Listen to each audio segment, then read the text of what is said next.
What's up? What's at the door? Guerrilla cricket. Whoa. Guerrilla cricket. Whoa.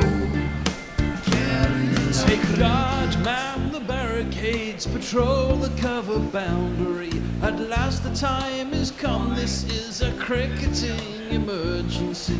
Hear this call to There, arms. when you come in, can you open the window? Cricket revolutionary. Take up your bats and stumps for the test match insurgency. At first they tried to silence us, but we would not be silenced. They threatened us with lies, so we threatened them with violence. Che Guevara, Sangakkara, Joseph Stalin, Douglas Jardine, Robespierre, Darrell Hare, Vladimir Lenin, O'Brien Kevin, guerrilla cricket. It's not about the winning, it's about how many rules you break. Even in cricket commentary, this is the best advice to take. Pick guerrilla cricket, it's the finest choice you'll ever make. There's so much more to cricket than rev counters and a slice of cake. At first they tried to sanitize us and clean up our act, but people like it filthy, and we know that for a fact. Fidel Castro, Lenny Pascoe, Carlos the Jackal, Umar Akmal, Mahatma Gandhi, Grant and Andy, Brendan Behan, Austin Ian, guerrilla cricket. Stick with us, cause you know we're not the kind of thing that you see on the TV and the radio. So vive la revolution.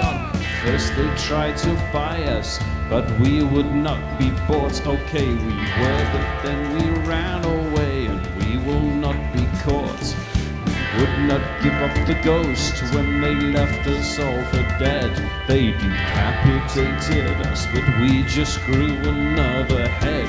Chairman Mao, Jamie Howe, Ho Chi Minh, Asif Din, Václav Havel, Graham Saville, No Surrender, Percy Fender, Che Guevara, Sangakkara, Joseph Stalin, Douglas Jardine, Robespierre, Darrell Hare, Vladimir Lenin, O'Brien Kevin, guerrilla cricket. The autumn one-day international series gets underway with England against Australia from Trent Bridge. One of 5 ODIs to come over the next week and a half. Good morning, good afternoon, good dawn, good dusk, wherever you are in the world. Welcome to Guerrilla Cricket.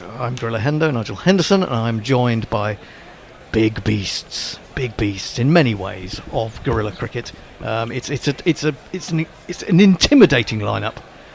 On my right, I'm glad I intimidate you. It's like the Very, very Pontypool intimidating. front row. It is, goodness me, and you should see their ears. Well, you can't see his ears because they're behind headphones. But there you go. It's the Bear. The Bear is here. Morning. The Bear Morning. And on my left, it is the Grubster. Good afternoon. Good afternoon. The Grubster has kindly driven me in the absence of Tony, who's sunning himself in bloody Sicily. I quite literally drove you to drink. Drove me to drink. I bought some beer, some lovely Seville beer, to keep us going throughout the day.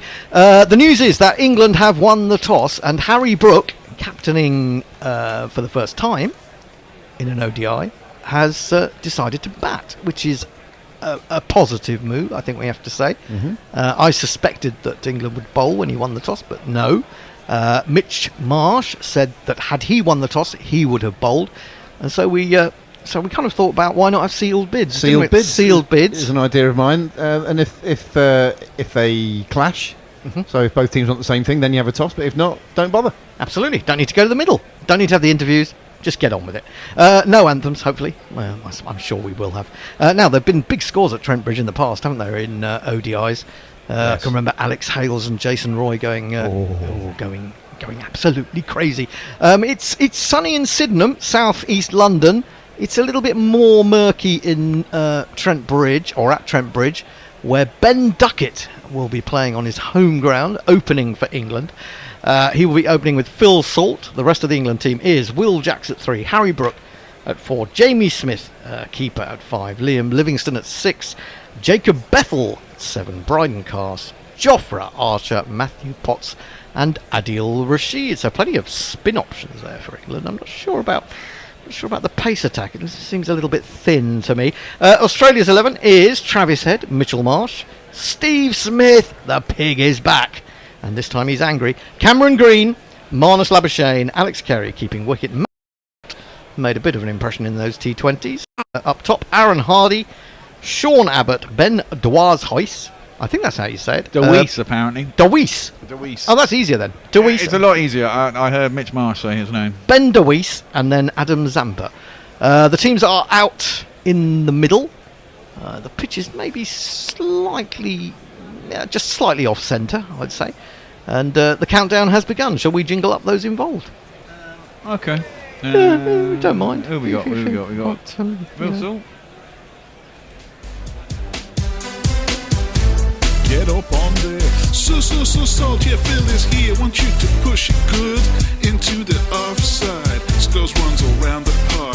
There's no way you can hide. Push it. So salt, yeah, Phil is here. First ball from Aaron Hardy, good length, just outside the off stump, maybe just arcing away ever so slightly, and Phil Salt aims a rather wafty shot at it, but makes no contact. He sounds like this. If I must beat myself a gator, and Hardy is his name, he's not gonna fail. He'd rather be hammering the nail on your coffin. GPL, we should talk about that in a minute. Hardy in again, 2 slips, full and driven to mid-off. Well, stopped there by a very tall man. I'm not sure who it was, to be honest. Very tall Australian, who are resplendent in a very bright yellow today. Yuck. It's a yucky yellow, isn't it, really? Yuck. Yeah. It's not It so ain't good. gold, put it that way. It's not gold, is it? Canary yellow. I think he was trying to whip that through mid-wicket, actually, or through mid-on, but he got a bit of a leading edge.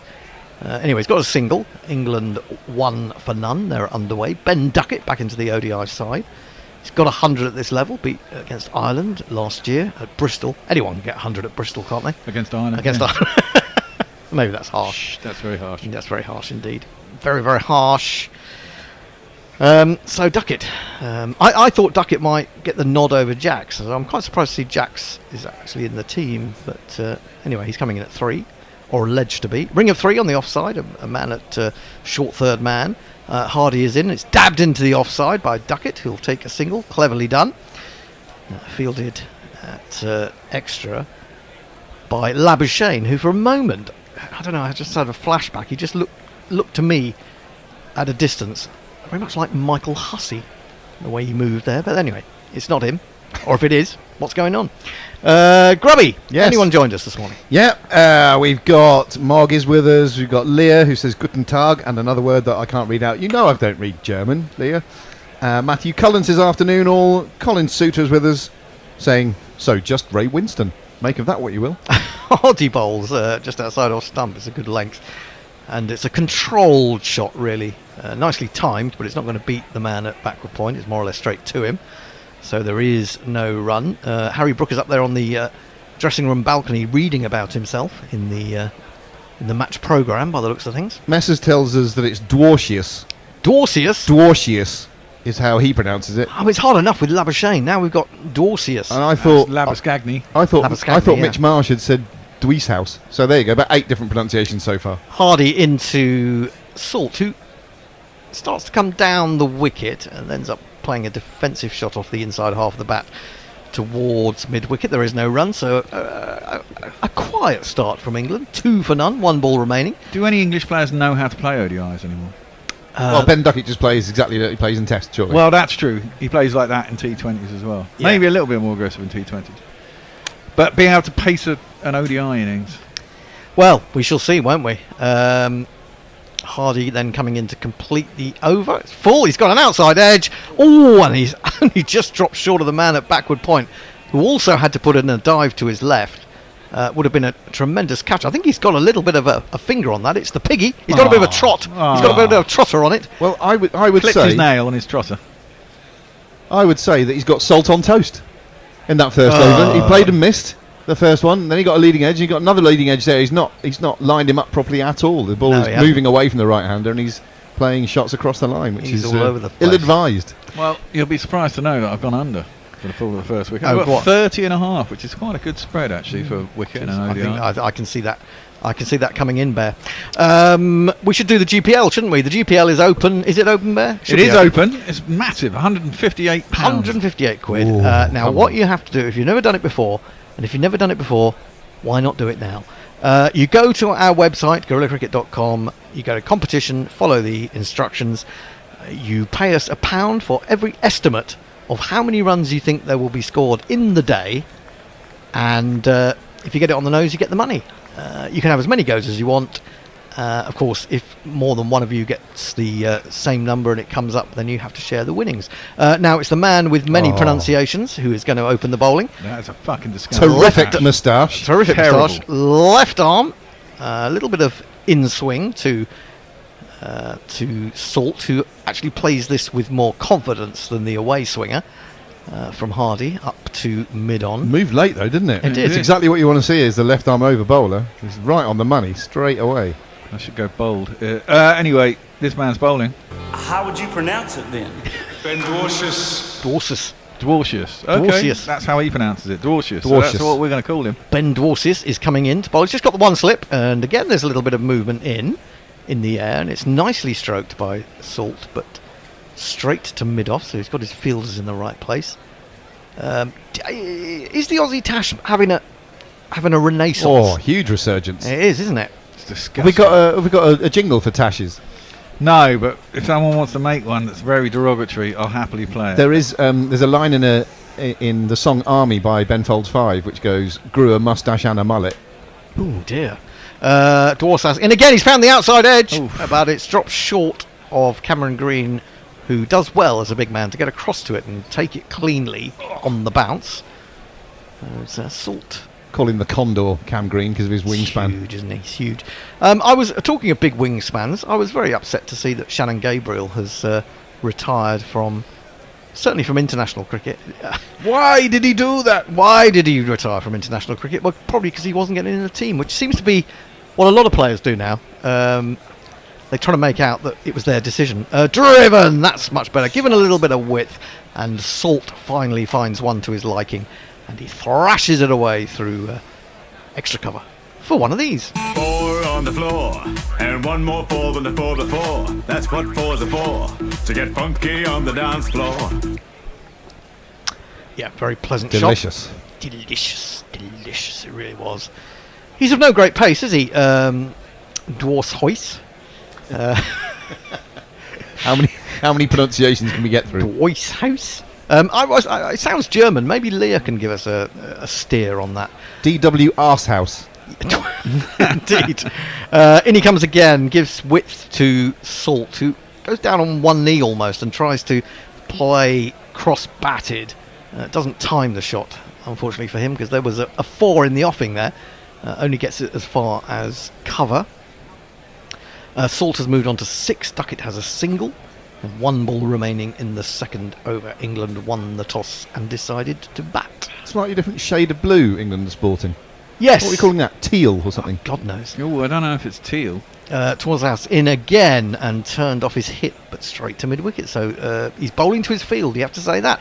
2 overs gone in the power play. England are 7 for none. Grubby. Matthew Cullen says, Marnus at 5, is that normal for an Oz ODI? Surprised he's below Green. Well, you can never really tell because it's someone at the BBC or Crick Info who just decides what the batting lineup might be. So we'll see later on. Leah says, do you see that Ashwin made his 6th test century Has he got there? at his home ground in Chennai? And Pirate Badshaw says, ahoy old salts and sea dogs. Hello. Well, of course, funnily enough, on the WhatsApp, the Gorilla WhatsApp, Dom, one of our occasional commentators, Australian England supporter, if that makes sense. There must be loads of them. He did say when they were 6 down for about 140 that there'd be a 150 partnership between Jadeja and Ashwin. He did as well. Who was that? Right. Was that Ajit? No, that was Dom. Oh. Hardy bowling to Duckett on the line of off.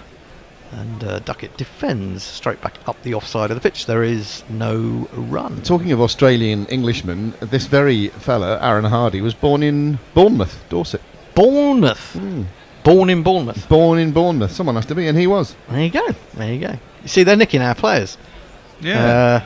When did he move to Australia? When he was about 6 months old or something? Probably. Don't know.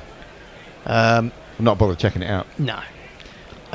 In comes Hardy again to the left-handed Duckett. Duckett jabs, as he so often does, into the backward point area. But he can't get it through the infield. So this is all a little bit tepid from England, isn't it? When you consider... You got 50 overs, man. Yeah, I know you have, but, they go off quicker than this in Test matches. Well, exactly, but they catch up in Test matches, or they go off like this in Test matches. And the point is that rarely do England bat 60 overs in a Test match. Yeah, that's true, yeah. Yeah. This should be the perfect form of the game, shouldn't it, for Duckett? Exactly. Yeah, how many overs do you think England will use up today? 34? Hardy in again, just the one slip. He bowls and he's cramped for room there. It's a good length that Hardy is bowling, and also a line that doesn't allow him to free his hands. That one's pushed up to mid-on, and there is no run. Duckett has 1 from 4. That's just not good enough. England are 7 for no wicket halfway through the third over. Should be going at 14 and over by now. Going on? I mean, he hit 4 fours in a row at Trent Bridge off Jaden Seals, didn't he? In pretty much the first or second over of the Test match against West Indies. Hardy in again, onto the back foot. He forces. He's going to get 1 run, maybe 2. Ooh, well, it's misfielded slightly, which allows them to get back with the second. But had he picked that up cleanly, I think the second might have been a little bit tight. Duckett moves to 3. England 9 for no wicket. That was. He looks like a big man, doesn't he? Dwarf's house. DWR's house. That's what I'm going to call him from now. Whose third novel comes out later this month. Please remember what people got to do. Like and subscribe. Smash that like button. That's the one. Hardy in, bowls full-ish, and the bottom hand comes off the bat as Duckett aims a drive at it. Didn't really time it. Again, he'll get a single in that same sort of area towards extra.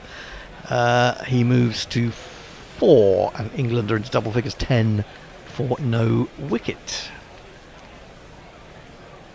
It's Travis Head with enormous sunglasses on. They're huge. It's not that sunny in Trent Bridge. It's sunny in South London, I have to say. It's very nice. We've actually got the window open. It's very pleasant. Yeah. What's going on with Duckett is a couple of times his bottom hand's come off the bat as he's tried to drive already today.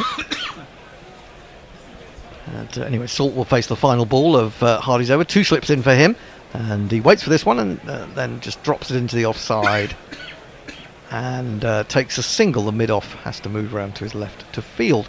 3 overs bowled, England 11 for none. Well, I think we need a round of applause for our very own Hattie, who has just entered the GPL and was the first entry. Well done. Round of applause, hang on. That's not the same. Hang on. That's not the same Hattie. That's not our Hattie. Yes. Is it Hattie the Batty? Yeah, Hattie the Batty. Is Hattie the Batty Hattie who commentates? Yes. Oh, is she? I thought they were different Hatties. No. Oh, okay. Okay, they're the same Hattie. Well done, Hattie, and a lot of people could follow your example, follow you into the GPL, which now stands at a whopping £159, if my maths serve me well. Well, actually, only 50% of that goes in a pot. You need another person to enter. £159. I'm rounding up. Yes, okay. Give or take a pound. When does the GPL close, says Matthew Cullen? You got a good an hour and a bit? No, you got an hour. Oh, an hour. I can't remember how much I used to do for ODIs. If Messi can tell me what I used to do, it might be an hour. It might have been an hour and a half. First ball of a new over from DWR's house, and they're going to get only 2. They should have got 3 there. It was a rather ugly shot from Salt, who got a very thick inside edge as he drove at that. It went nowhere near where he was intending, out towards square leg. Fortunately, there's no fielder there, apart from Hardy, who eventually got round and managed to flick it back to Head. But I really think they should have got 3. But anyway, 2 it is. England 13 for no wicket. And he's in again, bowls, and he plays a flowing drive on the up, but doesn't find the gap. There's two guys there, one at cover, one at backward point, and they're quite close together, so you really have to thread it through and hit it hard there. There's a bigger gap from the square of those two to the man at extra cover, so he would have been better advised to play it there. Maybe it just moved away more than he expected, and he couldn't quite control the direction as he wanted. Here is DW Arsehouse again in bowls, and a very good length and line. Top of off, played into the offside Labuschagne Fields. There is no run. Bear Messers says 75 minutes for GPL. Okay. I will do that in the future. I don't think I can edit it while it's open. Okay. So how long have people got now? It's got an hour today. So in 50, future, 50 minutes or so from now. 45 minutes from now. But in future, I shall open it for 75 minutes, because if that's what I used to do, I shall do it again. I just couldn't bloody remember. While stocks last, get in there. In again, the left arm over of Dwarshuis, and it's defended by Salt, who's now got 9 from 16. England 13 for no wicket. Who's in charge of England today? Is it Tresco? I guess it is. Yeah, I believe so. Yeah. Yep. 13 for no wicket. Decent crowd. Not full. I mean, but, it's decent. In comes Dwarshuis bowls, and I think for a moment Salt was thinking about pulling that, but in the end he just defends it into the offside. I just sort of sensed that he was about to go onto the back foot and swivel, but thought better of it. He's going to get a single. He moves into double figures. England 14 for no wickets. And so a slightly circumspect England so far this morning. It brings Duckett down to face. He's had considerably less of the strike than Salt, just 6 balls to Salt's 17. And Dwarshuis, I'm never going to get this name, is bowling the final ball. He finds the outside edge of Duckett's bat. It flies away through a vacant gully area down to third man. And he's getting turned round a little bit, Duckett. He doesn't look in the best of form, does he? End of the over, 15 for none. I sit corrected because it's a different Hattie. I thought they were one and the same. I beg both of your pardons. Anyway, Hattie, she says, alas, not the commentator, just a mad old bat from a village near Coventry. Oh. But thanks for the round of applause. You can have another one if you want. Here it comes again. Very good. Which village near Coventry? Hender will probably know it. Oh, I'm taking my daughter to Warwick University, which is Coventry, as we all know. It is. This Sunday. Oh, delightful. Ooh. That's quite late. A lot of the kids have already started, haven't Yeah, well, they have bloody booking slots now. You can't just turn up when you like. Really? So, yeah. When I went to uni, you just turn lined up up on the same day. Yeah, exactly. Yeah, They and have 4 days of booking in, and we couldn't get. Well, we all want to go up and say goodbye to her, so we couldn't do a school day. And then Saturday was booked out immediately. You know. Yeah. You sort of very briefly become friends with people that you first meet, and then never see them again for the next 3 years. Yeah. My nephew Archie's just gone to Oxford Brookes to do engineering. The whole family went and took him at the weekend, and he's already been out with the rugby boys last night, so he's settling all right. Change of bowling. Abbott is in, bowling to Duckett, and it's a foolish ball which he drives, but he drives straight back to the bowler who can pick it up in his follow through. We haven't had a Duckett jingle yet. I yeah. quite like it too. And Duckett. Oh no, it's a different one. That's a different one. That sounds like a Men with Ven Yeah, version. it does. Sometimes the inevitable hard.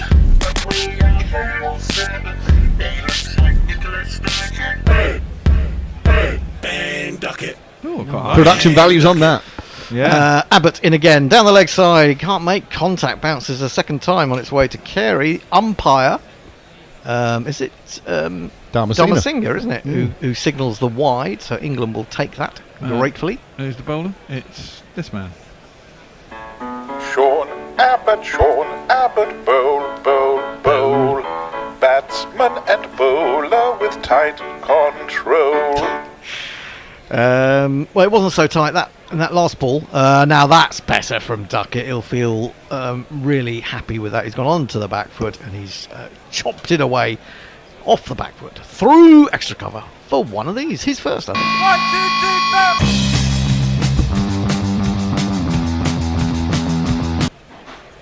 4. So only the second 4 of the morning from England. That was much more like the Duckett we know and love. And never got to the bottom. Did we ever get to the bottom of Ben Duckett and Jimmy Anderson? Abbott in bowls. That's a better ball closer to off stump. Puts him on the back foot in defensive mode. Of course, Ben Duckett, when he first met Jimmy, poured a drink over his head in Australia, didn't he? I'm sure they All put good him fun. behind them. What was it about? I want to know what it was about. It's a bit of a struggle for him to reach Jimmy's head, wouldn't it? Well, it would be if Stuart Broad. He would have got nowhere near. Yeah, absolutely. He'd have had to stand on the End table. up glassing him. Yeah, I'd love to know that what it was all about. Abbott in bowls, and he drives slightly on the up. It was a probing ball. It wasn't necessarily there to be hit. He hits it well enough up to mid-off, but there's no run. 20 for no wicket. One imagines they kissed and made up, as you have to do, as you're going to come across each other, aren't you? Down on his tippy toes. Or maybe they absolutely kiss him. hate each other. Still, but they managed to hide the fact, from Yeah, that would be good, that. public. Yeah, simmering feud going It's on. nice to have a simmering feud. Oh, I do like a simmering feud. Abbott in bowls to Duckett. He's on the front foot this time to a ball just outside the line of our stump. This is very much keeping it tight from Abbott. It's defended back to him. We should talk about simmering feuds in cricket. I mean, the famous one, Ian Chappell and Ian Botham. Oh, God, that's... who sort of haven't spoken for about 45 years. 40, 45? 40, 45 years. 45 years, yeah. And there was there actual violence? I think one of them might have knocked the other one out. At Oh, I some do point. think there was. I think there was originally violence From the young Botham. attempted violence, even. Yeah. Anyway, Abbott in to complete the over. Bowls to Duckett. Duckett drives again. He gets it through. Half stopped, I guess, by the man at extra. It's being now chased by Hardy. He's had to really speed up to slide and then pull it back in. It just seemed to be getting away from him. They have got through for 3. Duckett goes past Salt. He's on to 12. England, after 5, are 23 for none. It's a relatively callow Australian seam bowling lineup, isn't it? It is a There's little. no Stark, there's no Cummins. You got DW Arsehouse. Sean Abbott is a fairly experienced campaigner. Aaron Hardy, pretty new. And then you got the spinners. Stamper, obviously a major force. The destroyer, Matt Short. But that bowling lineup, Cameron Green as well, I suppose. It's not as intimidating as it might have been. Not at all. Is Hazelwood in the squad? Yeah, I think so. I think Stark is as well, actually. I have to check that. I mean, he I was expect obviously in the T20 squad. But I mean, if you take Hazelwood and Cummins and Stark out of an Australian attack. No, I was reading an article about this morning. Yeah, the only one that's at home is Cummins. So Stark and Hazelwood are here. Well, got Right, more Hattie news in a moment. Do it after this. DW Arsehouse is coming in to bowl. None for 8 from 2. He's bowling to Duckett, and Duckett meets that nicely. But it's a very well controlled line and length from DW, and they'll get no run as this trickles up to mid-off. Hattie tells us that she's from Brandon, between Binley Woods and Woolston. Does that mean anything to you, Henry? Binley Woods Anyway, is the only one that rings a bell. Originally a Yorkshire lass, that knows. Ah, that's good. Born and bred into cricket, one would imagine. DW in again, onto the back foot goes Duckett trying to force, but not really any timing there. It's up to mid-off, who has to move around a few steps to field. They will get a single. And Duckett moves to 13. They're bowling good length and line, aren't they? I mean, there's no great pace here, but they are restricting England. And they're bowling that classic little bit short of a length. They're quite good at that, Australians. Yeah, they've got good at that, haven't they? Putting it into the pitch a little bit rather than in the slot too much. Certainly in the power play, that's what you've got to be aware of. With only 2 men out, as players can hit over the top so easily these days. Anyway, Touch of the Freddie Mercury's about him with those teeth and that That's tash. it. well, there you go. There's an idea for a jingle. I don't know what idea. Queen. I want to break free. Oh, I love it. Anyway, I'll come back to that. DW is coming in to bowl to Salt, who hasn't had much of the strike of late. This is another good ball. Top of off. Defended into the offside. It would fit in with bicycle. Dwarcius. With the same intonation as bicycle. I want to You ride ride my my Dwarcius. That doesn't sound right at all, does it? No. I'm sure we can Well, it come up does in with Gorilla World, yeah. Is this the real life? Is this just Is this just DW Warsaus It does sound like a caught in a? South African president, doesn't It it? does a bit. He's in again. No slips now. Onto the leg stump and whipped away by Salt. Probably only going to get one. Might come back for two. Does come back for two. And does it very comfortably in the end. 26 for no wicket. That's the one they owed you from earlier, Hendo, when you thought they should have got 3. Indeed. There I'm you glad. go. Good to see. You're quits. You're quits now. Absolutely. Oh, yeah, I won't hold it against them. Are you all right, Bear? You sound unhealthy.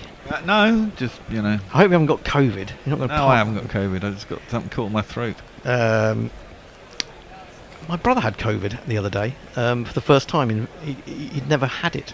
All edged, but there is a man placed very cleverly. I think it's short at third man inside the circle. If it had gone a yard or two either side of him, that would have raced away for 4. But again, you've got to say good captaincy, good field placing, good bowling. Well, I don't know. He's kind of, I'd say he's shorter than short third man. He's kind of like a deep set slip. He's like a So if he'd have been at slip, he might well have caught that. It's a short fly slip. DW in again. Horrible shot from Salt, but this time he is going to get a strange sort of reward. Bottom edge, Nice. away down through fine leg, and 4 runs. Results. That went like a tracer bullet. It didn't really. In the wrong direction. Shot the bloke firing it. Cat Martin is with us. Hi, Cat. Cat with a K says it's lucky nobody sleeps in Las Vegas, else I'd be asleep. And then Cat knows the score. Says like the smash button all. Yes. Leah says, well, I can totally imagine Freddie wanting to ride his Duarcius. Sorry, shouldn't laugh. It's not a does Duarcius mean pedalo? God knows. I mean, that would be funny, wouldn't it? Yeah. What's the German word for pedalo, please, Leah? Leaving myself wide open to some pronunciation misery. Didn't you do languages? I did, but I did French and Spanish. Ah, right. Don't ask me to say anything in Spanish, though. I'm terrible at it. My mother-in-law was a German teacher, and my wife did German at university, so we have German in the family. There is Just German. not with you. Just not with me. Just to remind you, my mother-in-law taught Stephen Finn German. Driven by Duckett. There's no one down there. That's probably going to run away despite the efforts of the man at mid-on. It wasn't really timed, but it was straight enough, and it's brought Duckett 4. Wow. I failed on my under. Oh, you did? That's Yes. That's quite surprising. I didn't think you did unders for England. I don't generally, but Oh, I well. thought, I I'll thought there would teach be you, a innit? bit of nibble, and we decided to bat and it would all go horribly wrong was an initial thought. Bit of nibble or nip or jag. And it could have done. There was a fair few leading edges in the first 2 overs. Abbott again to Duckett. Oh, now he's got hold of that. Is there anyone out there? No, it's one bounce in front of square leg, and it's successive 4s. A signal perhaps that Here we Duckett go. has changed gear. He's shifted into 3rd. And just wait till he gets to 5th. That'll be fun. So it's a pull off the front foot, really, isn't it? How much time have you got to have to play when you can pull off the front foot like that? A lot. He does that a lot. I think you often find that with shorter batters, don't you? That they're able to play it not even that short, just stand there and whack it. He's certainly good enough to do it. Abbott in again. Oh, he's hit him on the pad there. I think maybe there was a bottom edge into the pad. Otherwise, there might have been an appeal. But, there isn't really any interest from Australia. 38 for no wicket. England halfway through the 7th over. Won the toss, decided to bat. Harry Brook in charge for the first time.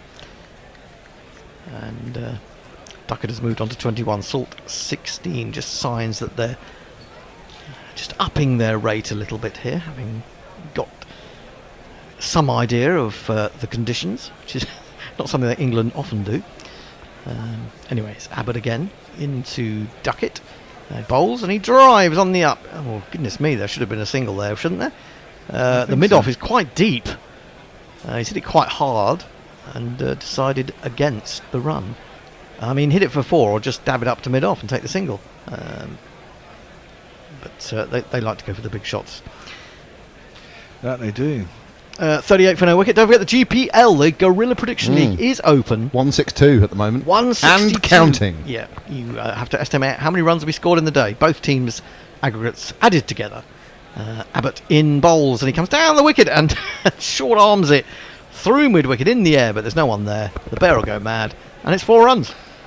Why would I go mad? There's no mid-wicket. Giuliani had his reasons for selecting his landscape seasons. But you're really only about mid-wickets when it comes to spinners, aren't you? Especially you. Yeah.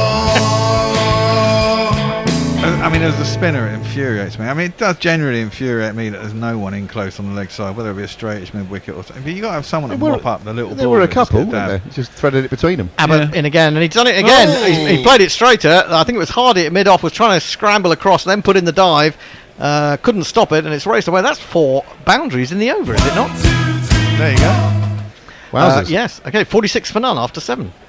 Big Brain 61, is that one of our Brians? That's Brian. Says Hulk like smash, and then goes on to say also hello fellow Yank. None of us are American. Anyway, Pirate Badshaw says so Dwars in Dutch means transverse, and Huls means house. So Dwarshuis is a transverse house.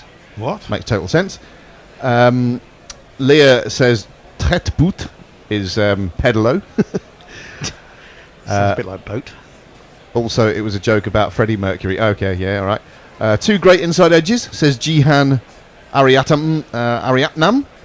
Well, You've got to master the inside edge. It's an important shot these days. Completely. Ian H says afternoon. All just had 2 completely uninformed stabs at the GPL. Is there any other sort? Yeah. And the stretch says boring. What's boring? Don't know. Just says boring. What's boring? 2 completely uninformed stabs is a West Philly special, says Brian. And then finally, Pirate Badshaw. Architecturally, I'm wondering about the geometry of placing houses diagonally. DW Arsehouse bowls again, left arm over the wicket to Salt, who aims a wafty nothing really. It wasn't really a drive, it wasn't really a defensive shot, but he made no contact. It went through to the keeper. 46 for no wicket. Wafting's a great word, isn't it? When we were on holiday recently in Rhodes, I heard this Lancashire family. There were these enormous hornet-type beasts that flew around them. And this one little kid saying, "Stop it! You're wafting it over my way!" You're wafting it. Don't waft it. Dwar House bowls again, and this is played into the offside. The cover is set back, allowing them that single effectively. And they are quite happy to take it. 47 for no wicket. Just looking at those ducket boundaries from the previous Abbott over. The first one was perhaps a little bit fortunate, it didn't really time it, but after that it was a series of pulls, gradually getting straighter. They all went for 4. He's on 29 from 21. He's about to face up to the left arm over of DW Arsehouse, who has conceded 16 runs now. He's into his 4th over. Trent Bridge, what a lovely ground. In he comes, bowls onto the back foot, forcing, but straight to extra cover. There is no run. Yeah, I really liked it as a ground actually when I went there. Yeah, it's my favourite. World Cup. It was Love it. One of the better ones. Do you know, I don't really... the one that I don't like anymore is Lords. I really It's don't- always a treat going to Lords. What don't you like about it? I don't know. I can't put my finger on it.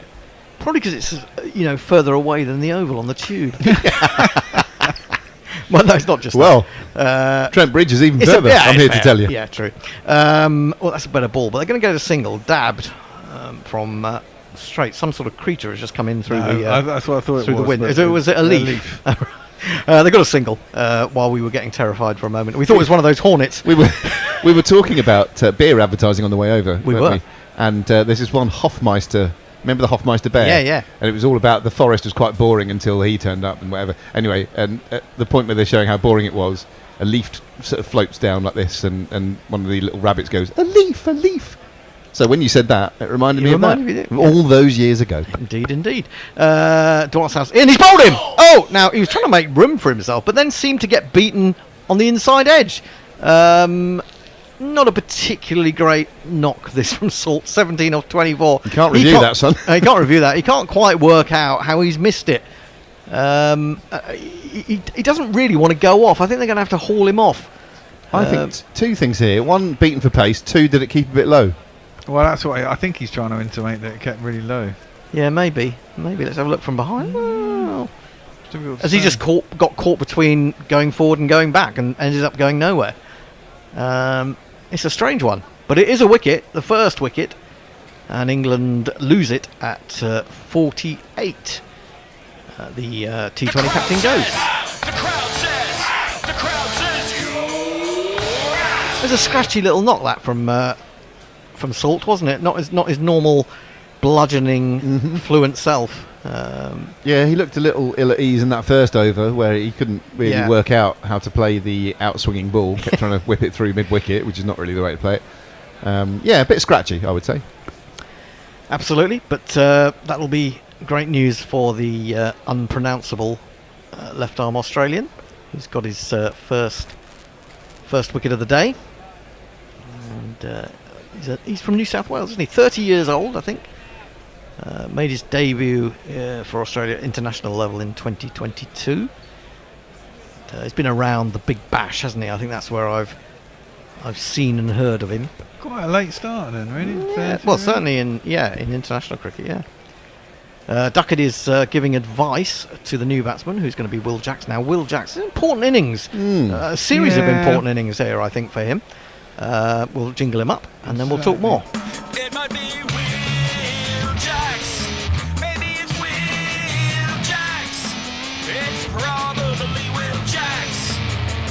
Yes, Will Jacks. He's a bit Vince-like. He just hasn't got going, has he? No. Hasn't been able to get going this summer, really. Are you surprised Jamie Smith's not in the 11? He is in the 11. He is in the 11. Is he? Yeah. Oh, I thought he wasn't. No, he's down to coming out. Oh, okay. Five. Excellent. 5. I think, Oh, he is. Sorry, yeah. So, in comes Dwarhouse, bowls to Jacks. Jacks wants a single as he meets this with the full face of the bat. Goodness me, it runs across this outfield quickly. The man at mid-off had to scoot across to his right to field that. And Jacks is off the mark. England after 8 are after 8? Did someone say after 8? Anyone got after 8? 49 for 1. Minty, chocolatey goodness. Brian's sent us a couple of messages. Wafting is what Elmer Fudd does on holiday. Okay. On the Wed River. Oh, I see. Wafting. Wafting. Okay. When he's hunting for wabbits. Got you. Yeah, just looking at the dismissal from that angle, it does look like it kept a little bit low. Yeah. That's certainly what Salt was saying. Yeah. He was very salty about the whole thing. I mean, you do when you're batting, and it may not appear it to the naked eye, but you kind of know it as a batsman when it's done. It hasn't bounced in the way that you're anticipating. I know he's disappointed, but it's not great for the rest of your teammates up on the balcony watching that when you make such a song and dance. It's get really low, Oh my God, the pitch is a minefield. Yeah. Jacks will take guard, having taken that single off the final ball of the over to Sean Abbott. Sean Abbott might be quite happy about that, seeing as he got hit for 16 off the last over by Duckett. Ring of 4 on the offside, slip, third man, mid-on. And presumably someone down at deep backward square or long leg. Can't see. Abbott in. Surrey man to Surrey man. And the batting Surrey man comes forward and defends to extra cover. I presume Will Jacks has played Big Bash, probably, hasn't he? Probably played all these guys. Big Bash. Don't know. I don't remember him playing the Big Bash, but someone Messers might know. Messers watched a lot of the Big Bash, I think. James Vince is a star of the Big Bash, isn't he? Yeah. Standing dish, mate. Standing dish. And he's James Vince. He's the lost genius. Onto the back foot goes Jack. Plays a very good shot, backward as square. But as I said, there's a tight ring, if you'll pardon the expression, of 4 men, and Smith is one of them, and he does the fielding. That's a nice shot. Hit that well, though. Well, talking about lost talents, you mentioned Alex Hales earlier, and England lost, 5 years of him? Yeah. Also, or he lost them himself. Yeah, and I feel like the same may have happened a bit with Jason Roy, or maybe Jason Roy just wasn't as good as we thought. Onto the back foot goes Jackson, plays it forcefully, but again, dead square to the fielder. I think, the point you brought up several times, I think with people like Jason Roy, all well and good that they can smash it around the ground, but they have to be playing more cricket. And as soon as that thing where they just play T20s and the odd ODI, someone like him who doesn't have much of a technique and relies on eye. No ball has been signalled, presumably from upstairs. Yeah. And we're going to get a free hit. Has he gone wide? Is that on the? That's on the return crease, isn't it? That's not a front foot no ball, I don't think.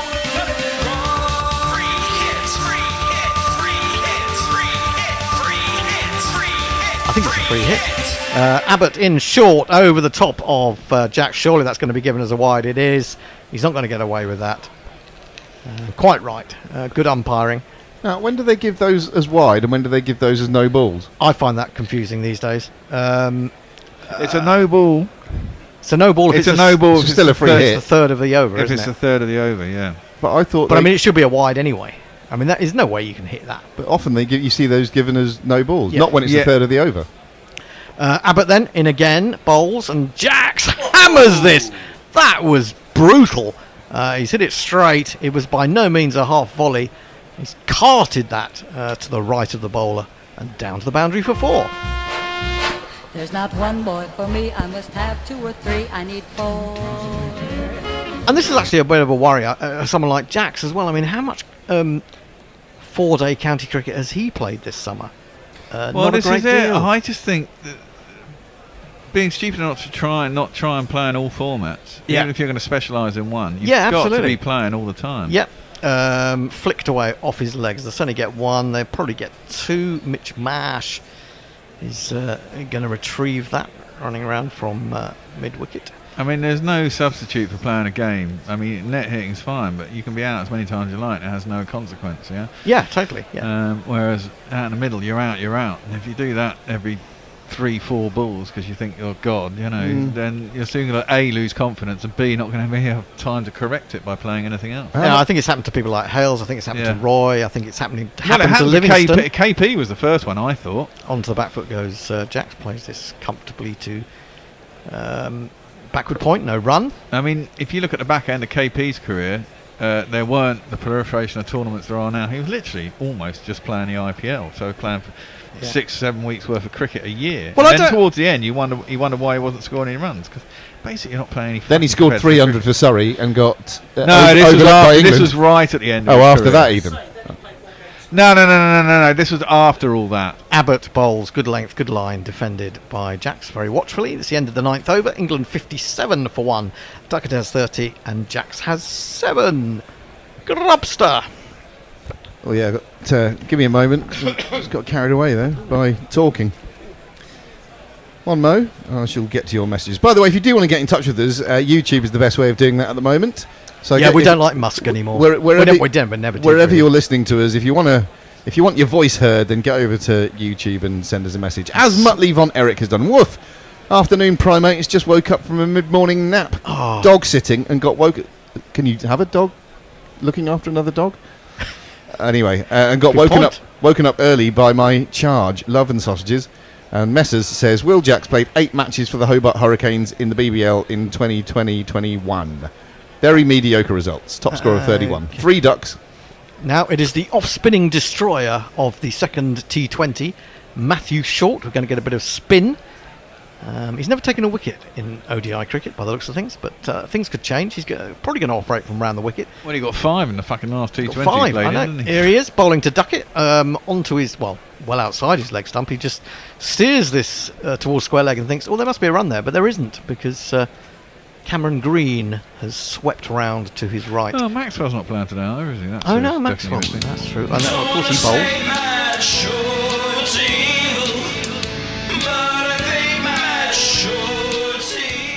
Here he is again, bowling to Duckett, and Duckett is forward, prodding. This time they will get a run.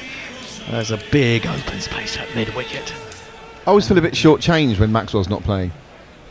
A bit less glamorous, the world, when he doesn't play. I don't.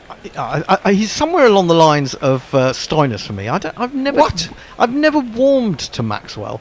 He's one of the most exciting, I know. talented players we've seen. I know, but often when I see him, he just runs down the wicket and gets stumped. He'll play, he'll attack. He'll be at 100% from the very first ball.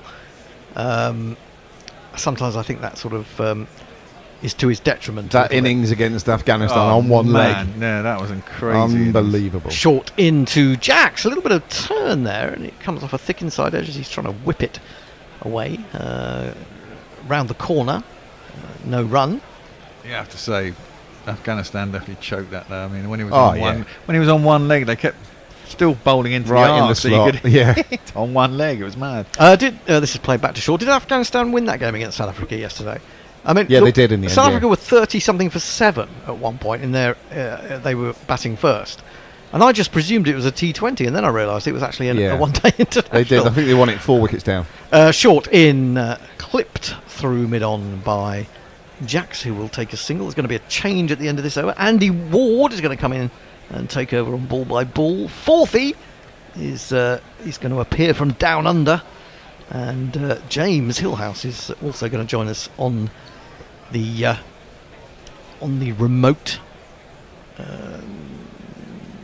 conveyor belt. Short. I'm trying to think of a word. Down the wicket comes Duckett, tries to heave that over the top of him, but actually just bunts it into his inner ankle, and there is no run. 59 for 1. England going along about 6 and over. They lost just the 1 wicket of Phil Salt, and after a few words from Grubby, it'll be time for Andy. Very few words. Just say hello to Stephen Kelk. Hello on YouTube. I'll say hello to Forthy and James, who are joining us, and I'll see everyone later on. Bye.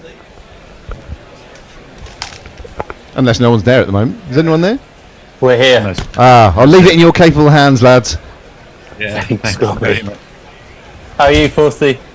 Yeah, very good, thank you. I just suddenly remembered I hadn't put my microphone on. I was ferreting around in the cupboard. I've got the pop filter at the wrong end. Apart from that, all good. How are you, James? Yeah, it's good. I was enjoying seeing behind the curtain there for a second with you arranged. Well, I was going to say thank you for covering those 2 minutes when the bear was removing all his vaping gear and everything. We're going to have a change of bowling. First one after the power play. He's going to come in and bowl first. It's a loopy full ball, but it's driven out to cover for no run. It's this man. We are the Cameron Green Appreciation Society. God save Mitchell Marsh's brand of all-round variety. We are the Cameron Green Preservation Society. His injuries cause all of us excessive anxiety. The big friendly giant, as he is known. If I remember that from that terrible documentary. That's another full ball. It's a lovely straight drive from Jacks. The fielder at mid-on does get across and parries it, and he'll just get the single. That's Mitch Marsh. So England 60 for 1 after 10.2. Who do you think had the better of that power play, James? Well, I think in the first few overs Australia did really well, didn't they? They maintained a really good length, and I think more importantly a really good line, especially to Duckett, if you're giving him any width, and also to Salt. But then I think England obviously came back into it, overs 4, 5, 6, Duckett, letting loose. So I think it's fairly even Stevens at the moment. What would you say? I think I'd be happy. England 60 for 1 in the 11th. Duckett looking pretty well set. Green is around the wicket to him. He's also full, and Duckett covers up, and there's no run. Yeah, and the big advantage Duckett's got, of course, players always talk about having to change tempos when they go from one format to the other. Duckett does not have to change tempo at all. He just has to keep playing. In fact, they should put him in whites and tell him this is a test match, because it will make no difference. I always thought it was funny that England's test openers, Duckett and Crawley, were batting 3 and 4 in their ODI B team. Duckett's made the step up. Green is in again, length ball, and Duckett drops it down and seems to wait forever, asking Will Jacks to come through for a run, which he eventually does. He dropped it down right on his own feet. Cameron Green always strikes me visually, in a film where they attempt to clone someone and then they get it horribly wrong. It feels like they put Stuart Broad in a cloning machine and Cameron Green came out. No, and there is Stuart Broad for comparison. Almost. God, yeah, Stuart Broad's looking great. He looks like he could just step straight out onto the field. Unlike Michael Atherton. Yeah, Michael Atherton, maybe if we could get a Zimmer frame. Green is over the wicket. It's full again. He likes to bowl very full to Will Jacks, who just drops a bat on it and runs up to mid-off for a single. There's a very funny Seinfeld, I don't know whether you know the one, where Elaine falls in with nice George, nice Kramer. Oh, yes. That just reminded me you talking about I got about 2/3 of the way through it. Is that a later one? It is a later one, I think. Yeah, it probably is. Yeah, it might be a later one. It's really worth watching. Yeah, batting number 8 in the side, maybe. A little bit of shape there on that one on Green. Duckett drives it past him. But Jax was rather protecting was making sure he didn't get run out when the ball bounced off green. Yes. So he was rooted to his crease, and that ended. Duckett had to scurry back. So in the end of all that, there was no run. 11 overs are complete. Are they? Yes. Well, you'll be wondering what's happening on YouTube. I don't know exactly where we got up to.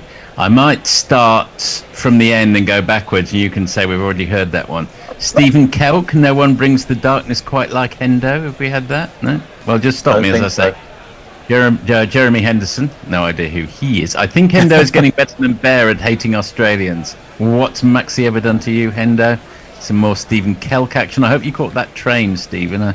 Last time we heard from you, you were catching a train. And Muttley, pics of the pets on Blue Sky. I think that's where we're up to, because we did that one about Will Jackson in the BBL. Okay. Did you know it's International Talk Like a Pirate Day? I would, but me hearty's not in it. Oh man! The spirit of Tony Bishop, Daddy of the dad jokes. Short is going to continue. No one else in the frames, and Jax goes right over extra cover. There's no one out there. In fact, I think he's got that all the way for 6. The umpire concurs.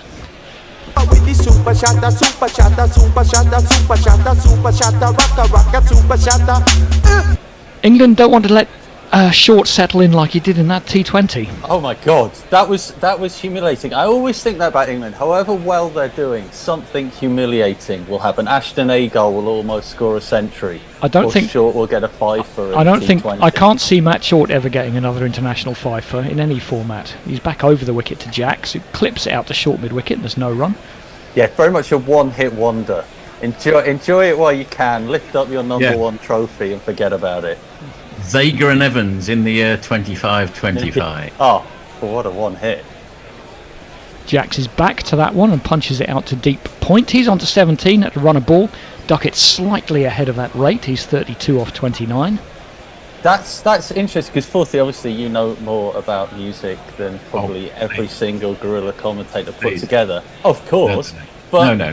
What are the best one-hit wonders? Because Zager and Evans, you're 25-25. Yeah, I mean, one immediately goes to Clive Dunn, Grandad, to fastest milkman in the West, Benny Hill. Charlene, I've never been to me. Yeah, Terry Jack's Seasons in the Sun. Let me go there as well. I think 82 is a classic year. I think about 5 number ones in 1982 were one-hit wonders. Were they really? Something like that. There was the Goombay Dance Band. There was Joe Dolce. Oh, yeah, Shut Up. They kept Vienna off number one, didn't it? That was a key song in my childhood.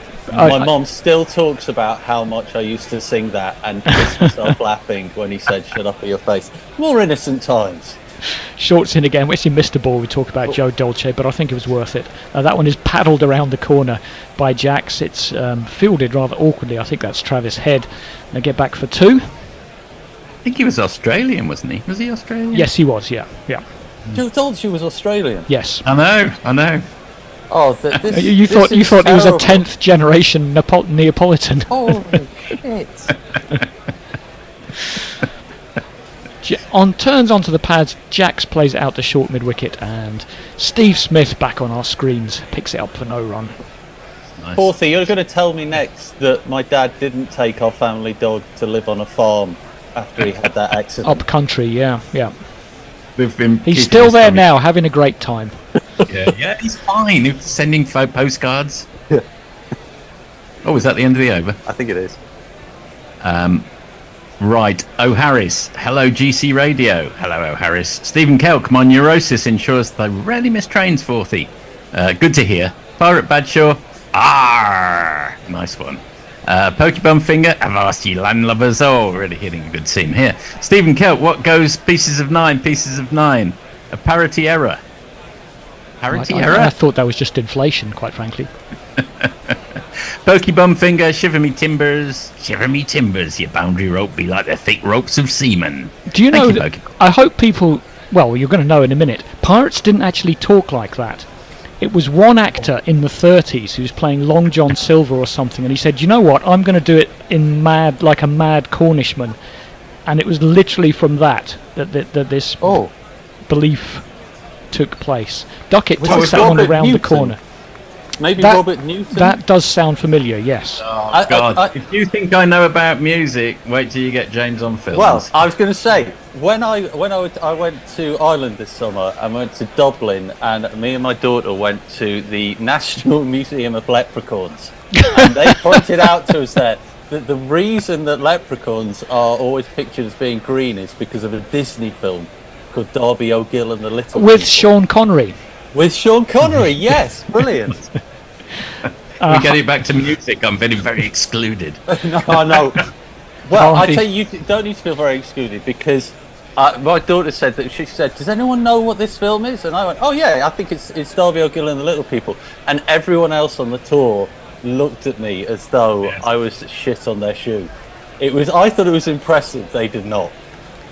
We've missed a couple of balls, but it's been worth Yeah, it. nothing much happened. Yeah, they got a single to point. Hardy is in again to Will Jacks. Bat aloft. It's onto the legs and he flicks it past this mid-wicket. This time going to get at least two there as the fielder comes. No, maybe they just got one there. Sharpish piece of fielding. I was just browsing what's on in London the other day, and something popped up I'm going to tomorrow. I'm very much looking forward to this. Blade Runner final cut on a massive screen with a live orchestra. Oh wow! Oh yeah, hello. That does sound good. Anyone we know in the orchestra? I mean, it's like. Oh, I wouldn't know anybody in the orchestra. No. But that's. That sounds great.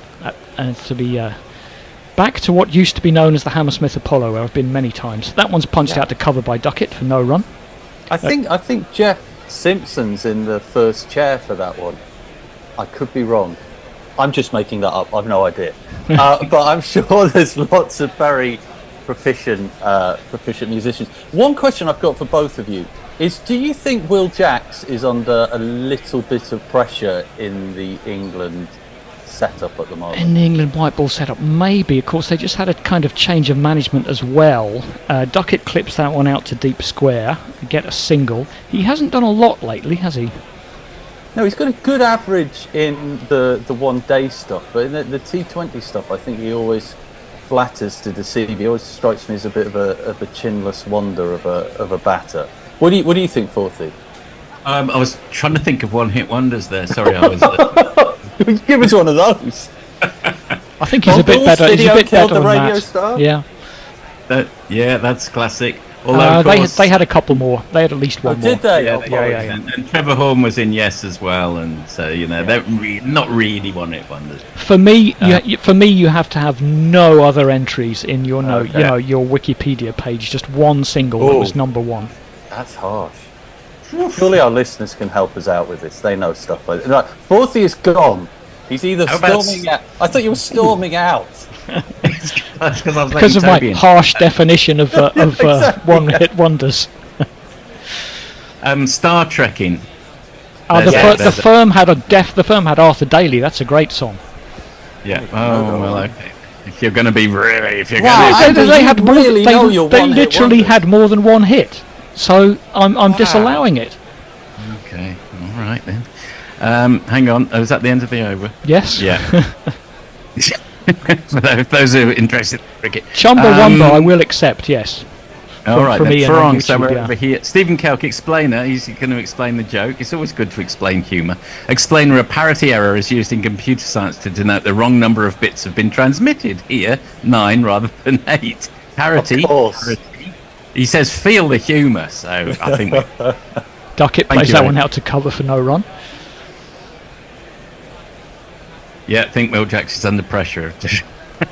Yeah, no, I do. I just think I think he's good, and he's obviously done it, in the county game and List A. But I've never been that convinced with him in the big boy stuff.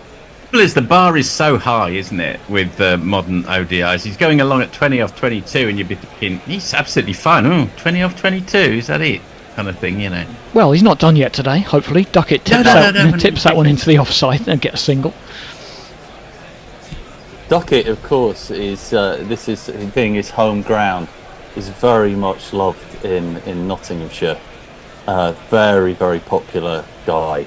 Often when I went to see the test match this summer, he was getting flowers from, not literal flowers, metaphorical flowers from the crowd all the way through. Green is into Jacks, is down the leg side, and if he's got nothing on it, that's going to be a wide, and the umpire agrees. If a cricketer, say, take Ben Duckett, he walks down a high street these days, how recognised is an English cricketer? No. I think not at all. I think a few people might go, fucking hell, that's Ben Duckett, like, fucking hell, that's Fred Titmus. Yeah, or they might go, fucking hell, I saw you in that pantomime with Snow White, you were amazing. But I don't think, I think very, very few of them. Green is in, it's short, and that's going to be a wide. Again, he's not getting his line right here. I do remember watching an episode of Pointless, where basically the question was, can you name any English cricketer? And I think Jimmy Anderson was top with about 17%. No. You'll be telling us Ben Stokes was a pointless answer. No, but I think it's a genuine problem. And I think part of that is that beyond the amassing of everyone's eyeballs by football, it's also because it's not on free to air. Yeah, absolutely. I think there's that. It's played out to cover and there's no run. I think particularly red ball cricket, people who like it a lot, but there's not this mass of people who just kind of, follow it as much as we like. Yeah. There just isn't. Yeah, it's that. I know it's very old-fashioned, but that summer having cricket, said that, winter football's gone, hasn't it? Having said that, probably about the half the Chelsea squad could walk past me and I wouldn't recognise them. Yes. Apart from them all being 6'4" and built like shithouses, apart from that, I wouldn't recognise them. Green is in and Duckett goes back and just jabs that through point out to the sweeper. That should be a comfy single. I agree. I think most of the Southampton team could come round to my house for dinner and I wouldn't have a clue who they were. This guy. Although, do you remember someone who Forthy and I used to work with? Do you remember Ivan Wicksteed? Forthy? I do. He was once invited to a Chelsea match by someone that we worked with as a kind of date that he didn't want to be on. And it was one of these kind of like luxury experiences at a Chelsea match. So this is back in the day. And I'll just stop as Cameron Green comes in. He does. He's going to come round the wicket to Duckett. It's a length ball, but Duckett's seeing it pretty well, and he can easily punch it out to deep point for another single. And so they go along to Chelsea, and he was having the meal that you have before the match. Mm-hmm. And Mark Hughes came to say hi to him. Dennis Wise came to say hi. Zola came back, and he just did not have a clue who they were. And so he just thought they were random people shaking it. So he'd just lean over, shake their hand. Yeah, all right, nice to see you, mate. And they'd just be left standing there feeling awkward, but he just did not have a clue. Oh dear. Green is in again. Length, and Jacks covers up. Green picks it up, feigns a throw at the stumps. Doesn't bother though. That's going to be the over, I think. Yep. 14 Nutley gone. Von Erich says that Blade Runner with live orchestra sounds capitals epic. Yeah, I'll report back next time I'm in. Yeah. Very interested. Ian H. Chumbawamba were peak one-hit wonder. Pokebone Finger, Roots Maneuver, Ian H. Dream Days, Russell Hibbert, Fred Wedlock. Roots Maneuver, come on. Well, Russell Hibbert says Fred Wedlock, oldest swinger in town. That's a classic. Oh, great. Hombre Nuevo, Afternoon Fantastic GC. Does my namesake Thunderclap Newman count? Something in the air, wasn't it? Thunderclap Newman. Something in the air. Jeremy Henderson. Know him. Hello, John got a new motor. Must be Alexi Sale's only hit. Not number one though, but yeah, see where you're coming from. What? I think I missed out. Hattie the Batty saying, if bad jokes are okay, where do pirates shop? Argos. Very nice. Right, it's going to be a change of bowling. A man who rather got the short end of it in the last game. He'll be hoping Jacob Bethel doesn't come in, or if so, looking to get revenge. It's this guy. The enemies of the mighty fear many things. Yet there is one thing they fear above all others. They fear Adam Zampa. Duckett gets a full ball first up and he plays it out to deep mid wicket for a single. It's 81 for 1. Can I just put in a plea for Mouldy Old Dough by Lieutenant Pigeon? Yeah, you remember the piano player was about 70 years old in a witch hat. He was their mother. Yes. Fantastic. And also, they were from Coventry. Oh, there you go. So, move over the specials. Yeah, that's real music specials. Yeah. It was that terrible song. Oh, Jax opens the shoulders, thumps Zampa. They don't even bother with that one. It's gone behind the camera. It's gone way up into the second tier. It's 666.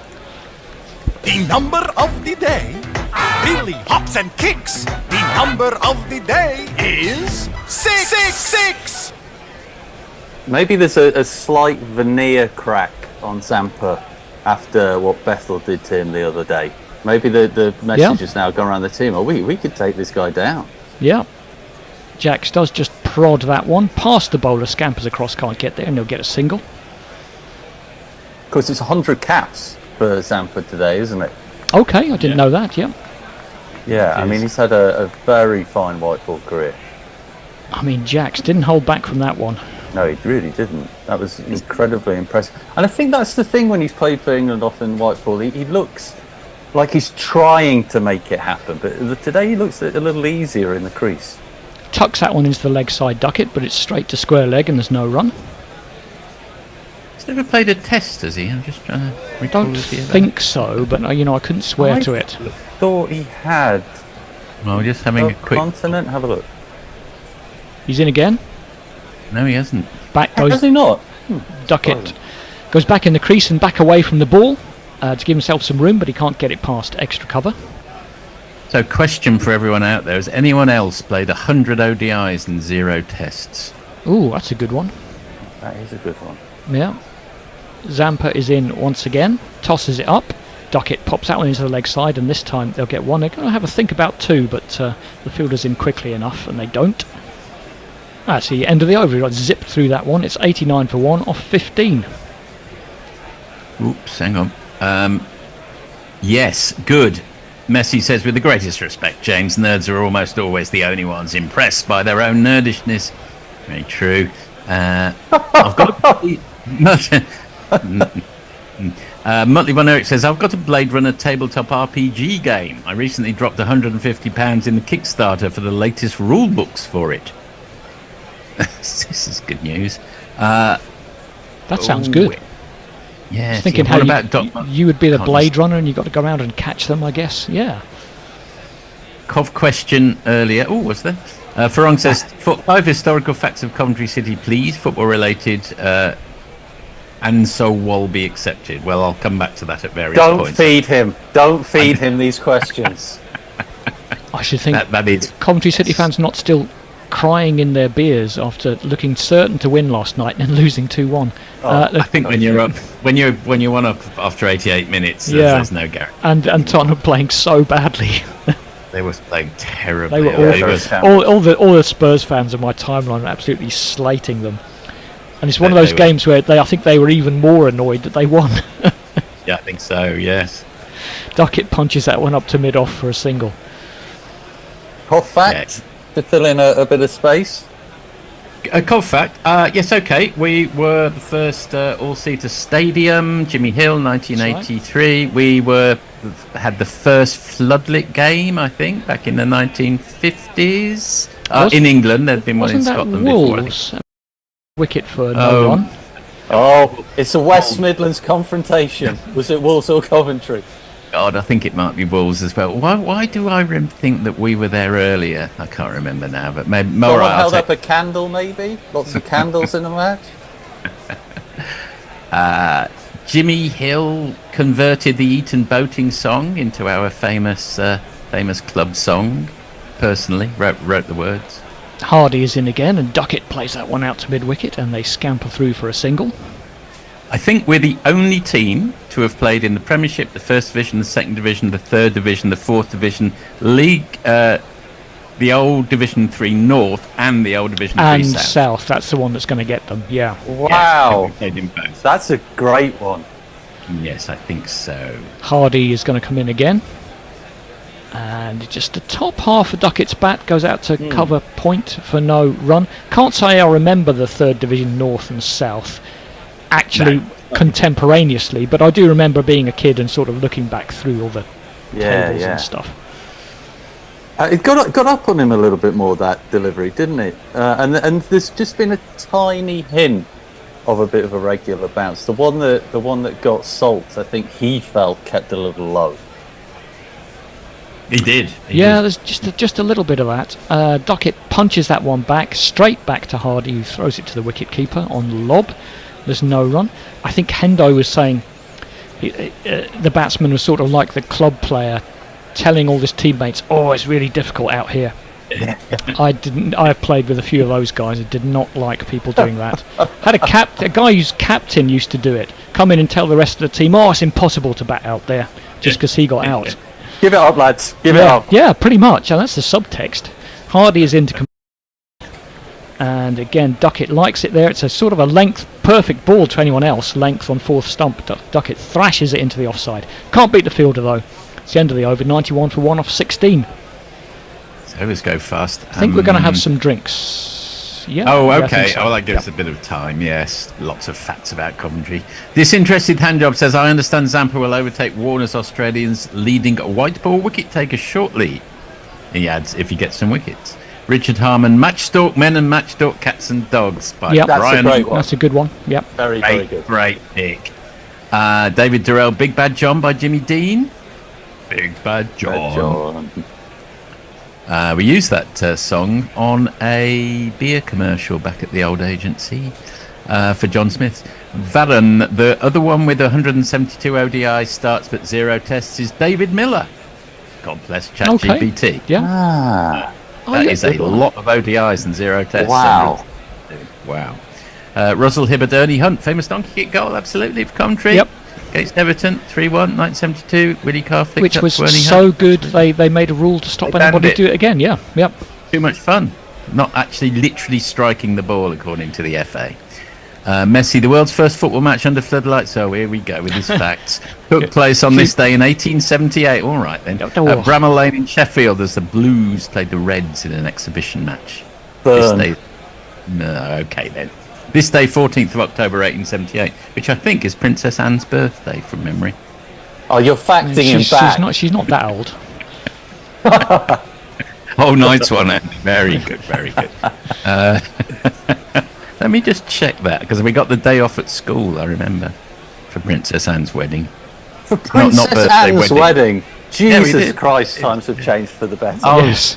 Oh, I don't know, if you got a day off school, I'd have been all for it. No, that's true. I remember having several conversations with my son where he would go, do you think the Queen might die in the next few months or anything like that? Hoping she's going to die in term time. Hoping she's going to die in term time. Oh, unpatriotic. Very unpatriotic. I tell you what, with the exception of that mighty 6 from Jacks, I think Australia have sort of pegged this back quite well in the past few overs. There haven't been that many boundaries, have there?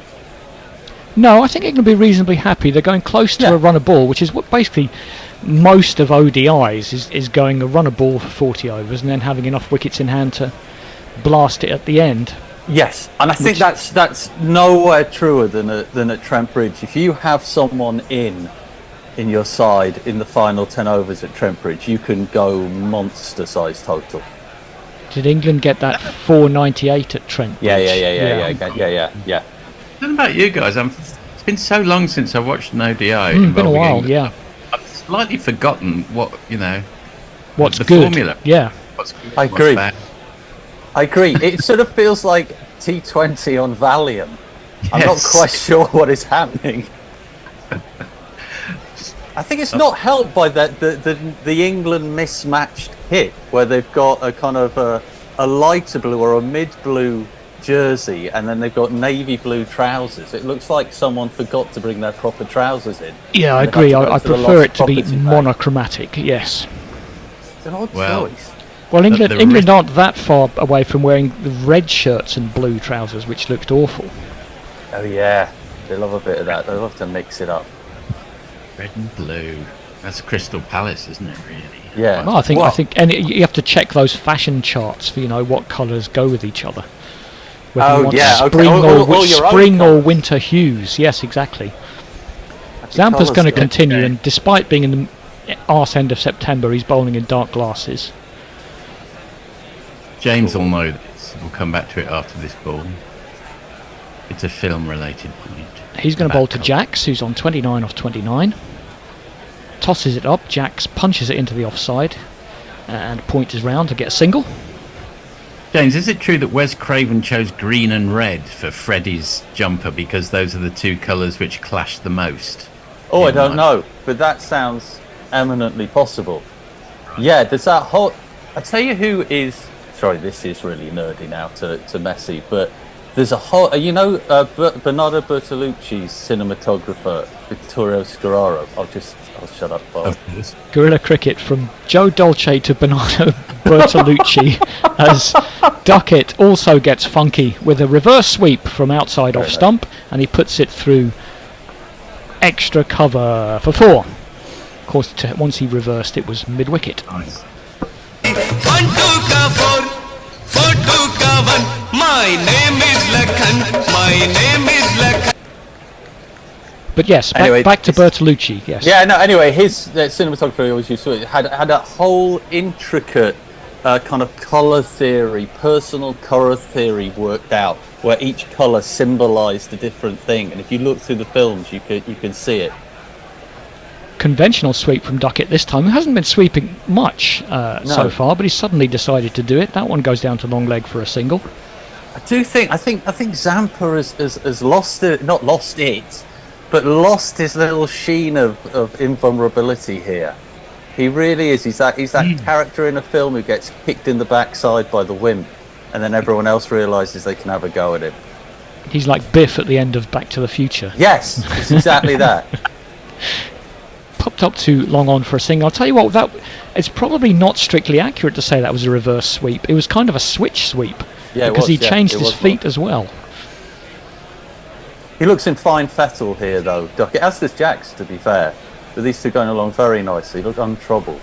I mean, as you say, it doesn't hurt Duckett that he can bat pretty much the same in Test cricket and ODIs, and that's a full toss by Zampa again, suggests that he's been a bit discomforted. Duckett does go down for the sweep and gets it down to long leg for a single.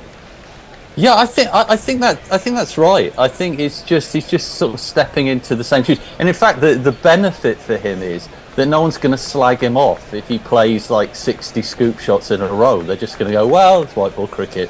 And it's what he does, yeah. Yeah, and does it so well until he gets out. Well, I can say about anything.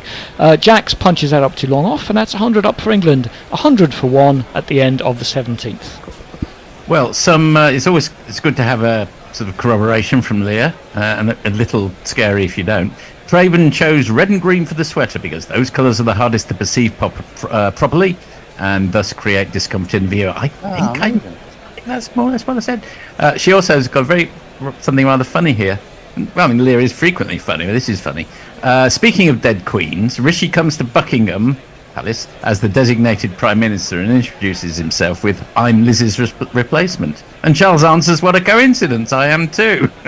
Rather good. And very good. And D Handjob says Zampa will be bowling in sunglasses because he's a fucking flog. And Jay Grover also says, "Really, Wes Craven, that is true." Green is in, it's full, and it's lifted over mid-wicket by Jacks. I think he knew there was a big open space there, and the fielder was lumbering around after it. I think that's one of the boulders. Yes, that's Hardy. Takes another 8 steps and throws it in, and they get through for 3, I think. Yeah, there was a bit of movement up front, wasn't there? They were managing to swing the ball and getting a little bit off the surface, but that seems to be disappearing somewhat. Well, I did read a stat that Australia have lost their last 8 games against England when none of Stark, Cummins and Hazelwood have played. Yeah, funny that. Can't have been too many of those. I've just seen Phil Sox on the balcony. I've been trying to think who he reminds me of. I think it's Jerry Adams. Really? I think so. Put a big pair of glasses on him. He's going to have his voice dubbed in the post-match interview. Green is short. Did not really want to bowl there to Duckett. He plays it through mid-wicket. A piece of fielding on the boundary where he bats the ball back so far. He's actually batted it past his mate. But even so, I think they got 2 because they thought it was going for 4. Yes, and then I think good so. bit of I think fielding saved a run. When I went to Belfast a couple of years back, my son was really keen on having his picture taken in front of the Bobby Sands Memorial on Falls Road, which we did. But also, unbeknownst to me, 2 doors down from it was a Sinn Féin gift shop. I'll just stop it and say it. Doesn't surprise me at all. Green is in, it's slower, and Duckett flays it through backward point. Is he going to get 2? Because that would take him to 50. I think he is. He is, yeah, easily. He is indeed. So he gets one of these. Half a half a half a half a half a half a half a half a half a half a half a half a half a century. Very well played. Now, I know Belfast is a lot more sanitised than it used to be. Yeah. I wouldn't have gone and stood in front of the Bobby Sands Memorial and gone, I say, chaps, what a fabulous memorial. Well, my son, I don't think I've ever seen him smile more broadly. On all the other photos from the holiday, he looked suicidal, but at this point... Duckett, thick outside edge, is going to go down to third man for a single. But the thing I was going to say is that in the Sinn Féin gift shop, where you could buy a lot of Michael Collins memorabilia, Jerry Adams book, etc., you could also get a Jerry Adams tea towel. And I have to admit, I really wanted to buy it, but I didn't have the bravery to go and buy it because I didn't want to speak in an English accent. Yeah, that would still be on my mind. Don't suppose they had any egg timers, did they? We probably need to gently steer away from this. I'm going to steer into it as Jax has a flash, backs away, has a flash and missed it. I think it's one of the greatest tweets in the history of Twitter, when Jerry Adams said something about his Christmas lights and how they weren't going on properly, and somebody said, surely you know someone who can run up a timer. Oh dear. Well, my son actually, at the end of that holiday, read Jerry Adams' autobiography and said to me, do you know what, he's a really nice guy. Okay. Green is in, it's short, it's pulled by Jax, it's bouncing down to long leg. Is someone going to get across? Yes, they are. Hardy again, there's plenty of work down at deep square. They pick up a couple. End of the over, 110 for 1 off 18. Actually, it does remind me, I went to Belfast to do some focus groups. And there was a lovely Irish chap, I won't do the accent, but he had the full-on accent and said, you want to tell everyone back home that you went down the Falls Road? He said, oh, come on, it'll be fun. And he ran a driving school, and we had this massive learner's vehicle, which he took me down the Falls Road on, just so I could tell the folks back home I'd been down the Falls Road. The funny thing is, I was born and grew up in Northern Ireland, and you've both been back to Belfast long after I did. I've been back for 30 years, as you can tell from the accent. Were you born in Belfast? No, I wasn't born in Belfast. I was born and bred in the back end of nowhere in Northern Ireland. Whereabouts? Limavady. I don't know whereabouts is that. Yeah. You did ask. Zampa's full again, and Duckett rather had to reach for it. Outside leg stump with the sweep, but he'll get through for a single. Someone who I know, who I guess is probably in his 70s now, he used to go over to Belfast regularly when the Troubles were on for work. And one time he took over this really posh English guy with him who was very into country pursuits. And I'll just break off as Zampa's coming in. Not sure where this one's going. Zampa's in, is driven by Jax up to long off for a single. So they met their client, and the client was really into country pursuits as well. And they were saying to him, the English guy says, how's the fishing around here? Oh, yeah, the fishing's great. It's amazing, fantastic. You can do all this. Yeah, oh, great. How's the riding around here? Oh, yeah, the riding, it's fantastic. You want to go here? They go, how's the shooting around here? And the client just went, accurate. And they just left it at that. Little lap sweep from Jax, and it's played very well, but is it going to roll down for 4? Not quite. Play that nicely. The field just slipped a little bit there to suggest there is some moisture in the outfield, and gave the wicketkeeper one of those throws they hate. Yeah, but lovely from Ducky there. The first sign of that little twitch coming out in him, but an incredibly safe shot at that pace with no one behind the keeper. I think the problem is that you don't have the pace off the wicket in the outfield to get 4 for it. Yeah, that's the trouble. But a nice shot for 2 as they continue to milk Zampa. They do. That one's punched up to long on. It'll be another single. Zampa indeed has gone for 23 off 14 balls, and I think you're right. They've kind of ripped the veil off Zampa. Yeah, absolutely. It does feel like his powers have waned. It just proves that thing that that Shane Warner was used to go on about. Like half of it is in the batsman's head and how they perceive you. Yeah. Making up 15 different balls that are all the same. And just to prove the point, Jax has thumped him down the ground, and there's a man at long on, but he can't get there quickly enough, and it's 4 more. 1 and 2 and 3 and 4.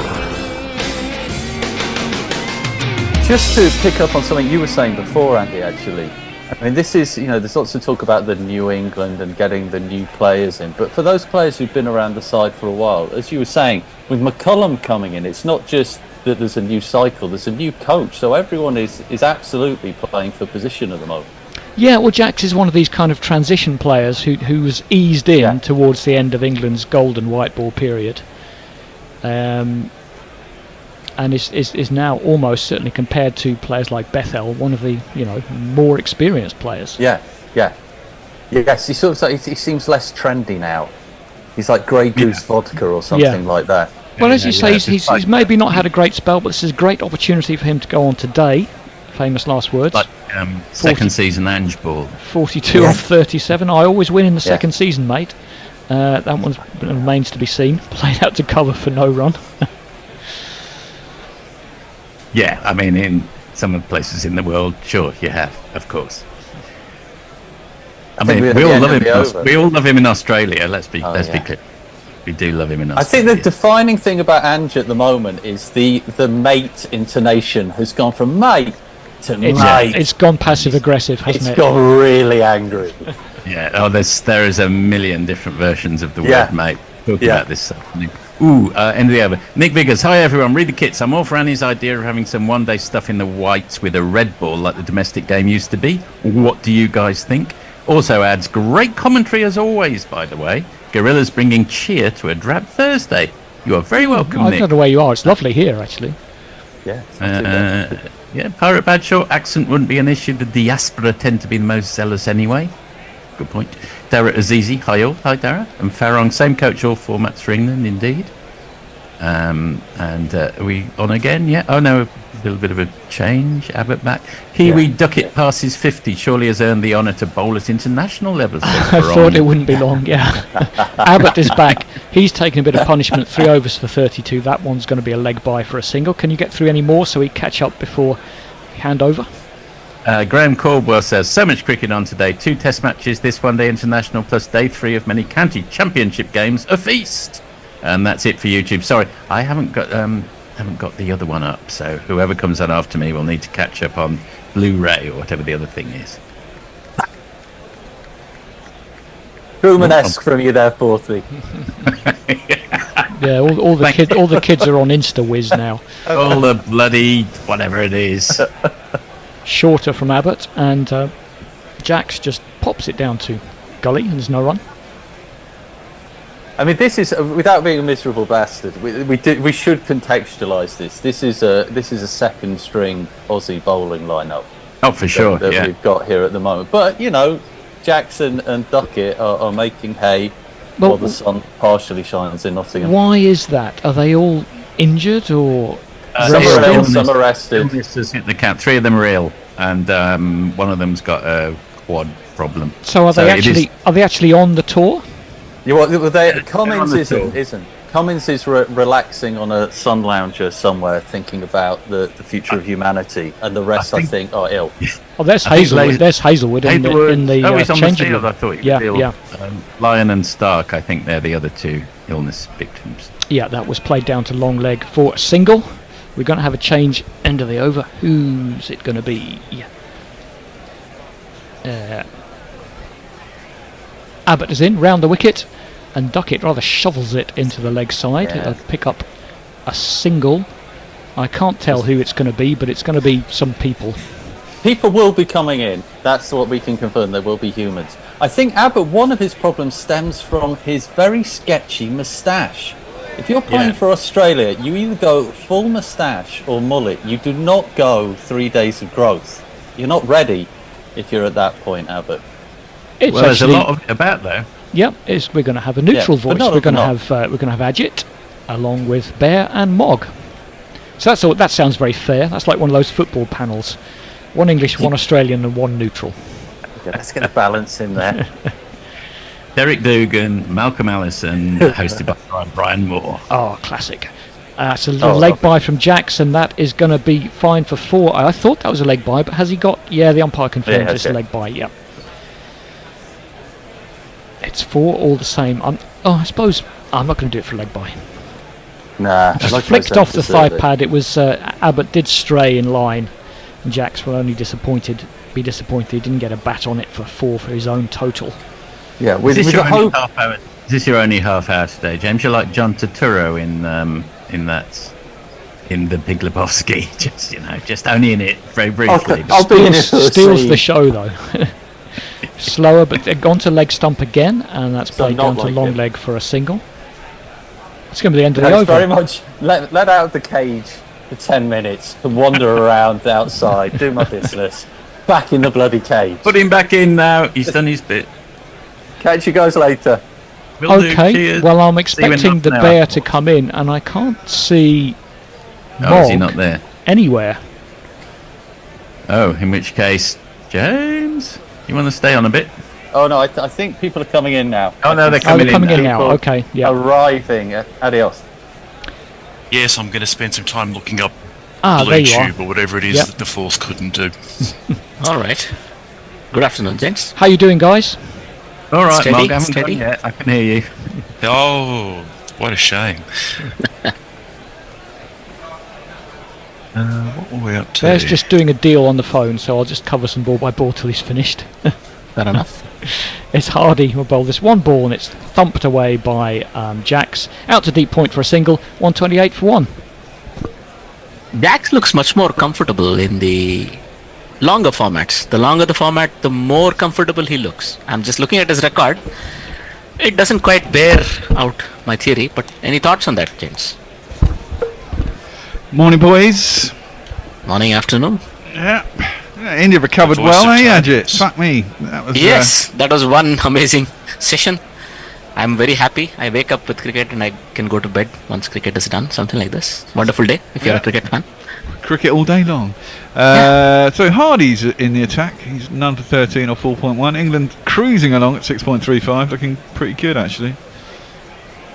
Hi, Mug. Yes. Hi. That's crashed by Duckett wow. through the infield. He's going to beat the man out.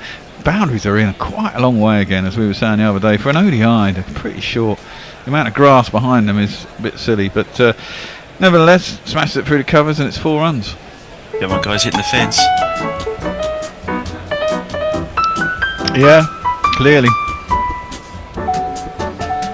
Wow, the Aussie bowling hasn't been great, to be honest, has it? It's a pretty It's Nothing not to do with their, wanting bigger scores. No, yeah.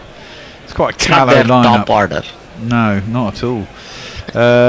Attempted pull by Duckett, who just gloves it behind Carey Fields, and there's no run. But He probably felt he missed out there, that one. But their batting looks pretty strong. I mean, they've got Matt Short, Yeah. 7, according to this lineup. Mm-hmm.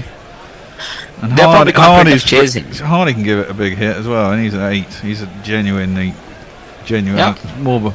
Is he more of a batting all round? I don't know, but he's genuinely batting. No, I think he can bat well, but I think he's officially classified as a bowling all-rounder. But He's I a think they're Gary-esque number 8. Oh, yeah. You mean Gary Sobers? Yeah, Yeah, that's fair fine. enough. Or Gary Leon, as in Nathan Leon. Nah. Or Gary Naylor, Okay. as it turns out. Oh, fair enough. Right. Hardy comes in, bowls. Ooh, fished at by Duckett. It was a slower ball as well. Bounced before it got through to Carey. Might have nicked it, might not. Wouldn't have mattered. But just poked at it. Yeah, slower ball, 74 miles an hour. No run. In any case, whenever I look at this guy bat, I think, how does he get the ball in front of square with such a shovel of a hand, yeah. bottom hand, almost Graham Smith like, almost the bat handle is turned around. He's I a mean, the little way he bit more grips it. stylish than Graham Smith. Graham Smith was one of the least stylish batsmen ever. Most effective. Yeah, Yes. most effective, at least stylish. That's pulled and pulled yeah. bloody He's hard nailed that. in front of square, out to mid wicket, and that will be 4 more. 1, 2, 3, That was a gimme.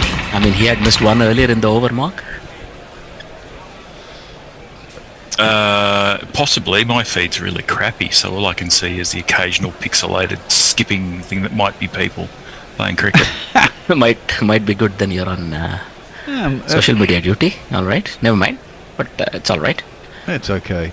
Hardy. Oh, that one jumps a little bit on Duckett. Catches his bottom hand, pulls it from the bat, squirts out to short backward point. It's caught on the end of the thumb. Takes his glove off. That hurt. That hurt. Looks in some pain. Yeah. Anything on the socials, Mr. Mark? I do believe Farong says, Ajit, Pan Masala Trophy, moral victories, Bangladesh 2-1, Team Tata. Right. Okay. Nicholas Agara says, cricket at this time of the year in the UK is crazy. It's actually all right. Well, everyone cried when it was raining a couple of weeks ago, and I said, don't worry, it'll warm up again. Last year it was 20 degrees in the middle of October. Definitely climate change has changed our autumns to much warmer over the last 10, 15 years. Might be 20 degrees in October here too. Wow, yeah. Exciting. But for us, I mean, I remember when I was a kid, it was pretty grim in October, but these days you can have some really nice weather all the way through. We are told we are in the beginning of Indian summer, an additional 2-week sort of a peak temperature. It's 20 plus already again, so some changes. It's nice, isn't it? Yeah, I mean, not complaining.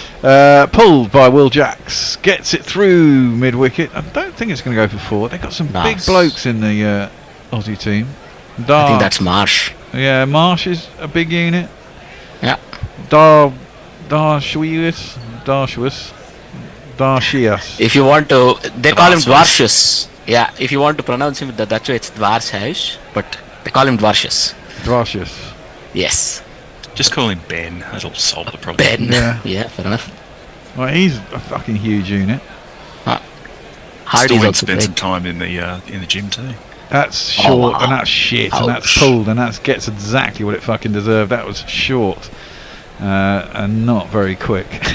And Will Jacks just swiveled and smashed it out to deep mid wicket. He's looking good today. Needed to do it, and he has.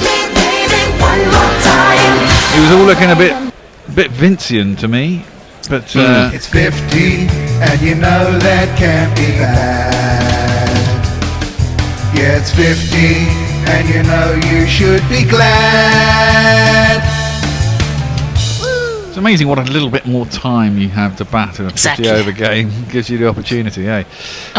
Punched out through point to the man in the deep, just be 1 run. Go on, Ajit.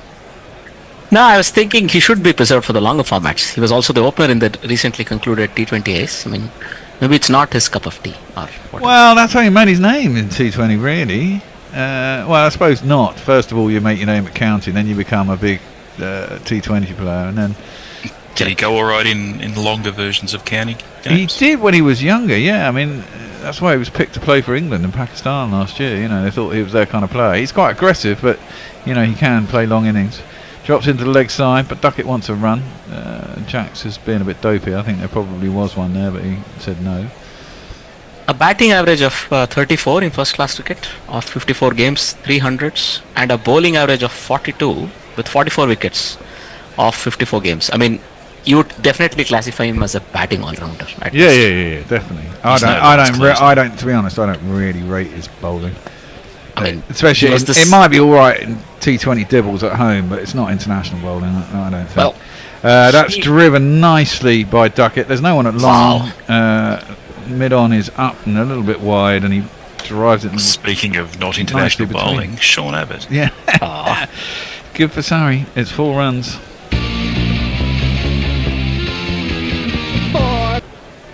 Well, I mean, this profusion of boundaries, that was a classic test match shot, high elbow and all that. But all right. I mean, this profusion of boundaries and a sudden burst in the run rate, what does this mean? I mean, I think this Australian lineup will not blink until about 350. They are comfortable with that. Yeah, they haven't got so many experience there, but that's pulled from above his head by Duckett and sort of with a almost a vertical bat, periscoped down through the wicket. Quite an odd shot. They couldn't get with it a fist bump. Yeah, or exactly. hands then.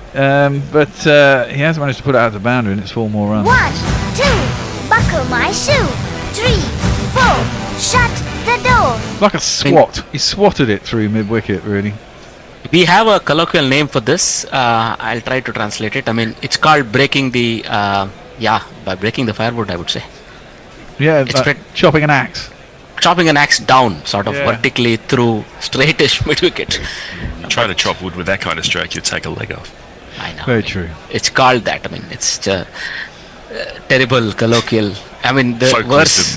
What does it Right, sound yeah. like in Dutch, then? It's not Dutch. It's right. my native language. What does it sound like? What does it sound like in Indian? Saude hodi means. Saude is firewood, so it means break firewood, literally. That shot, as in a hack across the line on a straightish ball through mid-wicket from above your eye line. Good partnership here. Ooh, that one's a dear. little bit slower. And does Jacks a little bit. Almost threw the shot too early. And it maybe cuts in a little bit as well on a drive. Gets a fat inside edge onto pad that goes out to mid-wicket. There's no run. 151 for 2 in a 22nd over. This is good scoring by England. Mm-hmm.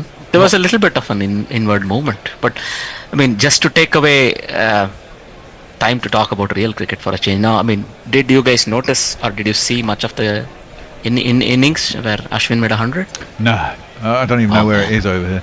That's played down to point and there's no run. I'm sure it's on somewhere. Might even be on TNT. I don't know. Might be on Rabbit Hole BD on YouTube or something. Yeah, okay, yeah. possible, yes. No, I don't think they would allow Indian games to be directly broadcasted. Oh, yeah, that's probably a good point. So that's, I don't see that We happening. don't want them to invade Bangladesh, do we? No, come on. Oh, all right. Outside of those politically charged comments, I mean, it was really poetry in motion. Well, that's really should have gone straight back over the bowler's head. But Jack still gets the 4 as he gets a fat outside edge, and both third man and point are up inside the circle. Goes over the top of them. Big slice down to third man, and it's 4 more. It's Nissan She. It's Nissan She. I mean, let's see where the run line is for the bookies, shall we? All right. 20 overs remain logged in. Yes, that's me. Hardy is in again. It's defended back to the bowler, and there is no run. Is it just me, or are England actually switching on the afterburners in the 22nd Well, a little over? bit. I mean, the 22.0 overs, they've only lost 1 wicket. I was just looking, we got still to come. So next in, you got Harry Brook. He can be explosive. Followed by Jamie Smith. Well, we all know what he can do. He looks a powerful man. Livingston's back at 6, but he still could have plenty of time. Jacob Bethel's at 7. So. Oh, wow. Yeah. That's so, explosive. Yeah, they've got plenty in the hutch. Of course, everything slows down when you lose a wicket. That's played up to long on. There's a single. But although, if you lose 2 out of the next 5 cheaply, and 4 of them do something, should be a pretty big score, you'd have thought. I'm thinking they're setting up another 400 plus game, but maybe a close chase, if not a successful chase potentially. I'm going over 395.5 is 11 to 4. 11 to 4. I think that's reasonable. You call Mog? Hardy is in. They won't make 370. That's played into the leg side by Duckett. Goes out behind square and they get a single. You mean a Australians had far too much pride and determination to allow them to get away. They'll rally. I'll take some wickets. And bullshit, as I call on that. Well, wasn't very convincing, was it? No. Nah, even the best attacks can sometimes lose it. I mean, this Australian attack or a Australian attack conceded that 435 or whatever, right? It can happen. Sean Abbott. Well, yeah, and then you've got Darcius. Losers. This looks really solid, this batting lineup. Yeah. I'm looking to the keeper, Jamie Smith again. Livingston is sort of now a senior statesman in this order when we look at it, right? Yeah, and in this instance, if he comes in after 20 overs, it's like coming in at 3 or 4 in a T20 and he can play the same sort of innings he did the other night, then it could be quite explosive, couldn't it? Even as we talk about him, they're showing him, but he looks to be not yet in gear. He looks to be ready. Well, it's funny, isn't it? 3 years ago he was on top of the world, and then for a couple of years he's basically been pretty average. But then this series again he's come alive. So right, ups and downs of international cricket. Roundabouts. Well, he's just about pulled it back because I was getting to the point where I was thinking, well, ditch him. He's not really doing it. Maybe he's just one of those players who pulls it out the bag when he needs to, and then grifts. I think he could be sort of reaching that mental maturity perspective where he knows what he's capable of and he's comfortable with it and he's able to make the most out of it. Well, hopefully that's the case, and he has a late career, 3 or 4 or 5 years of being really top quality, because he's certainly got the shots and the power. That one's cut by Duckett out to deep point. Starting the next over. Matt Short is back into the attack. He's gone for 13 in 2 overs. Anything on the socials? I mean, I probably should read that, shouldn't I? Pay the Toss says 300 plus on the cards for England if they carry on with this run rate. Well, 400 as some people are suggesting. Ian H says Kent need to defend 22 to stay in Division 1. Mega doomed. Oh dear, Kent going down. Well, they haven't been able to rely on the batting prowess of Crawley, have they? For a while. I didn't even know Kent was in Division 1, so there you go. Well, they're not going to be much longer. They're right at the bottom, and they're going to be able to put it out of the bag this time. That's played back to the bowler, and there's no run. Good stop there, I thought. I mean, Nottingham, does it have weirdly shaped boundaries? It looks like the square, the diagonal, it's almost like not a there's a kind of diagonal on one corner. It's pretty short in some spaces. That's cut hard, and that's poor fielding by the man at cover. Straight through him. And it's gone all the way down to the cover boundary, extra cover boundary, really, 4 runs. 2 plus 2 is our member! Was Abbott again? Another fucker with a goddamn tash. They are just wrong, man. I think Forthy and Andy and such were criticising his moustache for not being enough of one or too much of one. It was halfway. Gives himself some room. Does Jacks. And hits it straight back to the bowler and then goes, I missed out on that one. He kind of did a bit. He looks up for it, does Jacks. 61 off 54. Certainly giving it some humpty. You can see the dimensions, what I was referring to now. It's been brought in quite a bit. It's sort of... Oh, yeah, it's bloody short. That's going to be a wide down the leg side. That's fired down there by Short. I thought it was good variation. I mean, just that he got the line wrong. It was slower, loopier, and it was even gripping and turning a little bit if possible. But he just got it on the leg stump. If he had gotten it close to middle or off, that would have been a testing ball. Because in the mood that England batters are, I think it's too short. That one is clipped out to deep mid wicket. It'll just be the 1 run. Of course, they are missing Maxwell, Stark, and Hazelwood for this game. And Cummins, of course, right? The whole. Well, Cummins is at home, so he's not even available. So cut that out. But I mean, you could certainly do with Stark and Hazelwood for experience in this bowling lineup, or at least one of them. And Maxwell. And Maxwell in your batting. And their batting doesn't look. I mean, their batting looks reasonably strong. I don't know why the fuck they picked Labuschagne in the ODI team. That's just played off the legs by Duckett, and there's no run. I mean, both him and Smith in an ODI seed. That's too much of that. They're operating on their reputations from some years ago. Well, clearly, there you go. There's your weird diagonal on one side. It's very short on one side. The diagonal on one side. That's what he's been targeting. You saw Will Jacks trying to hit through extra cover. Oh yeah, it's a big scoring ground. Ridiculously short. That thing's like a heptadecagon. What the hell is that ground? Dodecahedron or whatever. I mean, this is where I think we scored 460 odd against New Zealand, wasn't it? In that game pre-Ashes 2015, I guess it was. Well, we scored 460, and it might have been New Zealand scored 440 or something stupid like that. I mean, it was an insane game. I think it's that one. I'm sure Hendo or someone in the other room can correct me if I'm wrong, but that was our trial. That was our trial game. No, it wasn't our trial game, because that was a trial game. It was T20 in the jet lag, but it was that series. I have an important message from Farong. He says, I'm on the purple kush. I hope the bear is too. Mine's Thai. It's not very fresh when it comes here. That's swept by Duckett out to deep square leg. Long leg comes around field, but they get back for 2. Yeah, mine's Thai. It's compressed, and but it's nice.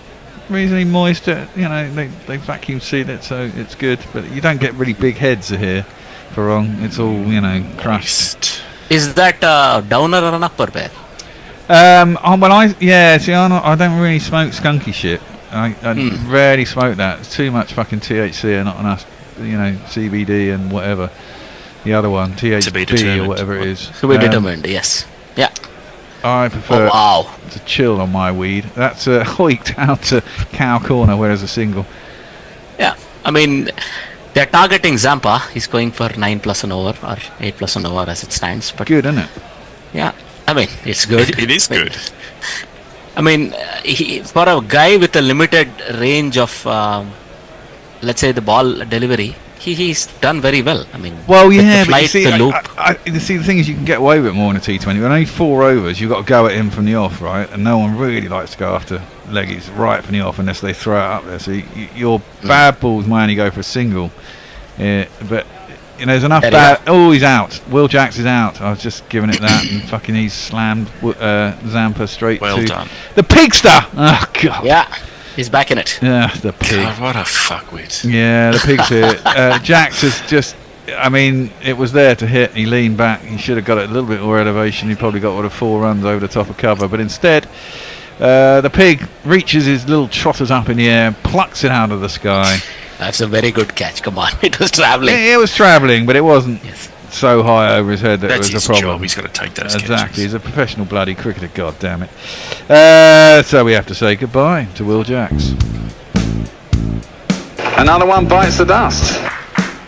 I think that is going to be out, Fred. Another one bites the dust.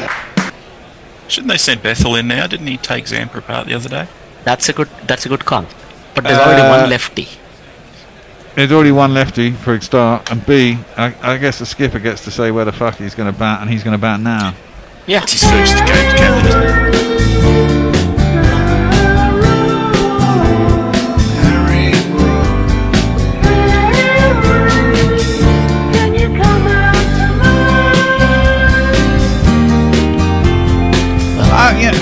it? You begin as you mean to go on or whatever, right? Exactly, and it's 50 overs. There's still more than a T20 left. And most teams, I think, the way to play an ODI is try and get as many runs with as little risk and as many wickets left by 30 overs. Then play the game as a T20 basically from there. And if you've got 2 guys who are in at 30 overs, you can really tear it up from the ball. I mean, okay, you've got bigger fielding restrictions, but that's the way it is. But that's definitely the way to play in an ODI these days. With a base at 686 at nearly 30 overs, it's a pretty good fucking start. I think 32 overs was the last time, 30th over in one tournament they had said. You can double it, the score from there. Yeah, well, Katie Scott, our very own statistics person. Figure. Well, Katie reckoned it was 32 overs. I don't know what it is now. It's probably changed, and that was when she was spouting those stats, and that must be about 6 or 7 years ago. So, a lot of ODIs Might be up to 34 or 35 by now. Wow. Yeah, well, exactly that. You wonder if it goes further out. That's just played out to cover, no run. So. I think it'll remain around the same because you have to double, you have to fold it around. That's quite a lot of runs to be made in 15 overs. Harry Brook has fired that up to mid-on. Scooted through for his quick single. I thought he was in trouble when he left his crease. Nah. Made the choice quickly.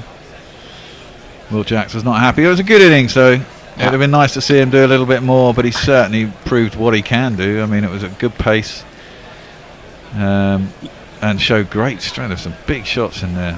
A lot of strength. Even as we were slamming Zampa, he shows why he's rated. Well, true. Still going at a lot though, and England will be happy having only lost 2 wickets in 25 overs and got to 170. One would have thought that's played out to mid wicket, and they get a single as he comes in off the boundary, and then to 25th over. Mog. I should do some of these things. Leah says, I like me a left-handed batsman that looks like an early PlayStation 1 low polygon ragdoll animation with faulty physics. Dara Azizi says cricket in Arizona this time of year would be perfect, and Nicholas Agara says or the Sahara, lol. And Hattie the Batty says definitely Movember in September. It's just a shame that they all look like absolute trash. Yes. And I'm prepared to read this out because I hate Steve Smith. Nicholas Agar says Smith in for his cheating prowess. He clearly had sandpaper on his hands when he took that catch. That's the only way he held onto it. Well, okay. He'll never live it down, will he? That's driven up to It's driven up to mid-on. A little bit aerial for a while, but there's no run. It drives that. They've got covers. They've got quite a good little setup for Duckett in the offside, actually. They've got a shortest cover. And they got They have a plan, actually. Yeah, they got a deeper cover, but he's literally only about 3 metres to the right of the guy. So it's on the same line. Ooh, No, he's fluffed They're it. working on a plan, believe you me, Yeah, for a catch at extra cover. Yeah, they They've shut certainly the are. leg side down. They know how strong he is on the leg side through mid-wicket and behind. It's completely shut down. He can target mid-on or it's all on the off. He's This is got actually very over good the bowling.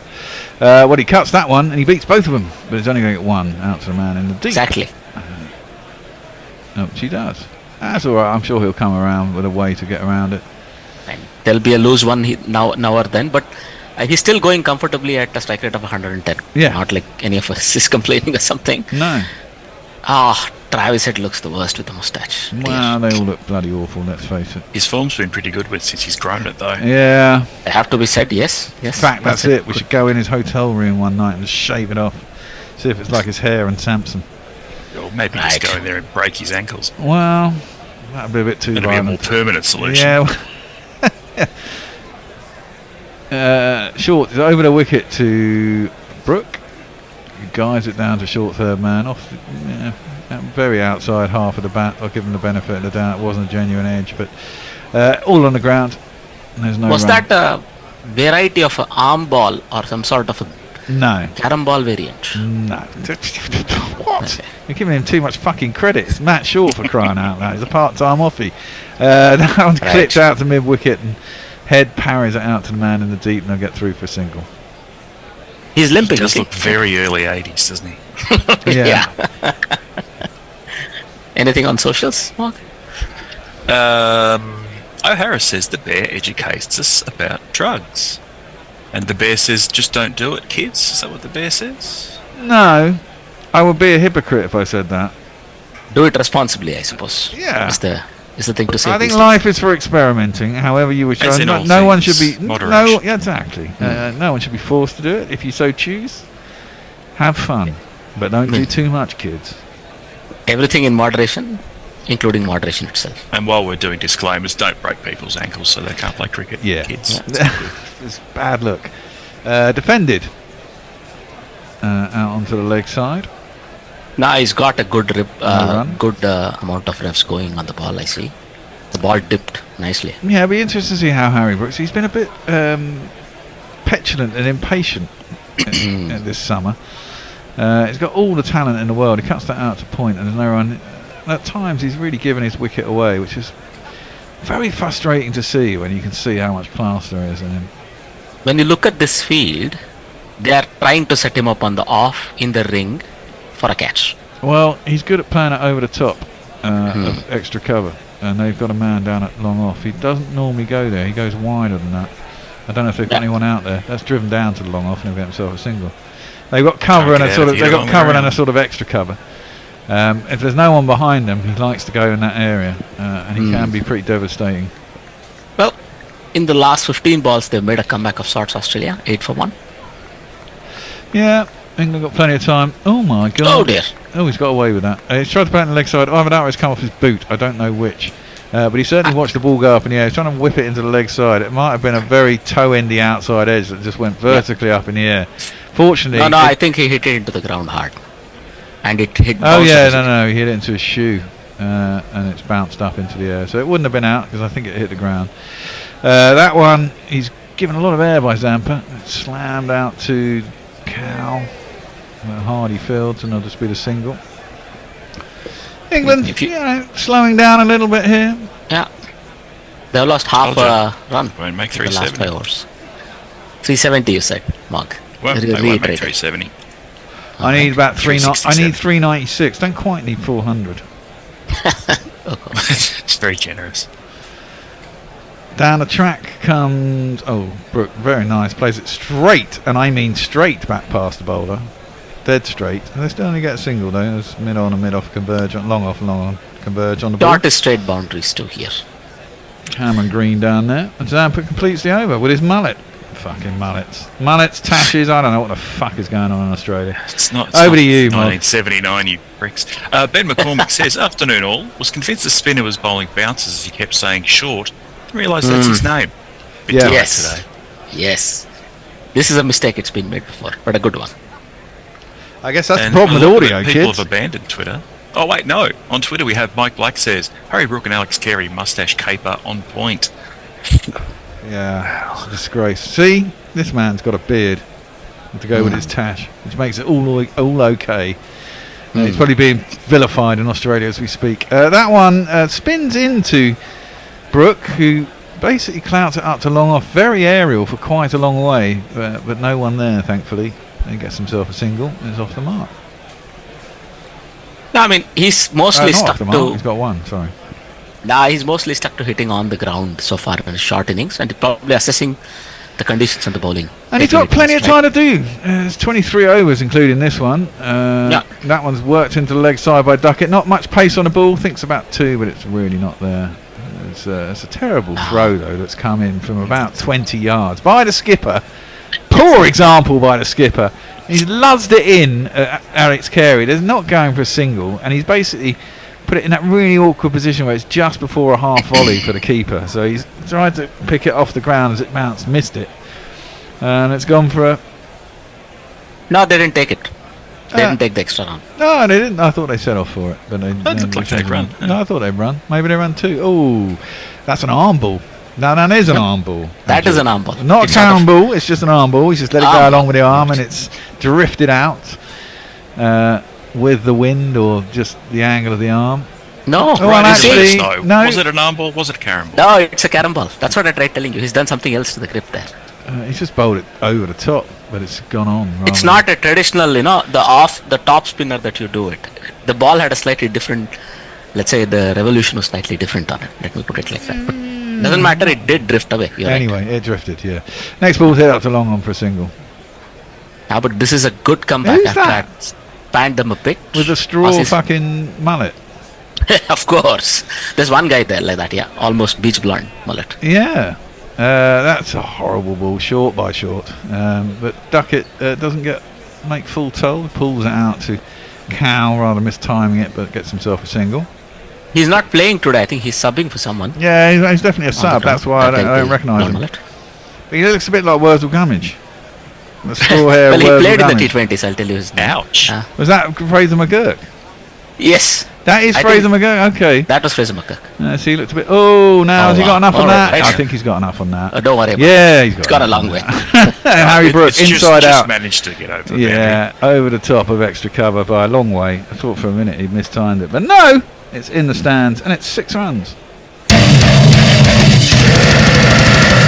I mean, it is either Cooper Connelly or Jake Fraser McGurk. I can't tell them apart at that distance. It wasn't Connolly. That wasn't Connelly. I don't think it was Connolly. It was a horrible haircut. Well, Oh, maybe it acceptable. was Connolly then. I mean, Nicholas Agar says, are there many people with Zampa in Australia? Maybe only one. I don't know. He also clarifies his name is Agar, as in Ashton, I guess. Yeah. And Ravi N says you can eat, by oral, masticating and ingestion, all the weed you want, and you won't get any of the in the couch dear. high unless you smoke it or take edibles. Well, this is true. That is an attempted little paddle sweep by. What was he doing? Duckett. Yeah, I mean, it would have gone on to hit the stumps, but it pitched miles Yes. outside leg stump. Unfortunately, it came off his pad and just bounced harmlessly down towards fine leg. I can't understand that stroke. Because there's every chance of a top edge, under edge, missing the ball entirely. Well, you got to trust yourself. He's a class batsman. That's driven up to long off and he'll get himself a single. Of course, that's the thing. If you eat weed, it doesn't do anything. You've got to release the oil by cooking it. Hence the cookies and etc. etc. I don't like eating weed. They say you got to put it with the butter. Extract Yeah, the ghee out of it. exactly. You got to That's the put it with best the way. butter, and then you use the butter in other cooking. I had a couple of people living in the dormitory above me when I was a student. Those were air quote specialists at it. I imagine there's quite a few Dutch specialists out there. Good stop by the pig. But they're going to get a single. No, they didn't get a single even. No, he stopped a single actually. That was excellent still, fielding. He ran in from square leg with almost porcelain excellence. Yeah, I thought they could have still got the single. Swept by Duckett, not very hard, and Spaulding Smith stopped it. How old's Smith now? 32? 34. 34. He's older than Rooty by 3 years. Crikey. That's swept down to the mulleted That is man. Connolly, man. It's That is Cooper Connolly, Connolly down at long leg for a single. And the other thing, is it just me or does the Pixter look one size too thick now? I mean, put on a little bit of weight. He's developing multiple chins. That's true. Yeah, I mean, it does look like either it's two jumpers or looks a little chunkier. I didn't realise that he was living a lot of time in New York and his wife was American until the World Cup. That's inside edge onto pad as Brooke tries to work it in leg side and there's no run. Maybe he and Shakibul could Open a make restaurant. friends. Yeah, open a restaurant as well. Hang out together. In any case, that ball there, that's what Zampa brings to the table.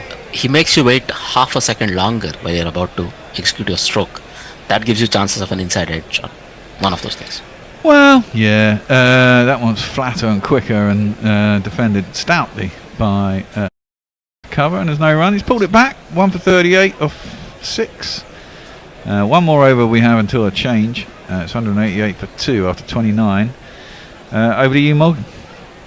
Barong says YouTube communication is new to me. Visuals. Mog doing his best impression of an AFL umpire, I see. I'm not quite sure how. Did I do that at some point? I don't remember. Maybe it's just the black. What is an AFL umpire? An AFL umpire, often called maggots, funnily enough. Oops. They're guys that umpire AFL matches. I mean, I understand. They could be on the field. They could be doing the goals.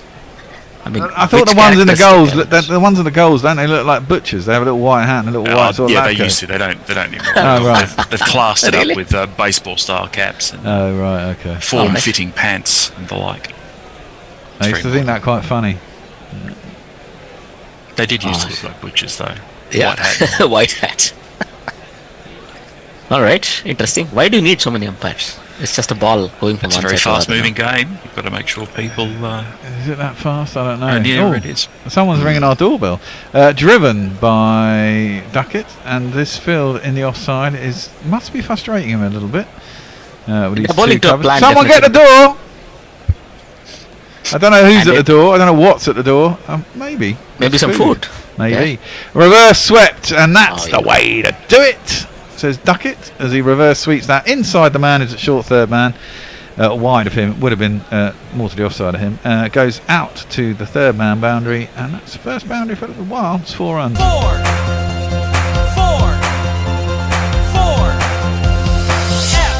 F-O-R. Has to take a chance. I think he picked the right ball as well. It was not one of the flightier, loopier ones. It was a flatter, faster one. Short into the pads this time then of Duckett, and that allows him to work it into a very vacant mid-wicket. Very annoying. Well, there is a mid-wicket of sorts, but as I said, they're trying to focus on keeping his stroke play to the offside or straighter down the wicket.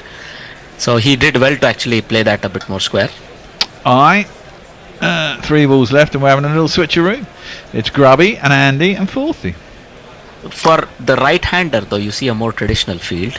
You see an extra cover, a point, a deep point, and a mid-off. So again, they're sort of trying to. But he's an encourage off him to spinner. hit through. There's got to be someone at mid-wicket. That's gone over the top, and I think never he's mind. got enough on that. Has he got Yes. enough on that? Yeah, Yes, he's definitely yes, got enough on that. It's gone into the crowd with ease. An old-fashioned 6. This time, I think it was not caught cleanly in the crowd. No, I think it landed. But I mean, that was as clean a hit as you'll get. Just swinging through the line and up and over mid-off, knowing that the fielder is inside. But There's a long very way good. back, into the crowd as well. Never you mind. That's 80 meters, I think. Very 6 in nice most places. shot. He's gone around the wicket now, short. Trying to cramp him for room, goes back, plays it out. There's a kind of forward square leg and a very wide mid-on. No run, as he hits the wide mid-on. Brook 19 off 17, Duckett 90 off 83, England 199 for 2. Coming in And then, Oh, man. that's a poor That ball was from bad. short. It's a good shot. He's not going to get 4 for it though. Good fielding from I think it's Abbott down there. He shoved it down the leg side, and Brook just got down on one knee, and Paddle swept it very fine. But clearly, Abbott was fine enough to be able to get round. They got back for 2. That's the end of me. That's the end of 30 overs. It's 201 for 2. And Grubby, Andy, and Filthy are going to take you through the next 10 overs.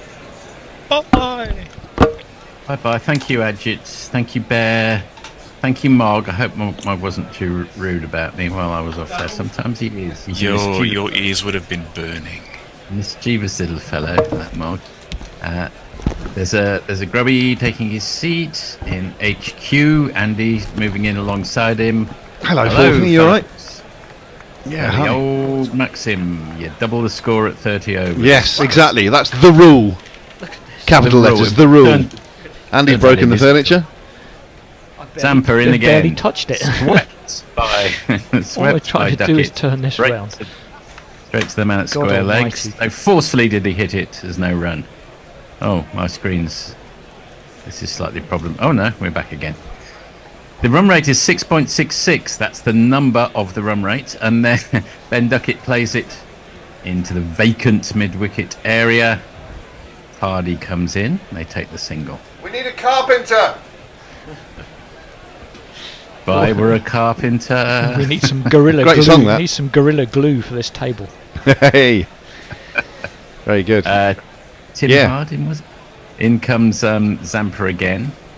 He's gone for a little more tap than he's accustomed to, but I don't know. It's 1 for 39 off 6.2. It's probably about standard these days for ODIs. And that's played by Harry Cherrington Brook down to long on. And that's a single. Cherrington, did you say? That's his middle name, I believe. What a great name. Oh, didn't you know that? Yeah. No, sorry, I've not been on Wikipedia today. That's good. Oh, that's come up before. I love that. Go on, the cherry. Comes Zampa. Right arm over. Characteristic Ben Duckett. Clip into mid-wicket. Quite why they're happy to give a single away there. Why do you think they're happy to give the single away there each time? Why? Yes, I I mean... suppose just put a mid-wicket in. they're a little bit on the back foot, aren't they? They're just trying to block every hole. And when you've got Duckett in there on 90, he can score 360. Zampa in again. Score 360 runs. Brook rather throws the kitchen sink at that, but to no great effect. It just dribbles back to Zampa. No run. Yeah, I'm saying 402, the final total. Okay, then. Double it at 30. As we know, that is the rule It's in capital absolute- letters. Oh, no. The rule. Zampa in again. Last ball of the over. Just gives himself a little bit of space, but they've got a man in there. That is the end of the over, and England are 204 for 2 at the end of the 31st. Well, we've had one tweet in the last hour. Mike says Harry Brook and Alex Carey moustache caper on point. We've successfully driven everybody off the most popular messaging platform because we don't like the owner. Well done, everyone. YouTube's quite lively. Yeah, YouTube's lively enough. Nicholas says Karen Carpenter. She might have done that one. Karen Carpenter singing "If I Were a Carpenter." I don't think. Yeah, no, that would be weird, wouldn't it? Would be a bit. We Are the Clash, songs which are about the group itself. Indeed. Muttley says yes, sings. I'm not going to sing it, but how can we speak when our ears are burning? The real Slim Shady, would that count? Well, is there a rapper who doesn't always say True. who Yeah, they are all the time? my name is. And they've all been at extraordinarily exploitative sex parties. That's all coming out. Oh yeah. Oh, it's all coming out now. It is. That's going to be as big as Epstein, I think. Nicholas says Smith lives in New York Empire State Building. I'm sure he does at least some of the time. He is in America quite a lot. New York state of mind. Round the wicket comes, I assume that's green. Yeah. A green light about him, and it's played to deep mid-wicket where they come through for the single. Is that a change of bowling, green? Yeah, it is, Yeah, isn't I'll it? give him a little jingle then. Yeah, please do. We are the Cameron Green Appreciation Society. God save Mitchell Marsh's brand of all-round variety. We are the Cameron Green Preservation Society. His injuries cause all of us excessive anxiety. Bit of kinks there for you. There's a very yellow strip that Australia working, almost too yellow. And that's pulled by Brooke very nicely, but straight down to long leg, all along the ground. Come through for the single. Is it everyone having a nice time in Sydenham? I take you're all in the studio. Oh, got a bit of a full house today, haven't we? Party time, yeah. Hobnobs and a few knobs, yeah. Fewer hobs. The knob quotient is reassuringly high. Yeah, that's nice to hear. Oh, I wish I was there with you. I'm all alone with Toby in my lonely Melbourne. It's not a bedsit, it's a nice house, but let's call it a bedsit. And Green comes around the wicket. Ooh, and that's an unusual thing. That's just defended by Duckett straight back down the wicket.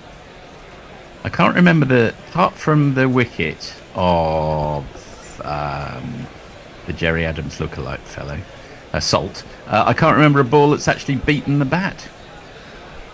Salt played and missed at least one in the very first over of the match for FIBA. Right. No, apart from that, it's usually a pretty good track, isn't it, at Trent Bridge? Yeah.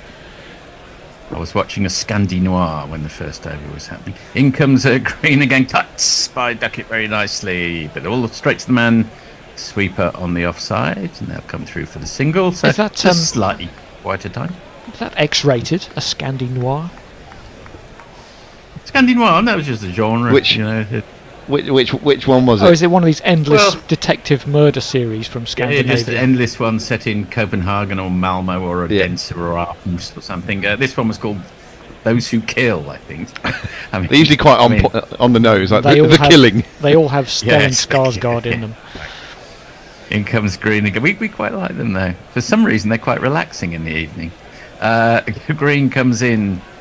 Brooke, I think I hit that on the full. I think he turned it into full toss, but straight to the man in the covers. It's funny how murder mysteries are so relaxing, despite the content of the murders. Well, the cutesy language that goes with it as well. Like, ooh, when I was watching with my parents when I was a kid, it was always, ooh, she's the next one to be bumped off. Yeah. You sound like a little game on an inflatable or something. Yes. In comes Green again. And that's pulled by Brooke again. But he's got it all the way this time. It's a good 4. 1, 2, 3,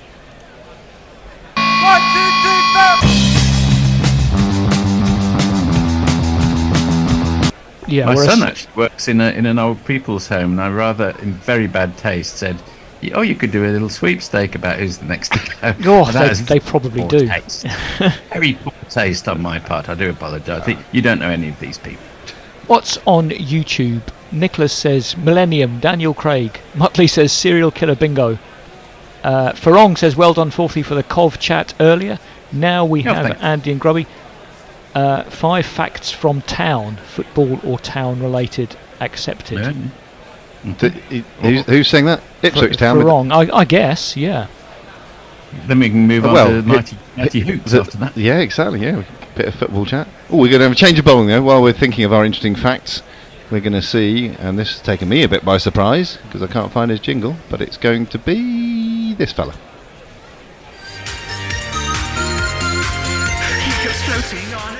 Over to you, Forthy. And he starts with a full bunga, which goes straight to the man with sort of roughly a cow along the ground. That's Hardy. Rather missed out on that one, Duckett. But he does move to 95. No, Labuschagne organising his field. You got the impression from that documentary Labuschagne only took up leg spin to copy Steve Smith. Yes, he's very much mini-me. They've actually potentially got 10 bowlers, but none of them are particularly good. That's the problem, Australia. Yeah, I've played in that kind of team, yeah. And that one popped up a bit, though, to be fair to him. And that was a slightly false shot by Harry Brooke, but played on the bounce to the man short cover. And that one's whipped down to long on by Brooke. They come through for a single, so far so good for Labuschagne. 2 runs off the first 3 balls. Nicholas Agar says ABBA the murder. He must have seen ticket prices for the ABBA experience. Daylight robbery. Still going. People pay it though. It's still going. Yeah. Sold out. Oh, for fuck's sake! That's a terrible dismissal. He's out. Duckett is out on 95 to Labuschagne with an awful ball. It was a sort of check shot. Would you care to describe it? I shall just leave it to Stephen Fry. You silly little boy, what on earth were you playing at? Oh! It's like that was so bad, Duckett didn't know what to do with it. Yeah. So we were rather less than complimentary about Marnus Labuschagne's bowling prowess, but he's come on and he I still am. snaffles the wicket in his first. Yeah.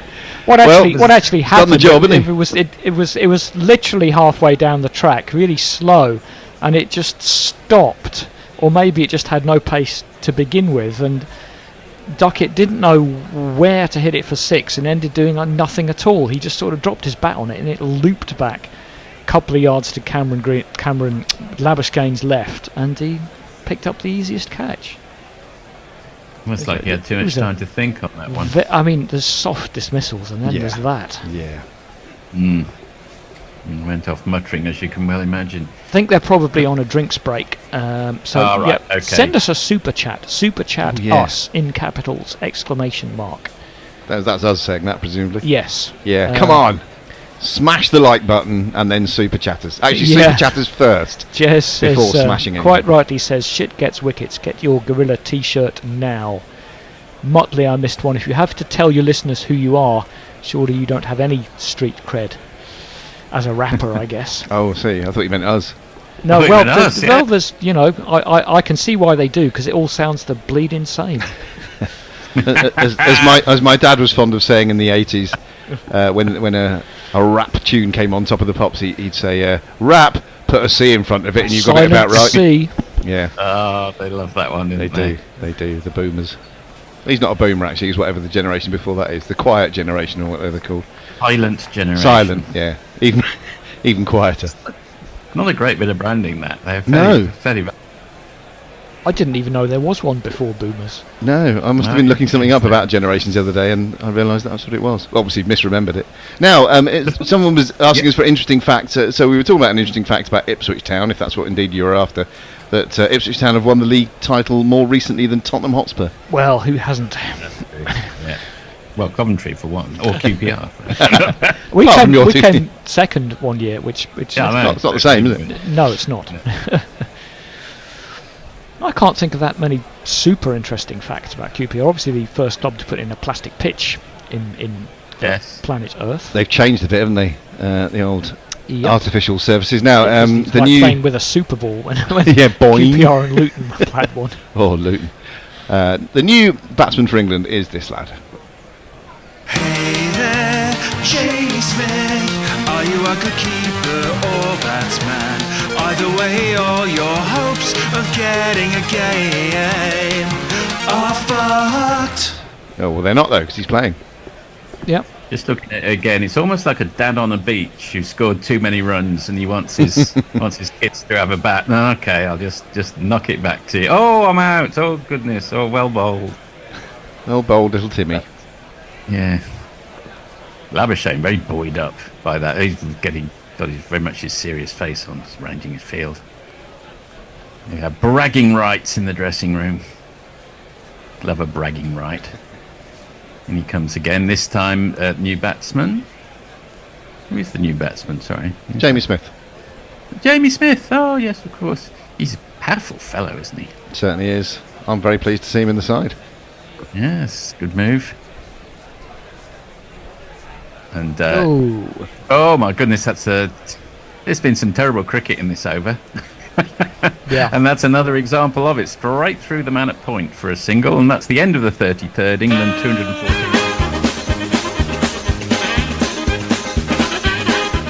Yakety sax from the Benny Hill show.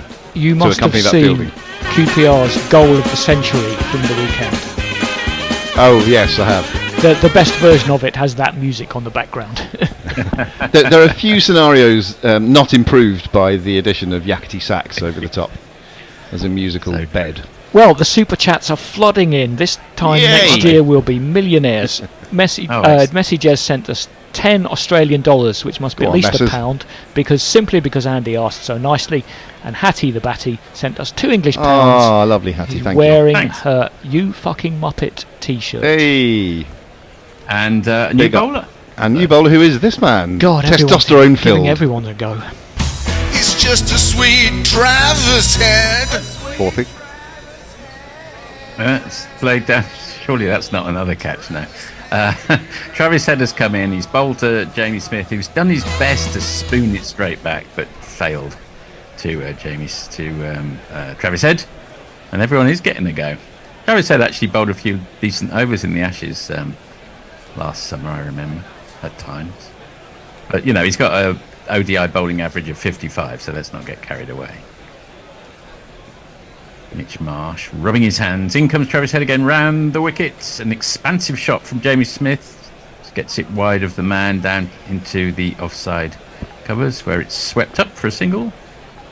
We've all played a bit of cricket in our time. Andy probably more than the two of us, Forthy. But we've all faced bowling that's a bit like what we're seeing from both ends at the moment, which is quite high, loopy, and you think, I can whack that anywhere, but actually, given what's happened to Duckett, you're a bit tentative about playing it.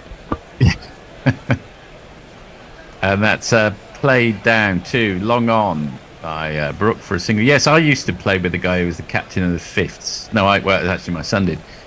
And the ball would come down with snow on. I mean, they were basically logs. But they were very difficult to play. Well, actually, mostly because people aren't playing them correctly like this, which is take 2 steps down the wicket and play it on half volley, which he's just done 2 balls in a row. Yes, the second one of those. That's right. Yeah. But that kind of bowling is actually, if you're sensible, it's really easy just to hit it for a single every ball. But of course, everybody tries to hit it for 6 instead. That's a good point. It's a good point. There used to be, lobbing used to be a legitimate form of delivery up until about 40 years ago. I think Mike Brearley used to bowl lobs from memory. That's played to mid-off by Brooke, and a sprawling Mitch Marsh cuts off the runs. And that's the end of Travis Head's over, and he's only gone for 3 runs. No wicket for him, though. And at the end of the 34th, 217 for 3. Nicholas says Benny Brill. I don't know what that means. And Travis Benny Hill, Brill? Oh, Benny Brill, right, yep. Travis the taxi driver. And Ben McCormick. England are going to squander this dominant position, aren't they? Are they? Aren't they? It's like Bobby Robson after the England versus Argentina 1986. Maradona handled the ball into the net, didn't he? Well, didn't he? He asked at the press conference. I don't remember. That's a good one, actually. Yeah. No, he got really angry, didn't he? It was good. It's true as well. Terry Butcher still will not even hear him mentioned in conversation, I think, and Peter Shilton. Oh, and that's hit all the way. One bounce. I was going to say Peter Shilton is really the person to take issue with there. One bounce. Listen and you bound to see the way you get shot for crossing a boundary, I'm rather like second season Ange Ball. It might be second over Labuschagne syndrome. Let's hope so from an England point of view. No, that means you're going to get a wicket in second over, mate. Well, yes, I suppose that's true. I was thinking more of his English performance today. But yeah, no, he does. He's got a good record. That's a dot ball, and he's really hurrying through the overs. This is real club cricket stuff. We'll bowl them really fast, and they won't know what's hit them. That's cuts to the sweeper. It does seem to be working to a degree. I mean, it's a pretty basic, isn't it? Pretty basic strategy. I don't mind it. In limited overs cricket, you just rattle through your overs and it can unnerve a batter. It can, yeah. I always think we'll just take a couple of steps back and look around the field and things. That's doubled by Brooke, doubled it all the way down to long leg for one of these.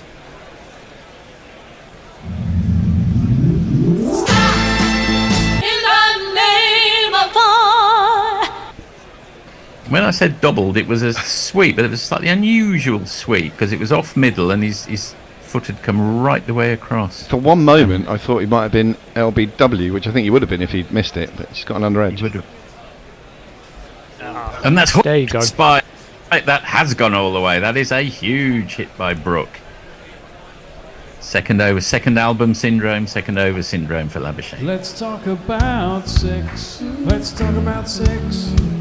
Let's talk about sex. Let's talk about sex. Oh, seeing as you're here, Andy, I'll play this one.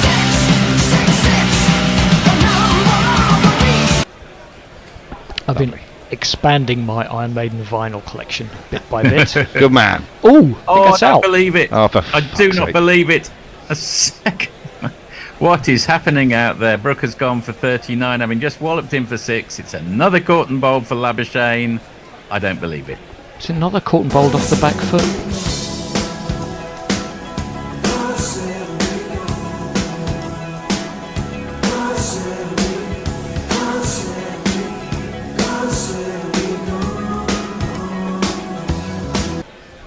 Oh God, Slabushaine's second album's got a killer track at the last track on the second side, it turns out. A hidden track. Damn it. 2-3-2 for 4. And yeah, I think whoever it was who yes, Ben McCormick might well have been right. England do seem to be squandering a good position. Yes, he just said, "Told you." Well, get it quietly, Ben. Get it quietly, exactly. Farong giving us more football. He is correct to say we're not particularly interested in Manchester City's 115 charges. He's also correct to say nothing will happen. And who's that? What is my favourite Senjutsu track? Asks someone with a big long German name. That's Leah. Leah. Any other answer than Darkest Hour is wrong. Well, I do like Death of the Celts. Nick Vickers says, I remember Peter Reid saying his biggest regret was not scything down Maradona at the start of that run. Yes, Quite right too. I think I remember. Peter Reid's biography is quite good. I think he mentioned that in there. Yeah. Peter Reid can barely walk these days. Oh, poor old Peter Top Reid. fellow, though. I saw him play. He played a few. He played, I think, 2 halves of a season for QPR. I enjoyed watching him play. Now we had him at Coventry. I didn't enjoy that at all. This fellow has come to the crease for England. I am Liam Livingston. I play for the light. Fourthy. In comes Labuschagne, and who could have been on a hat-trick, but he couldn't have been, because played out into the offside. Oh no, it's not. Hang on, we're starting you over, have we? Yes, we have. It's Travis Head time. My apologies. So that was very much Train in Vain, I would say, from London Calling by Labuschagne, the slightly hidden track at the not on the album listing.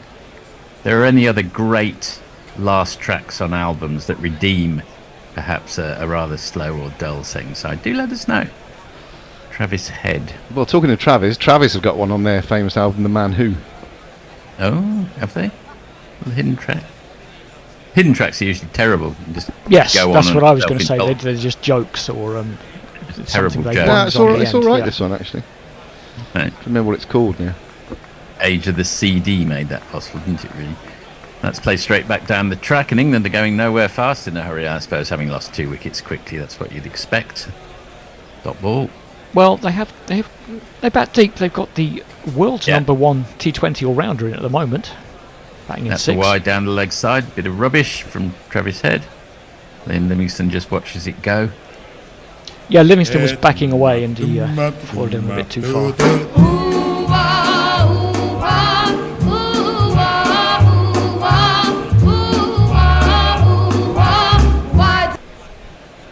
Travis Head again gives himself a lot of room. Short Can't is do bowling. anything with it.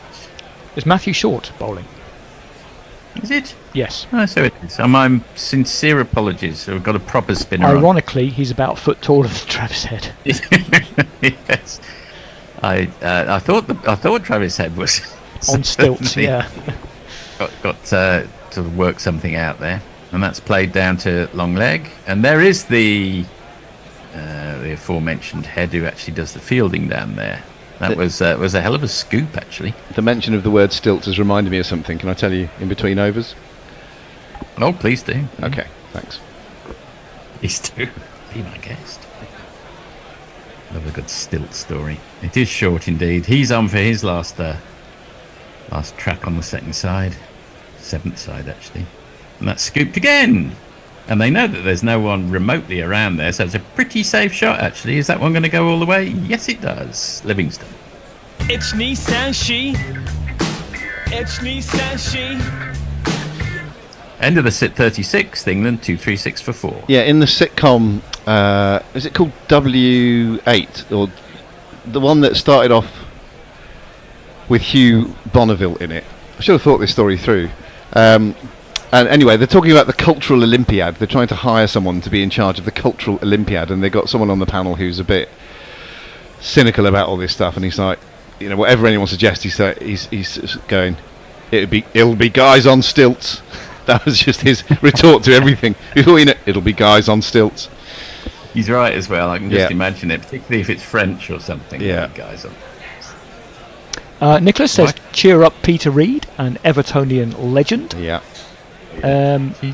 Leah says, yes, as correctly says, there are a few crackers on Senjutsu, Days of Future Past and Stratego. Labasheng is being kept on, by the way. Ooh. Oh my word, surely. There's a big appeal for LBW. I think it's hit the bat. I thought it hit the bat. I think Labasheng's getting a bit carried away here. Haven't had any reviews, have we, today? I'm Maiden touring Australia at the moment, Henry. Yeah, they're on a world tour, yep. In comes Labasheng. Down the wicket comes Smith. Can't do anything with it. Straight back to Labasheng. Honestly, I feel that quite similar to AC/DC, they're just a bit too old now. I don't really want to go and see them. I want to see Iron Maiden. Oh, that's launched by Smith, and that's gone many a long mile.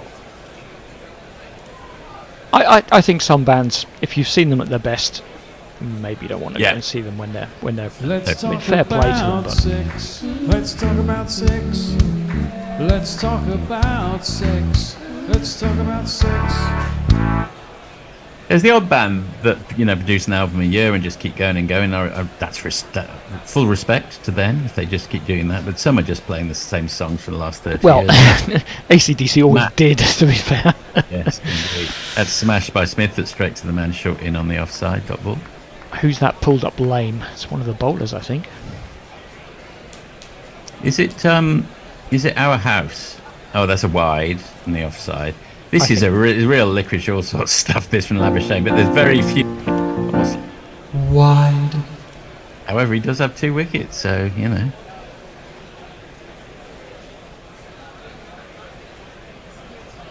And disappearing into the dressing room is the lame man.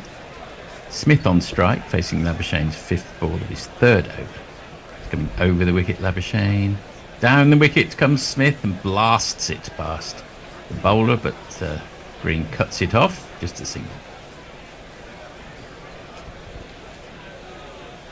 Quite like England's coloured shirt, nice sort of teal. I called it teal. I called it teal and was poo-pooed. Electric teal, we were saying in the green room. Teal, electric teal. There was that is it blue or is it green thing going around, wasn't there, this week? I'm colourblind at the best of times, so don't start all that on me. Was it Aaron Hardy who went off? I think it was, wasn't it?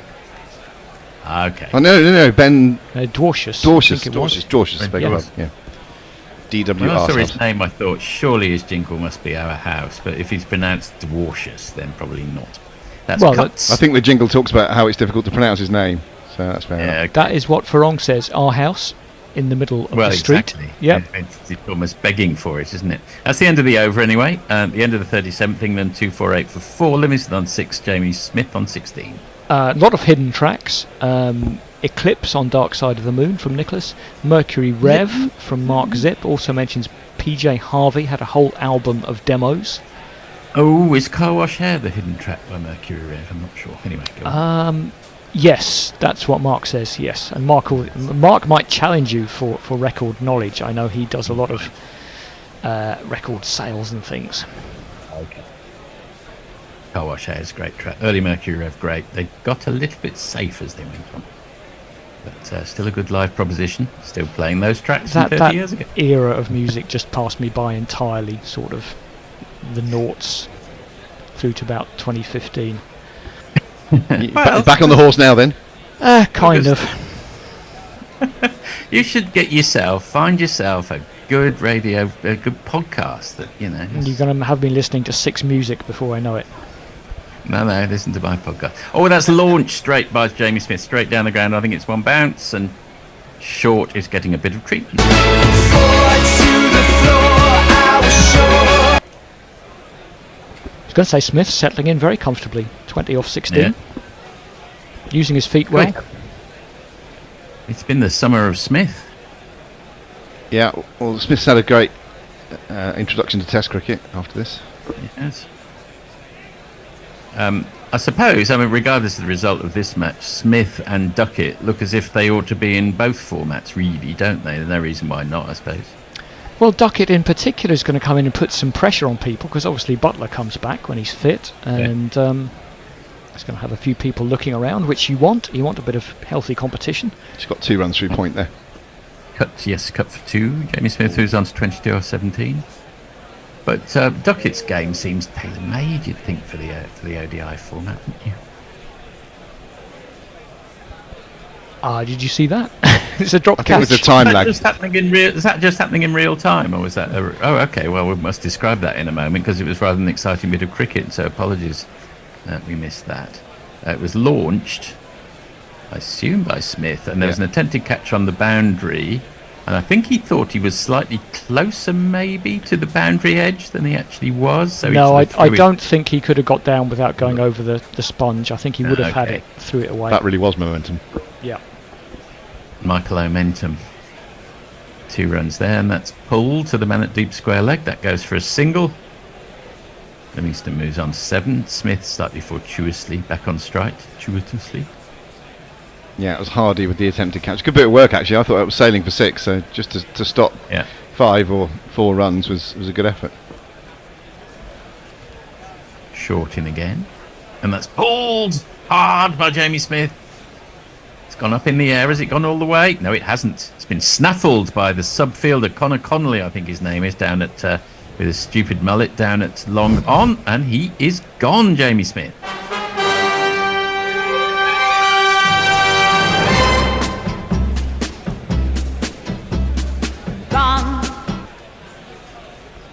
Nick Vickers, shame on you, you're giving me incorrect Iron Maiden facts. They had a different singer on the first 2 albums, not the first 4. Okay then. Ben McCormack, Collapse is on. Farong is still banging the drum. Duckett is an all-rounder. Stupid Kiwi captain coach don't understand.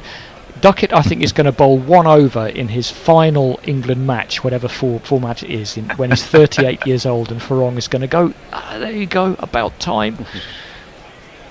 Hattie, do you absolute fix? They're monofocus, don't they, on some things anyway? Yes. Hattie says, do you ken John Peel? I actually no, I don't I always hated that John Peel shit bands thing, because they were all shit. All John Peel bands were shit? Yes. All of them? Pretty much. It's an interesting starting point. Right, we've got a new man striding to the crease. A very long jingle for some reason, so I'll just put it as a bed and we can talk about John Peel over this.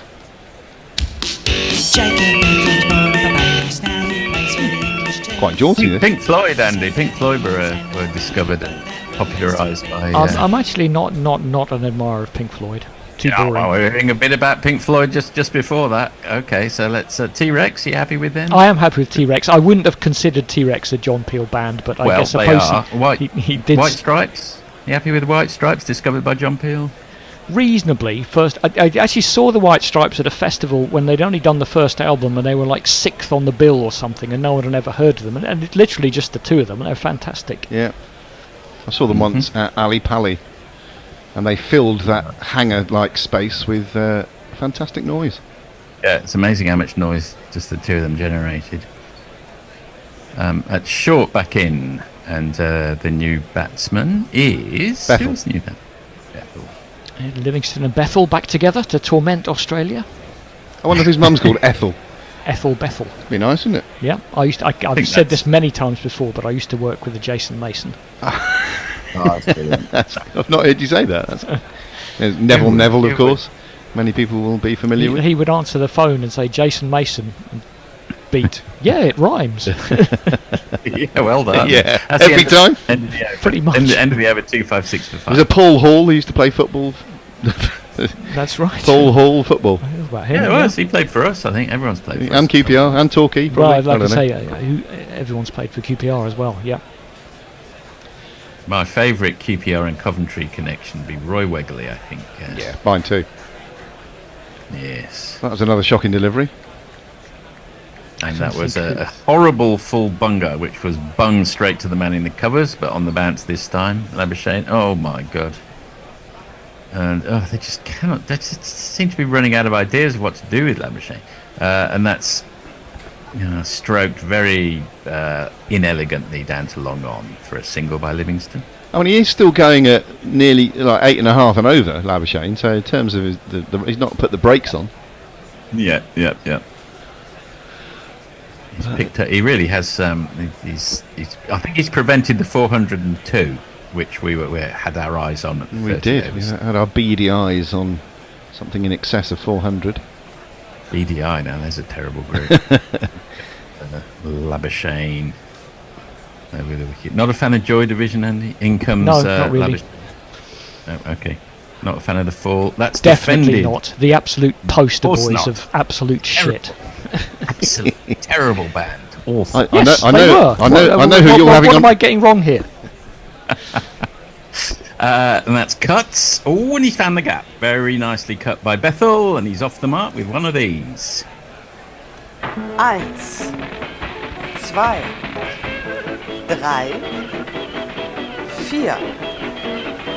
4. Next week's guest on Vinyl Maelstrom will be Andy Ward.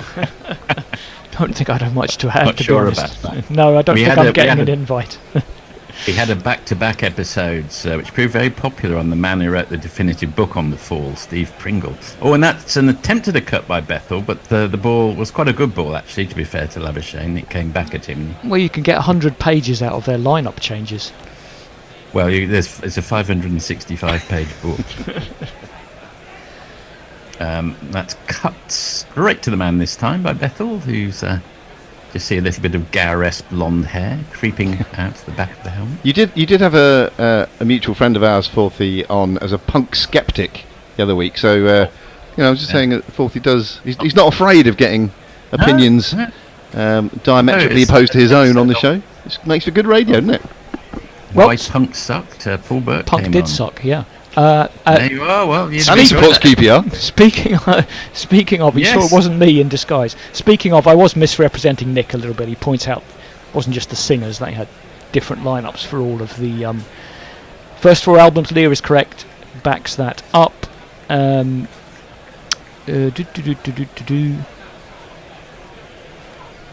Nicholas loved the ponies. Oh no, he meant the Pogues. Okay, sorry.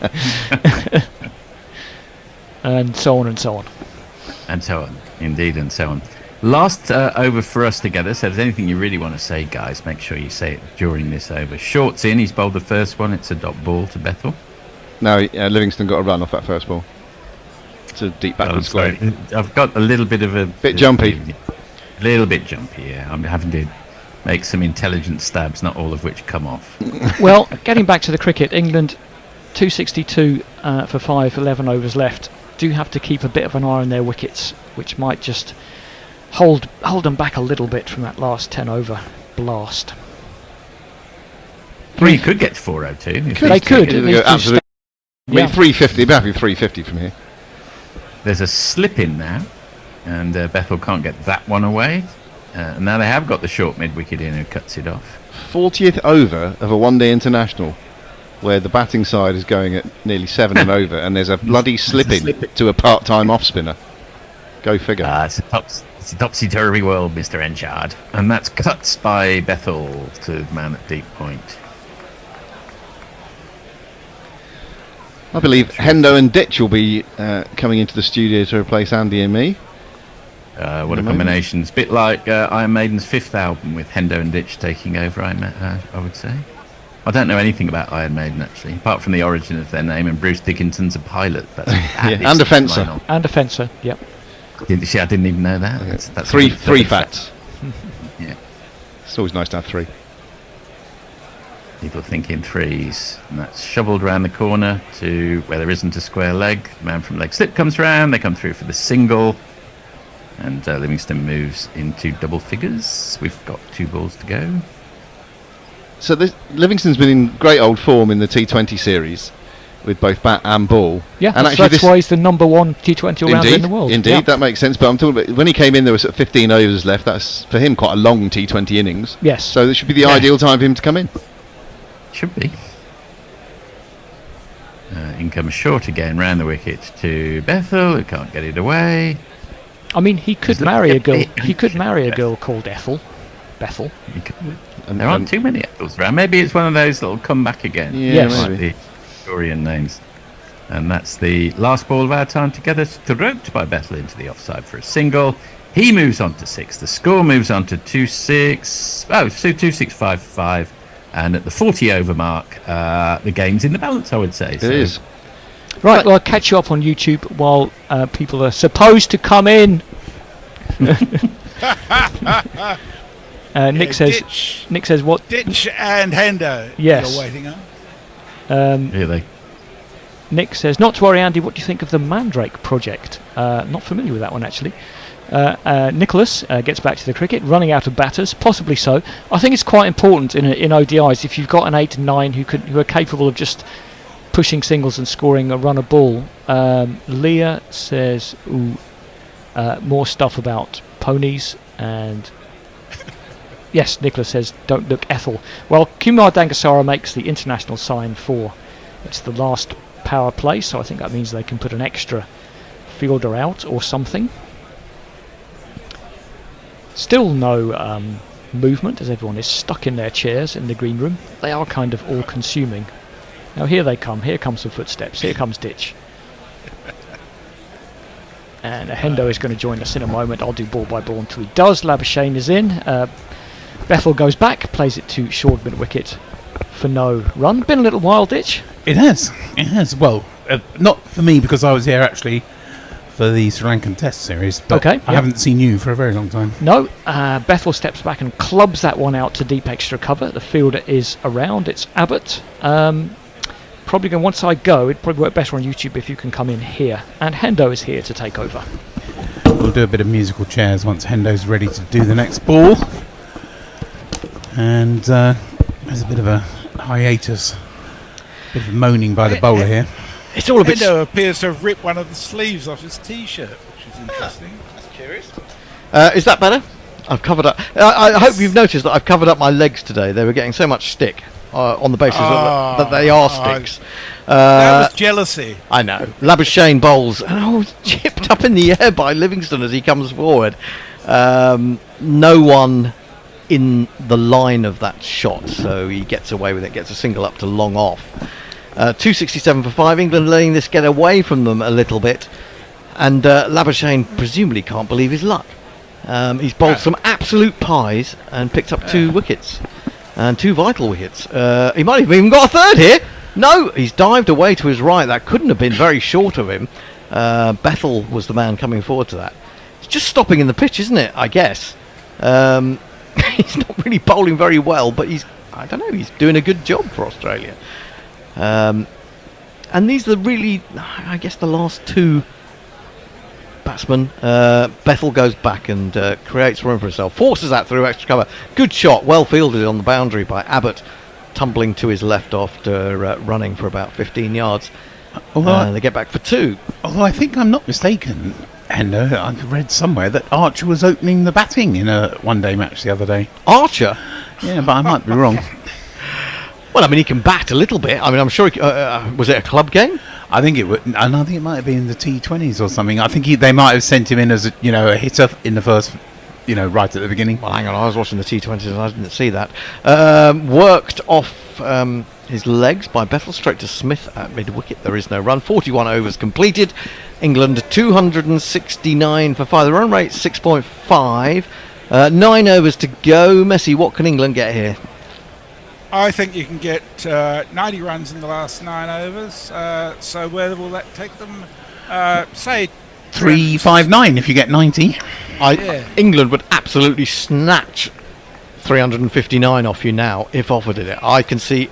I can see it going either way. They might get lucky and get a few shots away, but at the same time, a couple more wickets and England might wrap up for under 300 or close to 300. Yeah, I mean, usually when I watch the last 10 overs of an England ODI, they get about 30 for 5. Can you go off air, please?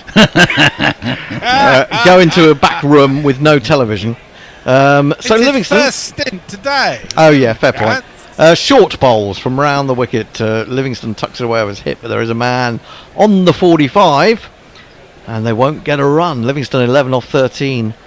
Bethel 9 off 14. Spin has proved England's Achilles heel here to a certain extent. Short in again, he's given himself a lot of room, but then again it's fired into his legs, and he has to whip it away out to deep mid wicket. He won't be able to get anything more than a single. I thought Short bowled his first over was quite good. I think it only went for 3 runs, but I haven't seen any of the rest of his bowling.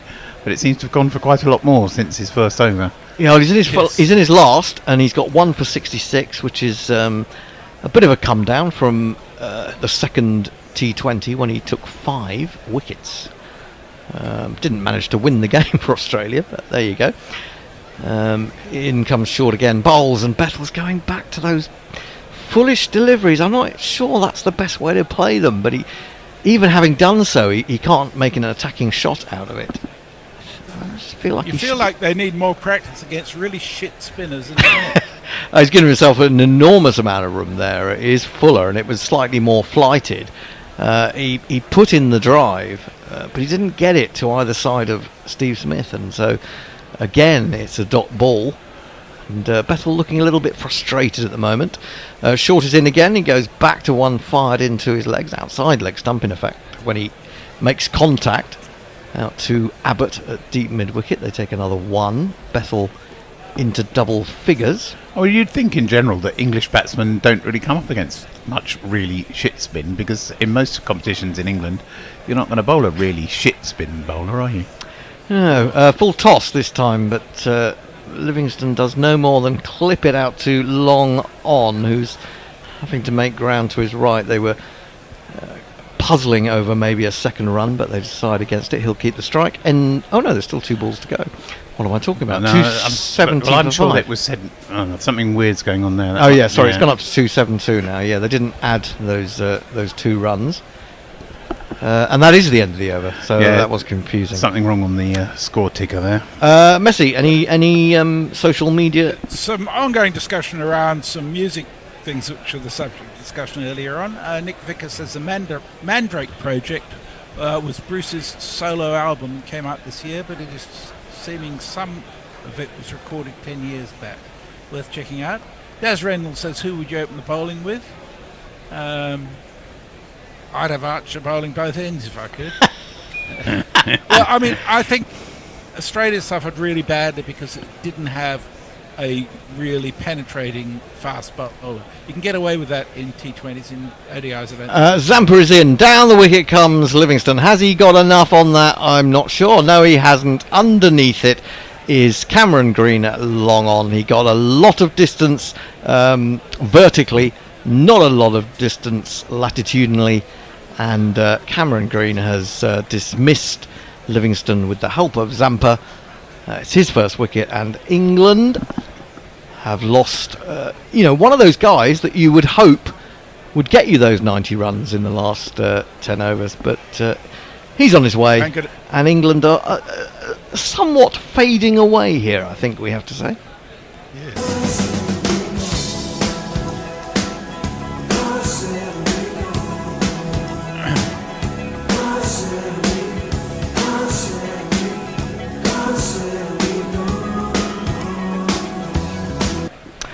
Going back to music. Sorry, go on. Am I correct in assuming that the bear has actually left the flat?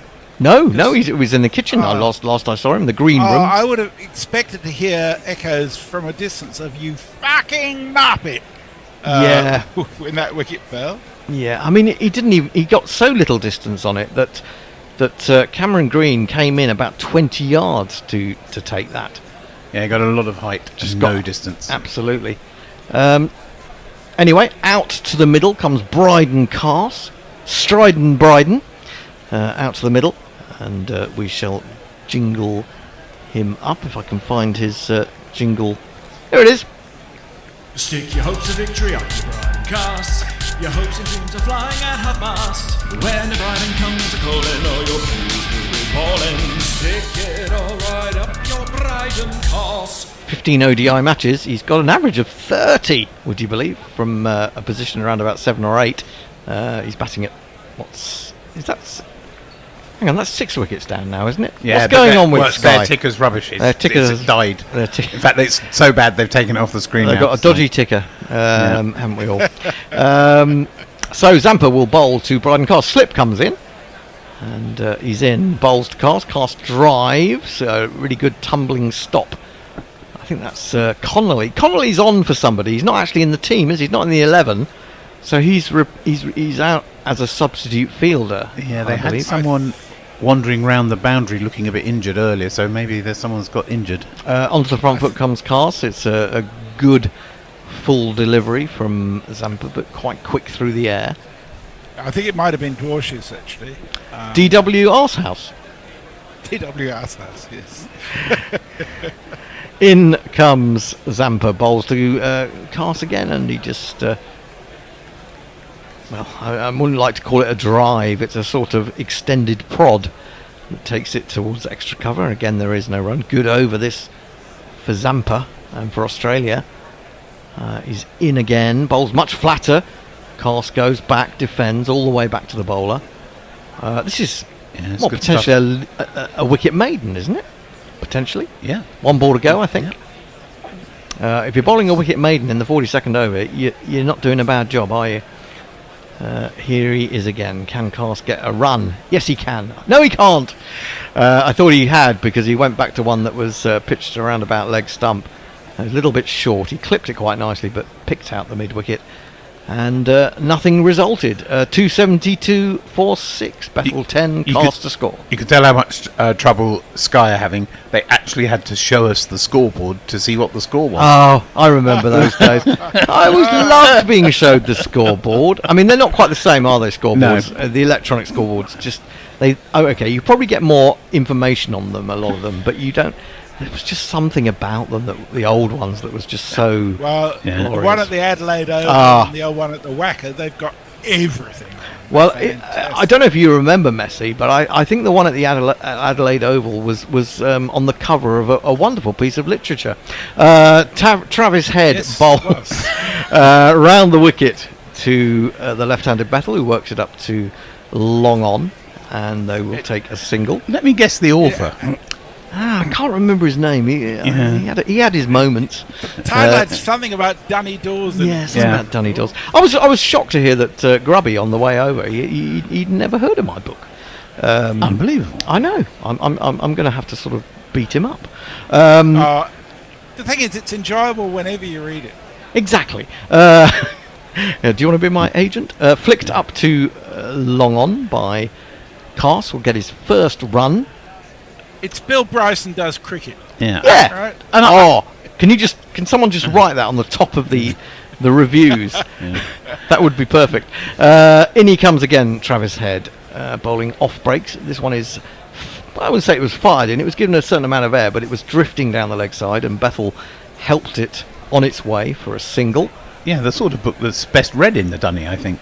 I mean, if you are inclined to spend a long time in the Dunny... there are those who do read books in the Dunny, aren't there? Down the wicket comes Cars. Almost yorks himself, actually, but still manages to get enough bat on it to force up to Connolly at long on. They take another single. Now, who is the injured man? That is DW Arsehouse, isn't it? Looks like it. I'm just judging just judging by the tash. Not always easy to see. Oh, now that... Bethel tries to swing that into the onside, and he may have got a bit of bat on it. He's got a single. I think it was a bottom edge, was it? Bottom edge, but for a moment I thought he'd missed it and would be in trouble. He's done something serious. He's done his arm or something. He's done his left arm. Yeah. Well, he is a left arm bowler. He's got it, absolutely. He's got it in a sling in the dressing room, you can see. So hence they've had to use a few extra bowlers. Well, they've used 8 bowlers today. It hasn't been a problem for them because it's worked quite well. Now, Cars has tried to swing that away. He didn't really get full contact on it. It went to the man just behind square leg, and he set off as if he had no worries in the world, as if there was an easy single there. And Travis Head appealing for LBW to a ball that must have pitched at least 8 inches outside leg stump. Yeah, good point as well. 277 for 6. England have 7 overs remaining to try. And I guess now you've got to be looking at 320. Yeah, is I think just got the he got quite high on the bat, but he got it very late. Could easily have been slipped through onto his pad. So Zampa's got another couple of overs. They're just going to block him out, aren't they? They don't want to lose. You can't afford to lose more wickets right now, so I think they'll just get whatever they can from Zampa and try and smack the rest of the bowling. I'm definitely adjusting my estimate of England's score. Yeah, I thought you were very. I thought you were being very sort of pessimistic from an Australian standpoint. Well, by I mean, saying 10 and over is not uncommon in the last 10 overs of an ODI, but they've lost every bit of momentum. They have. Zampa's made a huge comeback. Here he is bowling to Bethel. Bethel defending a ball that just straightens a little bit. You do wonder a little bit though. Maybe it was a good thing to bat first because perhaps the pitch is getting a little bit more difficult as it gets a bit of sun on it and stuff. I wouldn't say there's been a lot of sun up there. It was quite cloudy earlier on. That's full toss. He was coming down the wicket anyway. Ended up being quite high, so he couldn't really do a lot with it other than force it down too long on. And this is the problem for Bethel at the moment. He did hit a couple of big sixes off Zampa in that second T20 when he got a 50, but he just seems to be struggling a little bit. I do think that the spin is sticking in the pitch a little bit today. It certainly appears that way, on the basis that Labuschagne has got a couple of wickets that you wouldn't normally have got on a deep, very good pitch for batting. Carson has decided to take the long handle to that one. He's lifted it long, but not long enough. Pathetic. And there are the safe hands of Cameron Green again. This time he hasn't come 15 yards in. He didn't fail by much, Bryden Cast, but he failed by about a yard. And Cameron Green has enormous hands to go with his enormous body and enormous head. And England lose their 7th wicket. A little bit of trouble. The crowd says, the crowd says, the crowd says you're out. So Bryden Cast, who was averaging 30 in one-day internationals, will have that slip down a little bit as England slump, I tell you, to 78 for 7. Yeah, one-day cricketers seem to have lost the ability in certain situations to get their boundaries along the ground. It's all about let's smash a big six because they're so used to doing it in T20. But ODIs aren't quite the same as T20, are they? Not at all. I also think it comes back to Hendo's point at the very beginning about how England just don't know how to bat for 50 overs, even in Test matches. If you think that the Sri Lanka bowlers bowled England out in the second innings at the Oval in 34 overs, it kind of says something. And a lot of these guys, apart from when they do play one-day internationals, they're not playing any 50-over cricket, are they? No. At all. No. So, their mindset is all T20. Well, there's not... or 100 even, Yeah, because the only big 50-over contest in England nowadays is the one where only the junior players play, isn't it? It's absolutely true. Absolutely true. New batsman at the crease, allegedly an opener. But I might have been wrong about that. I'm sure I read it somewhere. He'd open the bat. Break your heart, hotter than lava. I'll look it up later. Bogart in your face, at your stumps, on your toes, on your mum.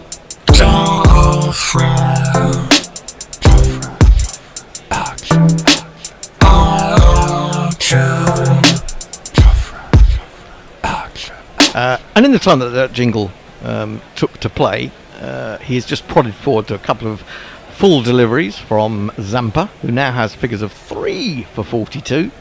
He's got 7 balls left, Zampa. Yep. He's in again. Flatter. Oh, a little bit of turn there, though, as Jofra props forward and defends into the offside. End of the over. Zampa is doing excellent work for Australia, and England is 278 for 7. Messi. They've scored 14 for 2 from the last 5 overs, which, where overs 40 to 45 should be going for at least 8 and over, you would expect. So there's Barong, I think this one's for Bear. Hands up if you're stoned. I'm waving. That's not me, him. Not me either.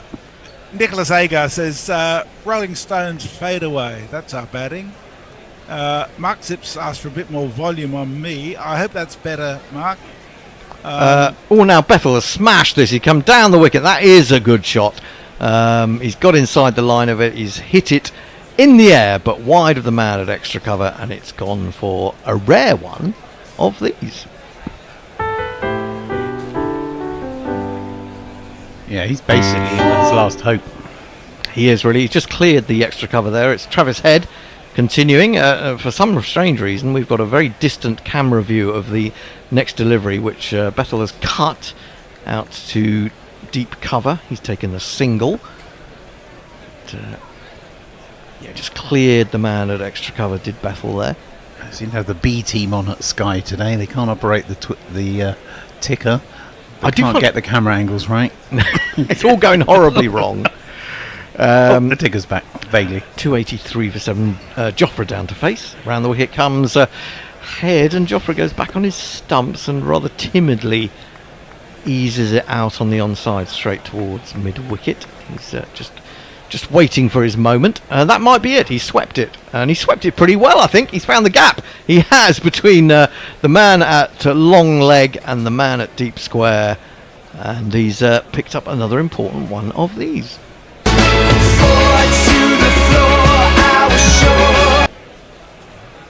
Nicely played. Yeah, rolled the wrists over it. And, it did go a little aerial to start with, but not dangerously aerial. No, there's nobody in the infield there to take the catches there. And so he split. Perfectly safe. Probably deep backward square and mid-wicket rather than a long leg. You don't tend to have long legs to spin bowlers. In comes Head again. Oh, he's brought out the reverse sweep, would you believe? No. Joffre Archer.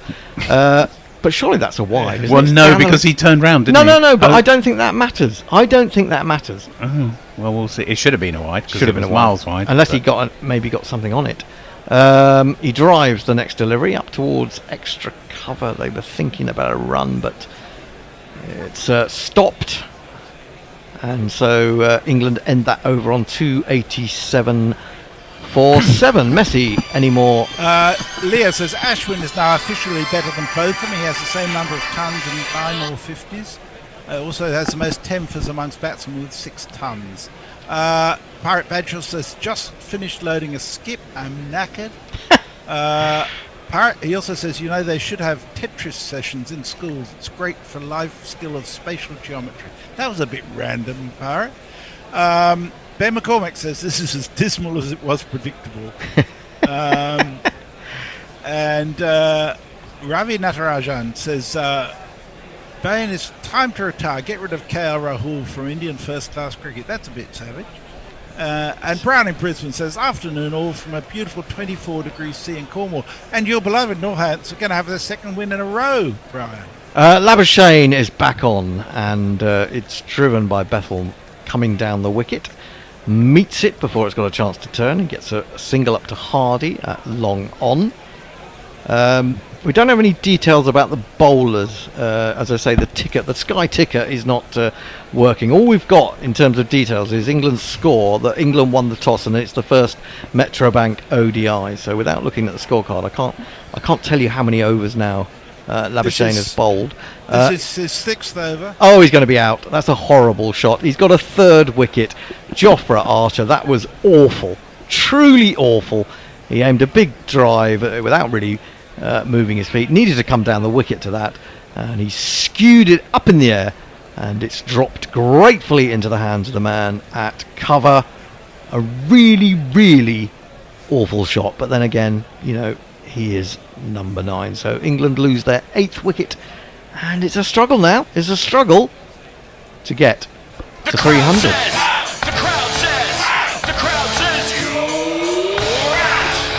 Well, he doesn't do enough bowling. He obviously doesn't do enough batting.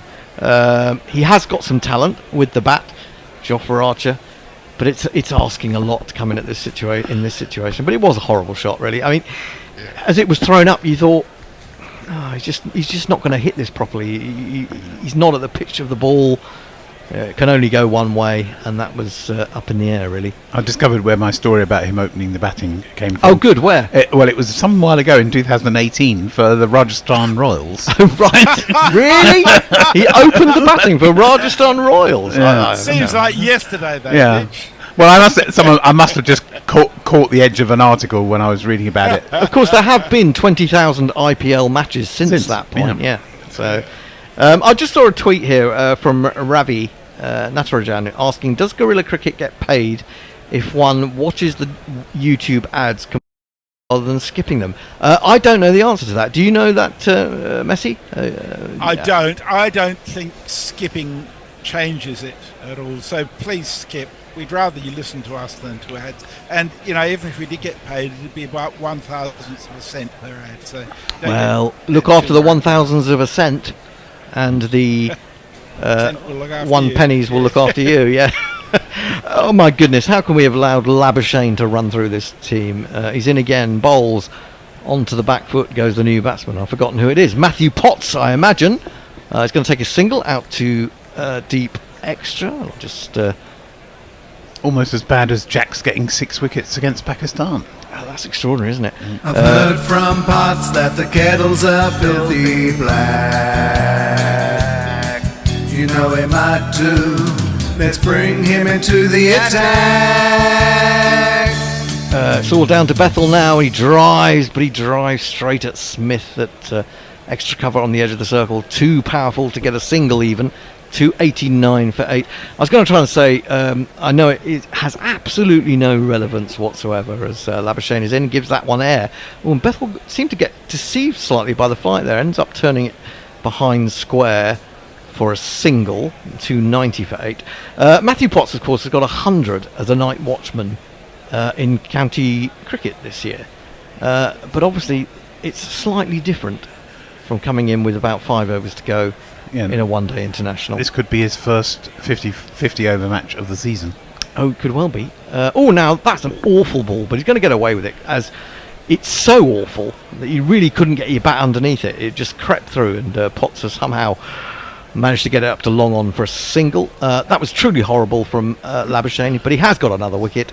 I'm not sure what his figures are, but he's got 3. 291 for 39, I think it is. Well, that's just, who do England have to bowl to get 3? Who is a terrible England bowler? Jacks maybe?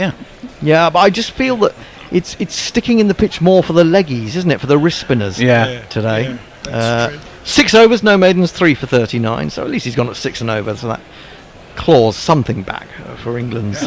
Rashid might be a handful on it. Oh, of course, he got Rashid. Leah says she has to go. Bye, everyone. Bye. Brian in Brisbane says he's Leah. not counting his second win yet. They've just got a little way to go. Northants don't have a happy history in terms of wins, it has to be said. But they need 120 runs to win. So I think they've got a pretty good chance. They've got 9 wickets in hand. Travis Head's continuing. They're continuing with spin as long as they can. And that's driven quite nicely by Potts, but straight back to the bowler. And this round the wicket off spin line seems to be working quite well for them. He drives that one, waits for it, and manages to get it past extra cover. It's actually a good shot. Cameron Green runs round at long off and gets the ball into the air very quickly, but they will get back for a second. How many overs have we got left, anyone? Can someone tell me? I'm just getting the scorecard up. So I shall tell you, we have... we've got 2 we're in the 47th. This is the 47th, so we got... this is the 48th. Oh, this is the 48th, so only 2 after this one. This is worked out to deep square by Potts, who's playing sensibly, trying to get England psychologically, materially past the 300 mark, and that would have a psychological effect, is what I'm trying to say. Head into Bethel, who smashes that past him. I thought it was going to go for 4, but Connolly has done marvellous work there, running to his left at long off, and they're only going to get 2, but it was really powerfully struck by Bethel. Really nice shot, but unfortunately for him, didn't bring him 4. In comes Head again. Bowles, he gives himself room, a lot of room. It was kind of worrying for a moment. You felt the ball was just going to uproot the middle stump. He got bat on it, he got it square, but he didn't get a run. 296 for 8. In again, he comes down the wicket, and I think Travis Head saw him coming. He threw it in wider and shorter, and all he can do is just push it out into the offside and take the 1. 297 for 8. Is that the end of the over? I think it is.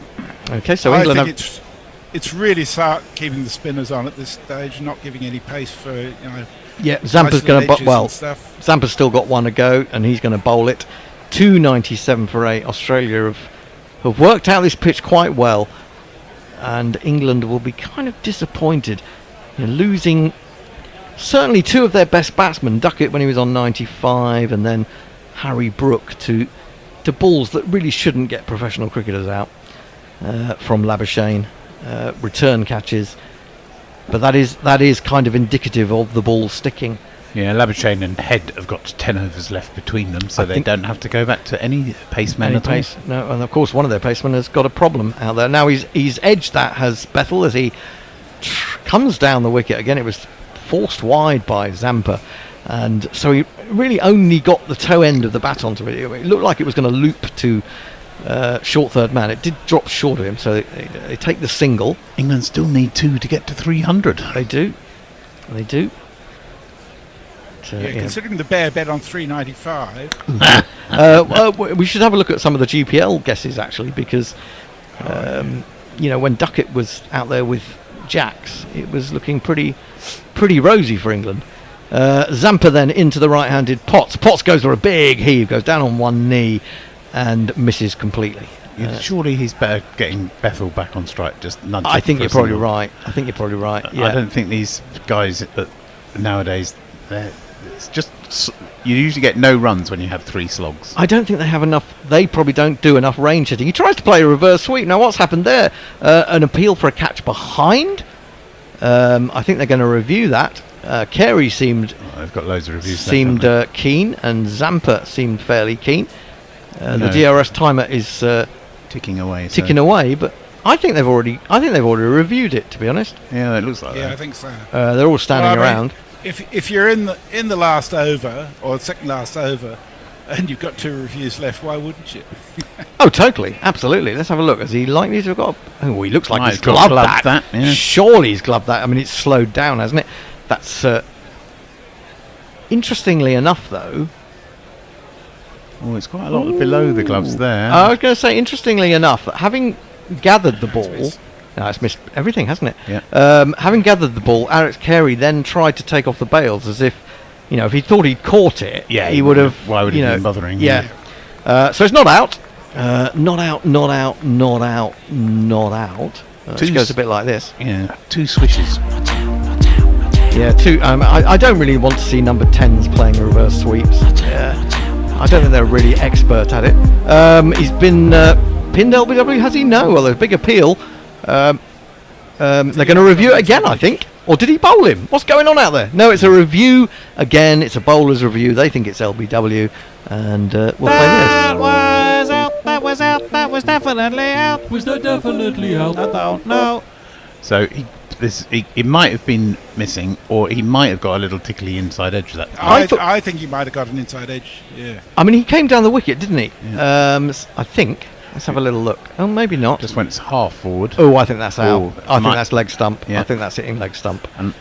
Yeah. It's hit the back leg, and it's. Yeah, and the keeper's not gone. No. You do judge on the keeper. If the keeper thinks it's going down the leg side, he would tend to have made a movement down there. So I think that's going to be the end of Potts. England need to get to 300. I mean, I know it seems like a ridiculous thing to say what the difference does 2 runs make, but just psychologically, and especially when they were 200 odd for 1. It's been a really disappointing performance. Oh, is there a little ultra edge? No, it looked very close to the bat. Very close to the bat. But it didn't actually tickle. I mean, it's hit the flap of the pad at the top, but I don't think from it's front still on. From front on, it looks okay. I mean, it's been given not out, so might be umpire's call. It might be umpire's call. Potts is out there standing with Bethel, and they're having a big joke about it. But I'm wondering if the Sky ticker isn't working. Maybe all the electronics are down. Yeah, and then it'll be not out. Anyway, here we go. It's pitching in line. It's hitting the back pad, and it is going over the top by a couple of inches. I suppose 2 or 3 inches. Another lost review. So that is another one of these. Brilliant umpiring from Dharma Singh. You have to say he's got both of those right. Absolutely spot on. So that leaves them with 1 review now, does it? No, guessing. that's it. Oh, that's it, is it? You get 2 reviews, and that's it. So they've blown both their reviews. Now he's going to get a plum LBW given not out, and it would have been out. Flat, not very well played by Potts. I mean, he got into the position to play a decent shot, but hit it straight to extra cover. So I think they had 1 run off 5 balls so far. Yeah, it's been a poor over for England. Poor over. Let's see if they can do anything with what we think is the final ball. Final ball of Adam Zampa. You could just have a swing at this one because it doesn't matter if he gets out because Beth will be at the other end, won't he, for the last over. True. Zampa in then, and he does go for the swing. I think he may have got that. He's got that very well indeed. That's gone quite flat. It's gone to cow corner. It's gone for 6. And in fact, I think it is such a good 6 that I'm going to give it. What have you done, Bear, with the maximum? He banned the maximum What? for some reason. I can't remember Oh, why. for fuck's sake, Bear. Anyway, so it's one of these then. With the super shatter, super shatter, super shatter, super shatter, super shatter, rocka, super shatter. It was the most He said at excellent the shot, time, and it's head broken no the way, advertising screen, I think. On the basis that we didn't have a committee meeting over that, I'm appalled. I'm gonna go out at the end of this commentary stint and demand an explanation. The return from of this maximum. He's going to say something along the lines that he gets us booted. It's based on something that gets us booted off YouTube. I know that's what he's going to say. So we need a new Smaximum jingle based on nothing. Mog, if you're out there. Right, final over. Head bowling to the left-handed Bethel. Oh, that's very wide indeed. He aims a cross-batted drive at that. It's turned away out beyond his the toe of his bat, and that is a wide, as you quite rightly say. England. We have a super chat. Oh, granny! Oh, so we do. I'll have to get the jingle ready. Head in. He's gone for the big hit over the leg side. I'm not sure he's got enough on it. He has, I tell you. It's not a maximum. It's a big high 6. In fact, it's one of these. 2 6s in a row. 2 6s. Well, not in a technically. row. No. 2 6s. 2 6s and 3 balls. Yeah, it's close enough.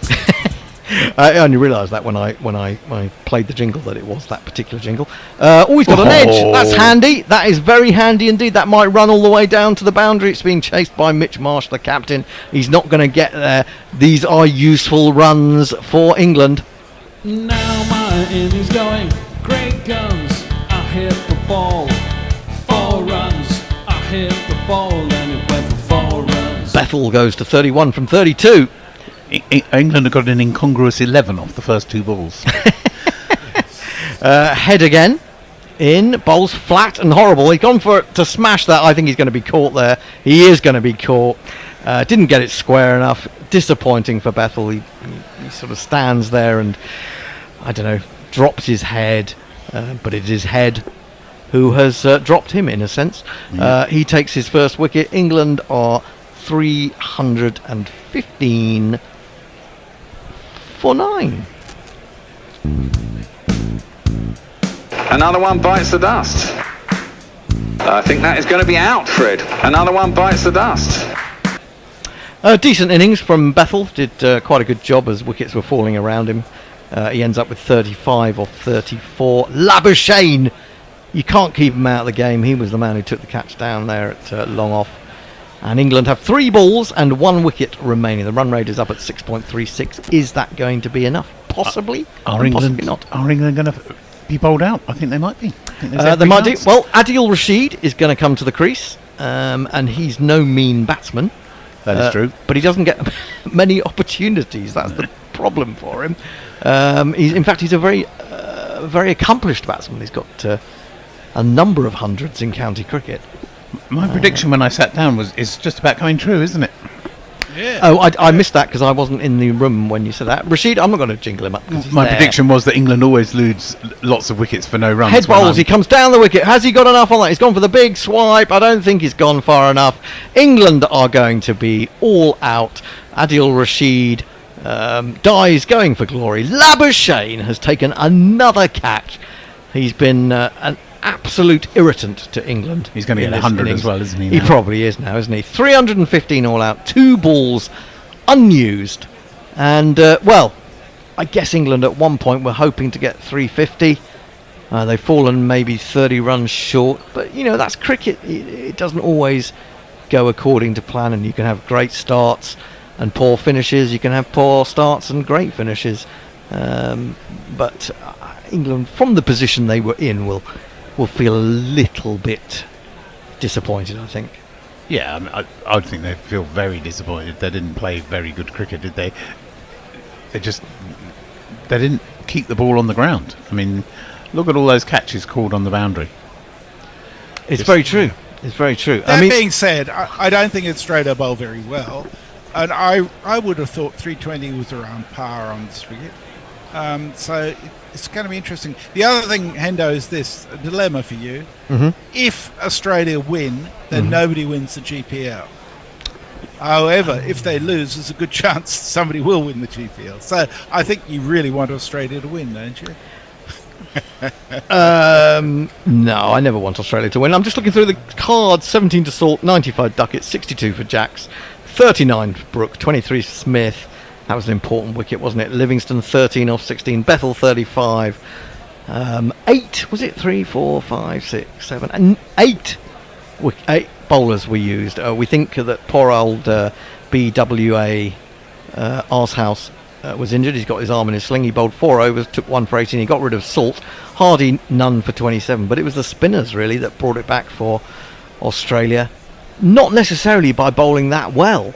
Labuschagne got a little bit lucky, didn't he?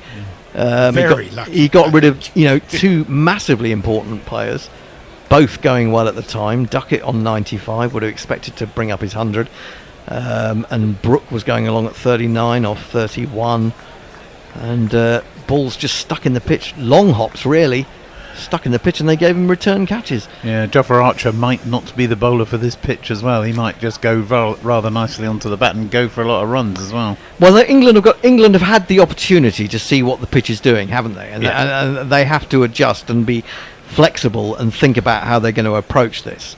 If you think about it, the first few England were quite slow to get going, weren't they? In the power play. I mean, they did ultimately.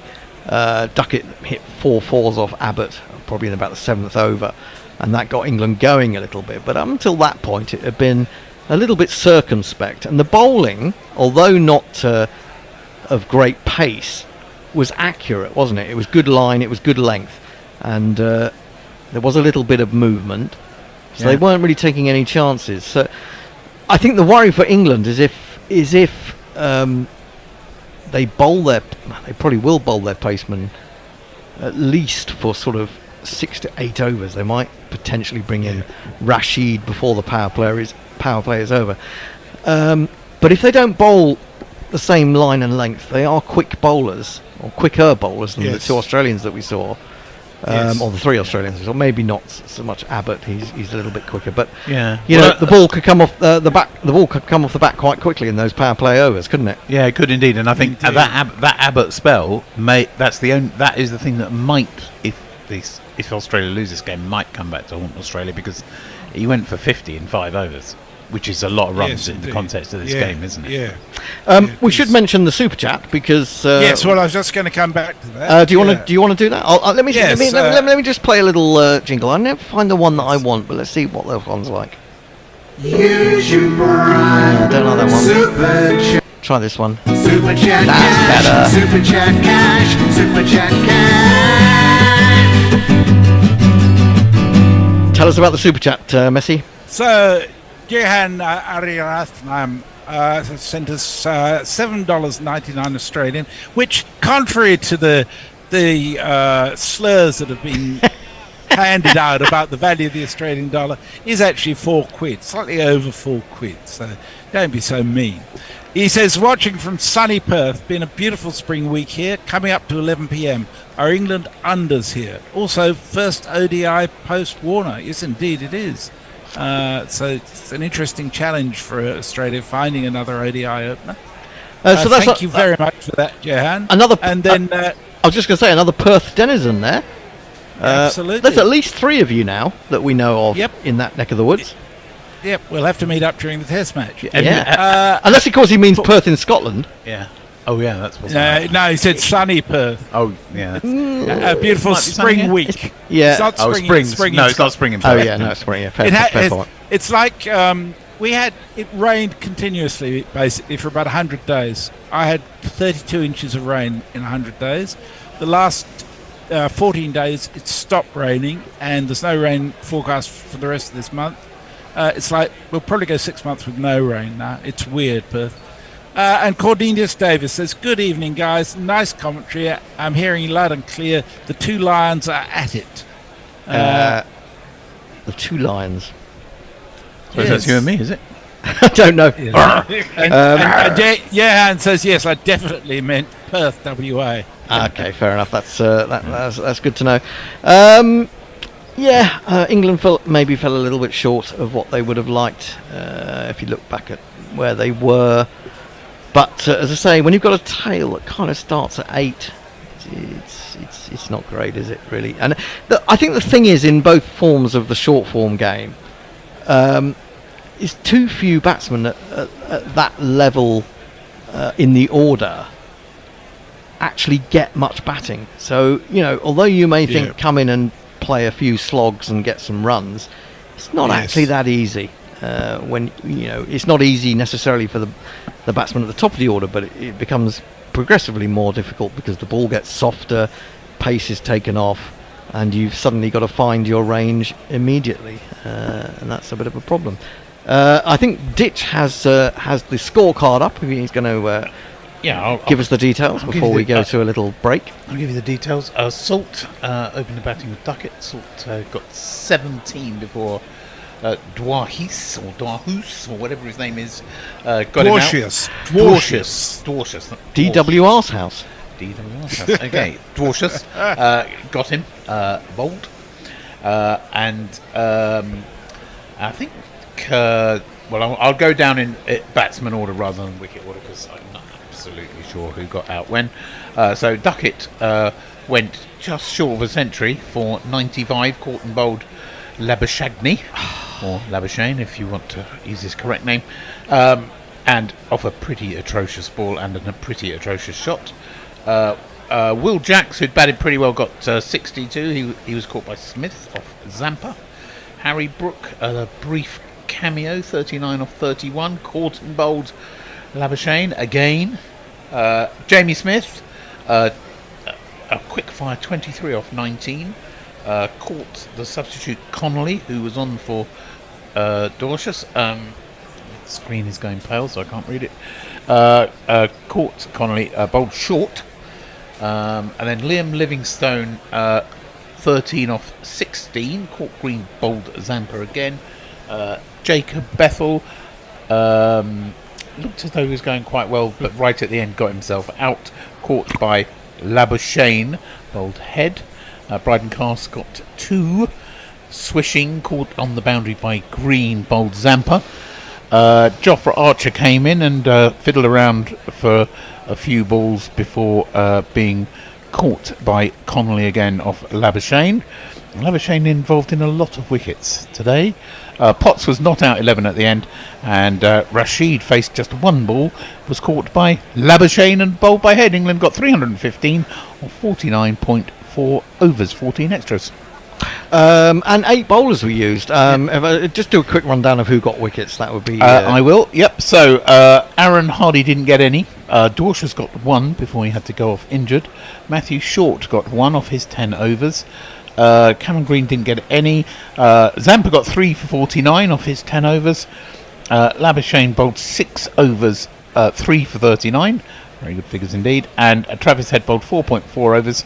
Not that cheap, but he got 2 for 34. So, am I right in thinking that 8 or 9 of the wickets came from a spin? Yeah, Dwarcius got 1. And, they all came, apart from Dwarcius. So 9 wickets from a spin? 9 wickets from spin. 9 wickets from a spin. Now, that is worth talking about if you're the England management during this possibly break. 5 wickets from shit shots. Yeah. Well, I mean, you expect shit shots in the last 5 overs anyhow. Yeah, but I mean, I think anyone can get out to those sort of rubbish leg spin deliveries which stick in the pitch. It's happened to many and many good batsmen, including me. In fact, in the last sofa game, I got out to something very, very similar. Most upsetting. We have another super chat. We do. I just saw that. Do you want to tell us more? I'll play another little jingle. Hang on. Use your bright super chat. Tell us the more. Naked Fun Porn Bar. Yay! It's $4.99 US. It says Messi gets 32 inches in shower. That would be too much for anyone, I think. I have to say, talking about your response to the $8 that Jehan sent us, and the fact that it's about £4. When I first went, well, not when I first went, but when I went to the tour of Australia in 94-95, I do remember the Barmy Army, who were just being formed at that point, singing, "You get $3 to the pound." It kind of shows the fall from grace of this once great land. I don't think it ever was once great, to be honest. Well, but there you go. To be fair, Hendo, when Australia introduced the currency, we moved from £1 from pounds to dollars, and a pound was $2. And prior to that, the English pound and the Australian pound had been pegged on each other, right? Right. So basically, an Australian dollar was worth 50p. Right now, an Australian dollar is worth 49p. So nothing's changed. It's all the same as it ever was. Oh, my goodness me. There you go.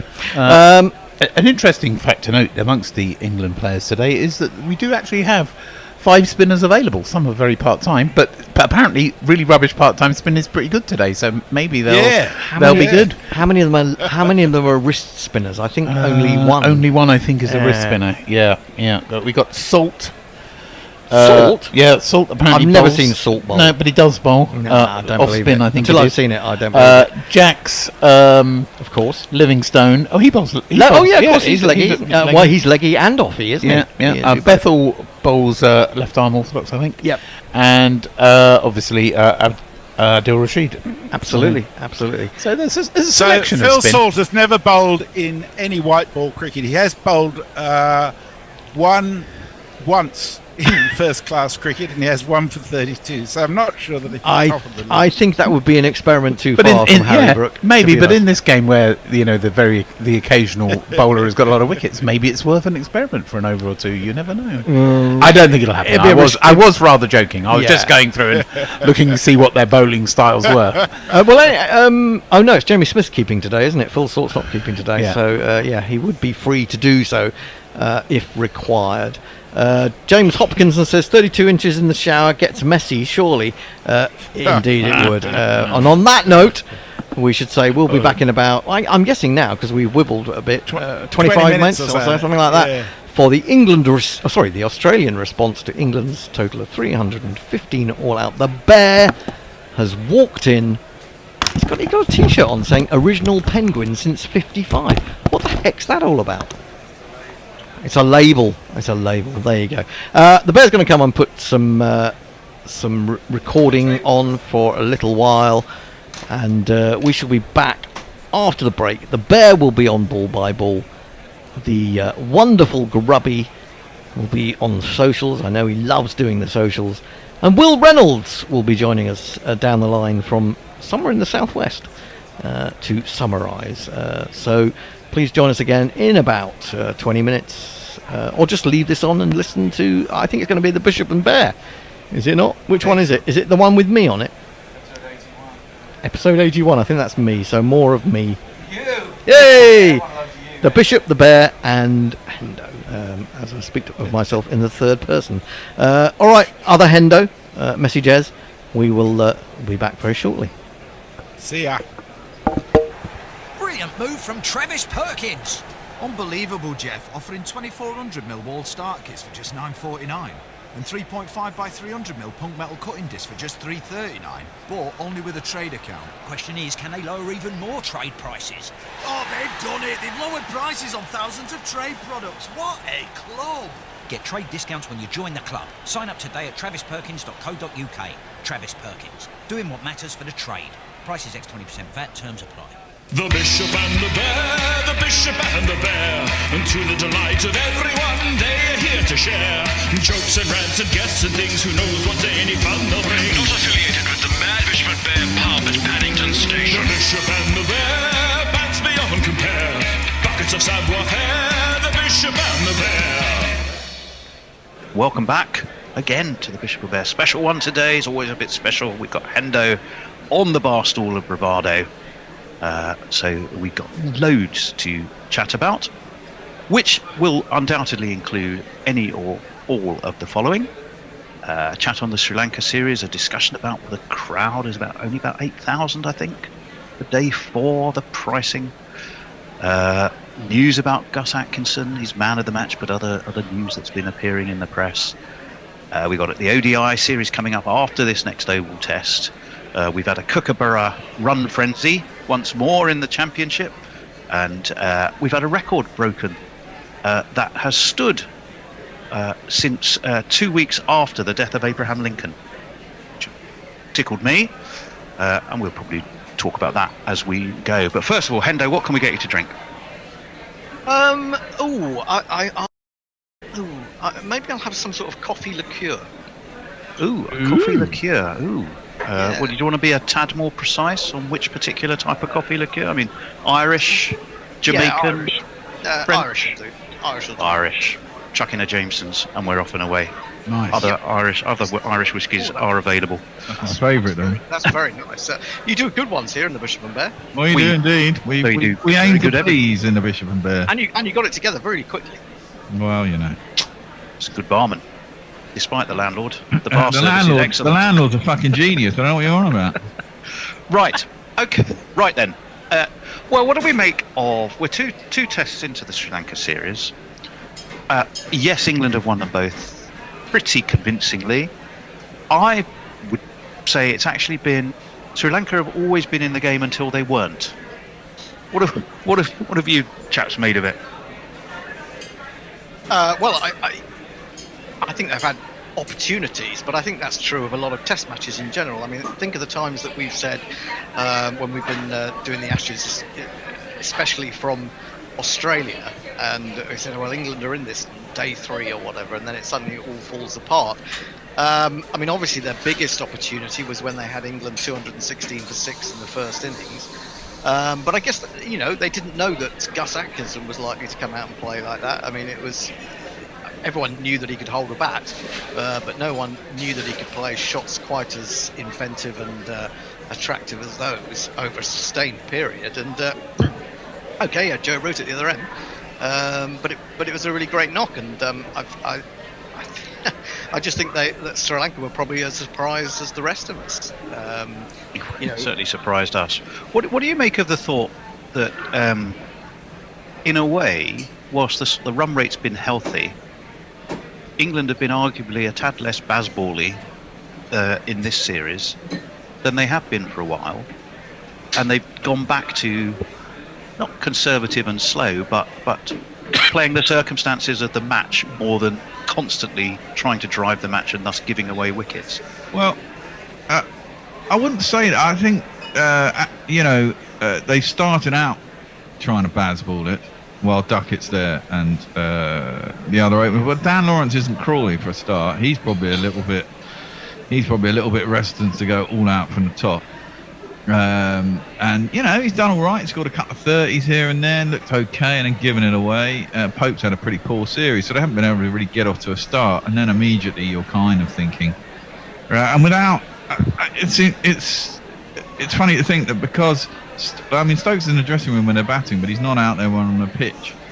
And I guess that just takes the little edge off it. He's the guy driving it all the time. And I guess he has to kind of leave Pope to it because he's captain on the day. And whilst they can give him a bit of chat in the back, does he take it all on board and does he go like that? And does everyone else therefore follow Pope in the same way that they follow instructions from Stokesy? Probably not. I mean, the whole premise of this is built on Stokes driving it, Stokes being the leader, Stokes being the man who gives kind of instructions and lets them get away with it. And maybe Stokes offers them a kind of shield in a way because it's his strategy and that's how he wants them to play.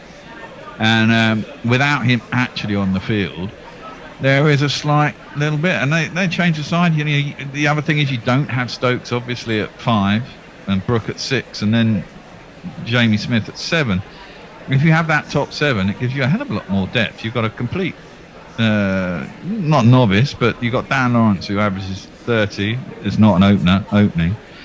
And then you've got currently Jamie Smith up at 6, so you've lost a batter and you haven't got an all-rounder, and then you've got a bunch of bowlers who are all reasonably okay with a bat, and you've got 4 of them in a row. So your tail feels quite deep, but it also feels it could be fragile. So I think I think the balance of the team is a bit out of whack to be totally Bazballing, I think. Yeah, I think it is, and I think you miss the presence of Stokes, don't you, just in the field?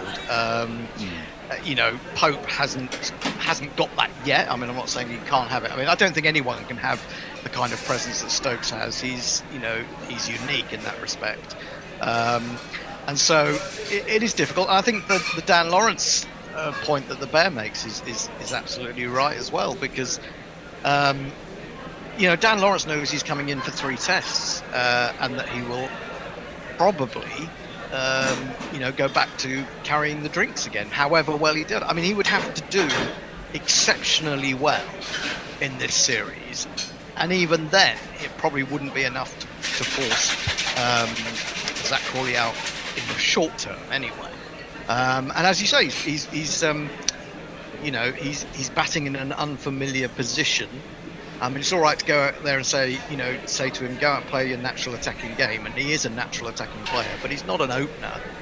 And Crawley's been given countless opportunities to fail, and I don't think Dan Lawrence has got that luxury, which makes it very much more difficult for him. I think he's batted reasonably well from what I've seen of him, but you're asking him to do an unfamiliar role, and it's very difficult. He's done okay, but not enough to make a stamp that would make you think he really needs to be there, even when Ben Stokes and Crawley are back. That's the thing. I mean, I think the problem with that is that there's no one that they're obviously going to leave out. I mean, the man under most pressure for his batting lineup surely has to be Ollie Pope himself, and that's he's not going to be dropped right now anyway, is he? Because he's skipper. I mean, Dan Lawrence knows that, short of Zach Crawley having an extended loss of form and him doing very well in very limited opportunities, he's just in there to fill the space for now, isn't he? And against, teams that you would expect him to get a few runs against, if he's going to get runs against anyone. I think might have been Simon Hughes. He was sort of doing his analysis of Pope and Root, actually, and the way he summarised it, and it sounds like something you've heard a million times before, but it's quite pithy. Is that Root was treating every ball as an opportunity, Pope was treating every ball as a threat, and there does seem to be that kind of sort of difference in their mentality. Fucking bollocks! What a load of shit to come out with. I think that's quite clever. Not really. Look, Pope looked to drive and he looked to attack, and what fucking nonsense! I never heard such shit like that. I don't agree with you there, Bear. I mean, I think that I would never have promoted Ollie Pope to 3 in the first place. I think that was misguided in the sense that they wanted to show long-term confidence in him by saying you've got this position, but he doesn't bat at 3 for anyone. He's really a number 5. With England, the way that England play, he's more than likely to find himself within the first couple of overs. And we saw the difference. I made this point about when he got 100 and then a 50 at Lords against, I think it was at Lords against the West Indies. Yeah. That the 100 was a really scrappy 100, and he was fiddling around. He was looking like a little bit like a rabbit in the headlights, although he did play some good shots. But the second innings, having got those runs under his belt, he was altogether more relaxed, and he was playing some glorious shots and kind of reminding us of why or a lot of judges compared him to Ian Bell when he first came into the team. But I think he's just being given too much responsibility. He's done too much too young. I feel like he's in a very difficult situation. I even said before this series started, when we knew that Ben Stokes wasn't going to play, that I would have moved Pope down the order, because if he's been out in the field for any length of time, he then has to come in, possibly second ball of the innings if something terrible happens, or at least early in the innings. He hasn't had time to sort of get out of captaincy mode, to think he's into batting mode. And I just think that's, this is one of the reasons, I think, wasn't it, that Root didn't want to bat 3. He wanted to bat 4, because he, especially when he was captain, because, he knew that the stress that captaincy was making on him. And even if you win the toss and you bat, for example, as someone said, you've still got to go out, put the blazer on, make a decision at the toss. You've got to think about, you've got to think about the team rather than just yourself, and getting your own game in order. So I think, that's the way I look at it from the point of Ollie Pope. I think that Ollie Pope, he will have the captaincy taken away from him, because Stokes presumably will come back. I don't think Pope is the long-term answer as skipper. I think most people, certainly Michael Vaughan, dare we even mention his name, but he's heavily backing Harry Brook as having a mentality there. But then there is a sort of the Yorkshire Union at play, amongst other things. Well, I don't know what, if Bear's talking about Simon Hughes talking nonsense, I would say that in general terms, Michael Vaughan is talking nonsense. He was unnecessarily personal about Pope, I thought. Yes. What was that all about? I really don't understand it. Clicks and column inches. Well, yeah, but he gets enough column inches, whatever he says. All the Indian websites repeat, ad infinitum, whatever he says. So it's not like he needs to make an effort in that respect. I just felt left a real sour taste. And I don't know how about you, but Brook possibly. I've seen he did a little bit of captaincy in the 100, didn't he? But things are completely different in Test match cricket, and I wouldn't really want to burden him with that at the moment. Well, there's no one in that side you really want to burden with the captaincy. The only senior pro left in the side is Rooty and Stokes. So Stokes goes, it's Rooty, and Rooty's Root's a little bit older than Stokes, not much. And maybe Stokes will have more wear and tear on his body and retire before Rooty does. But the best you can hope is that both of them play for another 4, 5, maybe 6 years. And then, by then, if Brook's still playing, he's 25 now, he'd be 31, he'd be a senior pro, and he'd be fine. In fact, Pope, if he's still in the side in 6 years' time or 5 years' time, you think they'd have enough experience to take it on then? I think apart from the results, he needed to catch a break somewhere, and even his reviewing, I think it was 8 or 9 nil. I know there was another commentary service was killing themselves laughing every time he reviewed, and they clocked up, and it was like, Watford at Manchester City. As another one went in, and it was, I think, 8 or 9 nil at one point. They're kind of against him. So even the reviewing didn't seem to work. Yeah, but some of those were umpires called. They kept the reviews. So that's I wouldn't say that's a bad review. That's worth taking a risk on, isn't it? There was one review that was particularly useless, where they reviewed a caught behind because all the slips went up. Jamie Smith didn't go up, the bowler didn't go up, and the slips were convinced, and he missed it by about a good 4 or 5 inches. It was like, what the hell? But them's the rolls. You got to run out from backward point. It was quite a smart run out, and look, he knows it's temporary, we know it's temporary. He's doing a job to fill a hole against a team that we expect to win. And going back to the premise of the original question, yeah, it's been all right at times, but Sri Lanka haven't taken the opportunities when they should have done. England have taken them when they have done, and as I've said so many times on the show, when you're playing a slightly weaker side who are not that good here, it looks close, but it actually isn't, and that's the way it goes. The teams that struggle in Test cricket, the teams who can't string 2 bowling performances or batting performances together in the same test, and it's the same with the West Indies. In that second test, they got 400. Other than on their own patch. Well, not even necessarily on their own patch. Last time we went to Sri Lanka, we were beaten 3-0. And that was with Root as captain. That is true. And with inexperience. Hello, it's Grubby here. We're back. Alongside me is the Bear, who'll be doing the old ball by ball in just a moment.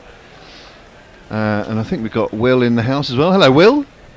When I say in the house, I mean in his house, in a different house. Yes. Yeah. How you doing, Will? His house. It's Joffrey Archer going to start off. And that one cut back. There's an appeal from Joffrey straight away. They don't get the run. I think it was going down and over, and certainly wasn't a wicket. But I like that. Couple of little jingles. Is Joffrey? He will break your helmet, break your heart, hotter than lava, cooler than Bogart. In your face, at your stumps, on your toes, on your mum. Joffrey.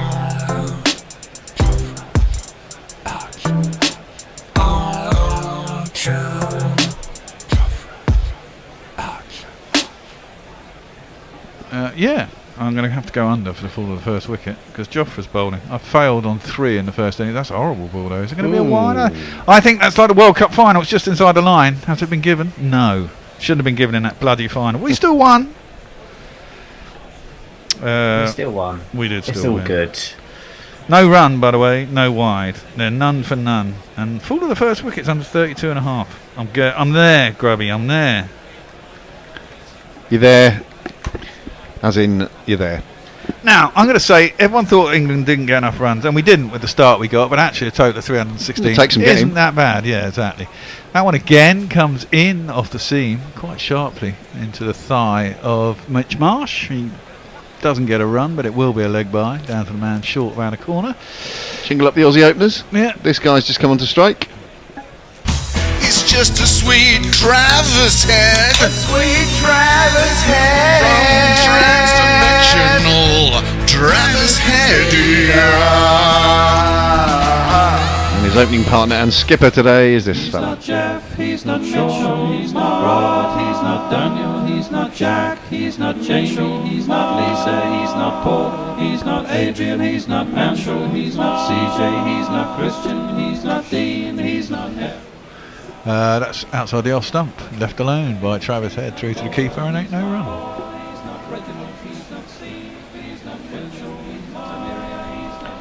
Who's favourite here, Will, would you say, as the game stands at the moment? I would say probably Australia, just because we're in a kind of weird transitional moment, but they did pick up a lot of wickets late on, so. Well, maybe. yeah, but we scored a lot of runs. Well, he looks at that. He was trying to drive that down the ground. Thick outside half of the bat. Flies down towards third man. No one down there. And it's 4 runs. Now my innings going, great guns, I hit the ball, 4 runs, I hit the ball and it went for 4 runs. Now don't forget, peeps, you've got to smash the like button and follow and share our stream. You also got to patron us and super chatters. And super chatters. We like a super chat. In fact, talking of which, no, they're all before lunch. Is that from? They're all before. Well, lunch. thanks again though, Hombre Nuevo. Absolutely. Who? Oh, no, one a little bit swing in the air, goes across head, defends it back down the track. And there's no run. I was just about to see how many entries we have for the GPL. Oh, pardon me. GPL, for the uninitiated, is the Guerrilla Prediction League, where you guess the number of runs to be scored in a day. You estimate. Using your skill and Absolutely. knowledge, you put a number on the 12 entries. 12 entries today. Twice. I know Hattie entered early doors. £166 to be up for her. Oh, come on. The lowest is 491, which means we would have to batter Australia. And if Australia win, 316. 633. Which means no one will win. Highest is Hombre Nuevo on 627.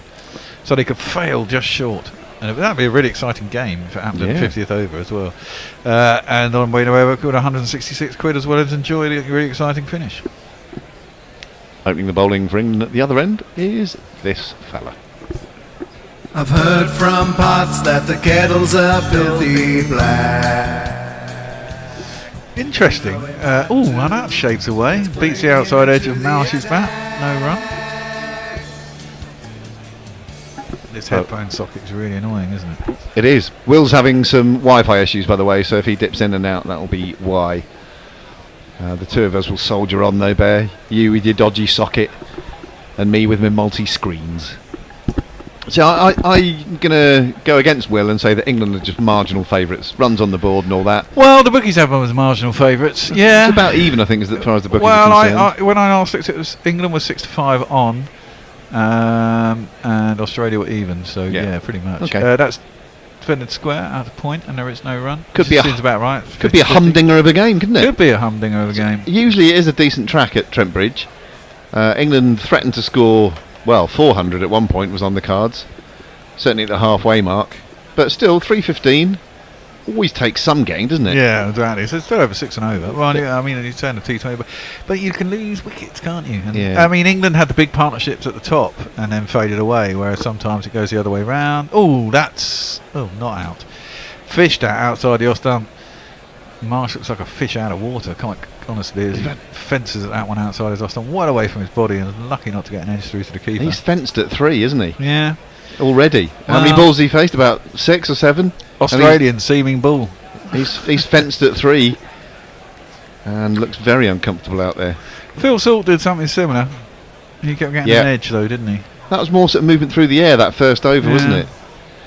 Well, it's interesting. Potts got 9 foot, didn't he? Was that in an innings? Was that a 9 foot in an innings? That was his first. He tries to pull that as Marsh misses it and clatters into his body. No run. Matthew Potts still sporting his Susie Ruffle haircut. Yeah, I don't like it on him. Doesn't suit him. It's a very aggressive fringe he's got going there. It doesn't really work. It looks like he looks a bit like someone out of fucking Munsters. What are you trying to get? YouTube. If you go up to the top and choose, you know how to use a Mac. It's a tab on the browser. That's the one. There you go. You're not a Luddite who doesn't know how to use a Mac, are you? I probably get about 1% of my Mac's usage. Well, exactly. That's why I always buy second-hand ones now. That's clipped quite nicely by Marsh. Out into the deep, though. There is a man out there, and it'll just be the one run. No, I meant my own skills. I probably what I use it for. I could probably get. There are 99 out of 100 other things that I could use it for. But I'm happy. Yeah, that's very true. Well, that's it. That's a pretty quick fucking machine. It costs 249 quid on eBay. You and your deals. Well, I would never buy a new computer anymore Yeah, unless I was I've using done it for a particular task. I just don't see the point. I can get a really powerful machine second hand that's pretty old. As long as it's working, it does everything I need it to do. Cash in the attic with Bear. Absolutely. That's cut. That's well too full to be cutting. We still managed to cut it reasonably well. Well, I'm all for force out to the covers. And there's no run. No, I presume Salt isn't keeping, is it? It'll be Jamie Smith keeping, won't it? Yeah, Jamie Smith's behind the sticks. Cash in the Attic, by the way, wasn't that a show that you actually worked on? No, I never worked on Cash in the Attic. I was Homes Under the Hammer. Homes Under the Hammer. I do beg your pardon. Years and years of Homes Under the Hammer. It was all good fun. Well, it was to begin with. Towards the end, I mean, the thing is, when you first start in TV, all the going away and going on location is all quite fun. All but the after glam. 10 years of it, you're like, fuck. It becomes a bit of a chore. Here's another hotel in Shitsville, Devon, or or fucking Lincolnshire. Let's slag Lincolnshire off. And Lincolnshire's actually lovely. And you go, and you never sleep very well. I never sleep very well. And you're generally in a hotel for one night. And so I never sleep in a hotel very well on the first night because it's a strange bed, strange room. And so you end up going to stay somewhere and end up being really knackered. You might as well have got up really early in the morning and driven up there. But you weren't allowed to do that, health and safety, innit? You always had to go. You weren't allowed to drive or work for more than X amount of hours if you were going to drive. Well, that swung down the leg side quite viciously, but it started too straight and went down, and it's going to be a wide from Jofra as he starts his second over. Kate Eleanor is with us, saying hello all, g'day all. Kate also says, put your DNA on the like button in case we have to investigate your murder. What a chilling thought. Hombre Nuevo, that was a new super chat. Come on, Hombre. We love you, man. But Bear has now paraphrased it. Oh, okay. So we're begging you up, Hombre. Consider yourself bigged. Ah, right. I did up. paraphrase it. He was saying, oh, that's fenced at, and somehow he still hasn't got an edge on it, Marsh. I don't know how he's getting away with this. It portents bad news as he survives somehow for 4 overs and smashes it around for a quick 150. And Jarno, is that Jarno or Yarno? It's like Jar Wobble. Jarno71 says England opening bowlers getting some nice swing. I think it's a little bit more off the deck than swing. There's a bit off the deck. There is a bit in the air. That first ball swung and went further. Maybe. Fair point. Give you that one, Jarno. Here is Jofra. And that one again. I mean, that's gone a long way. And it's a bit straight, and it's he's having a bit of trouble controlling this, is Jofra. It's speared down the leg side. 90 miles an hour, though. We haven't seen that all day, and there is no run. It's good to have Jofra back. Wide. Yeah, he's not played a one there since, is it 18 months? Yeah, 18 months. And that wasn't that one against South Africa, and then he got injured again. Isn't that correct? So it'd be very unlikely he'll be turning out on Saturday, you'd think. But anyway, this game first. Well, indeed, that one's too wide though, and latched onto that marsh, hit that fucking hard, and it's gone out to the point boundary for 4 runs.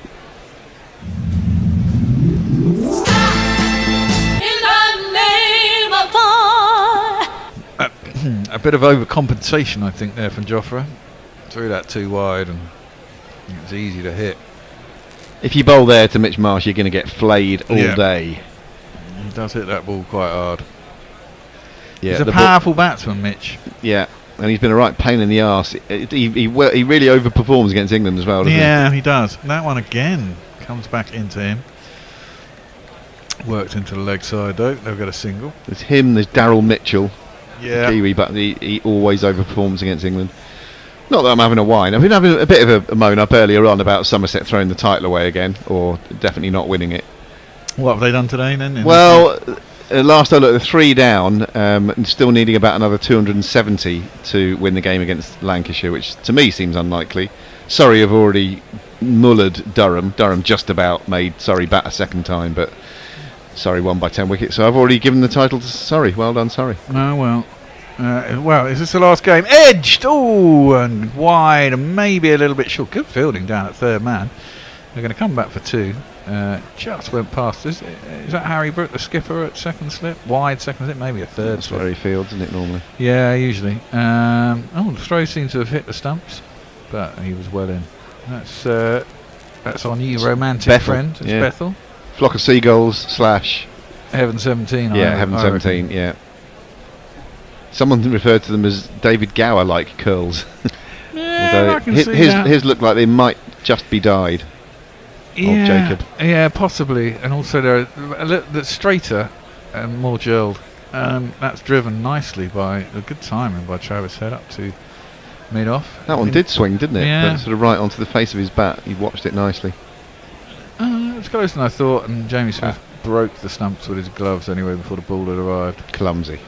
And Salt appealed. Yeah, silly salt. Silly salt. Silly salty.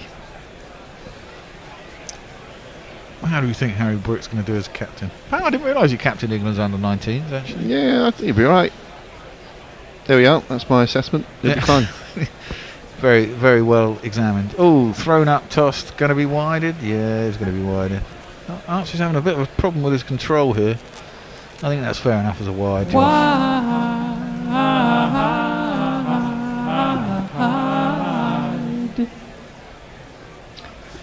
Yep. Yeah, if you can't reach it, you can't consider it to be a wide, haven't you?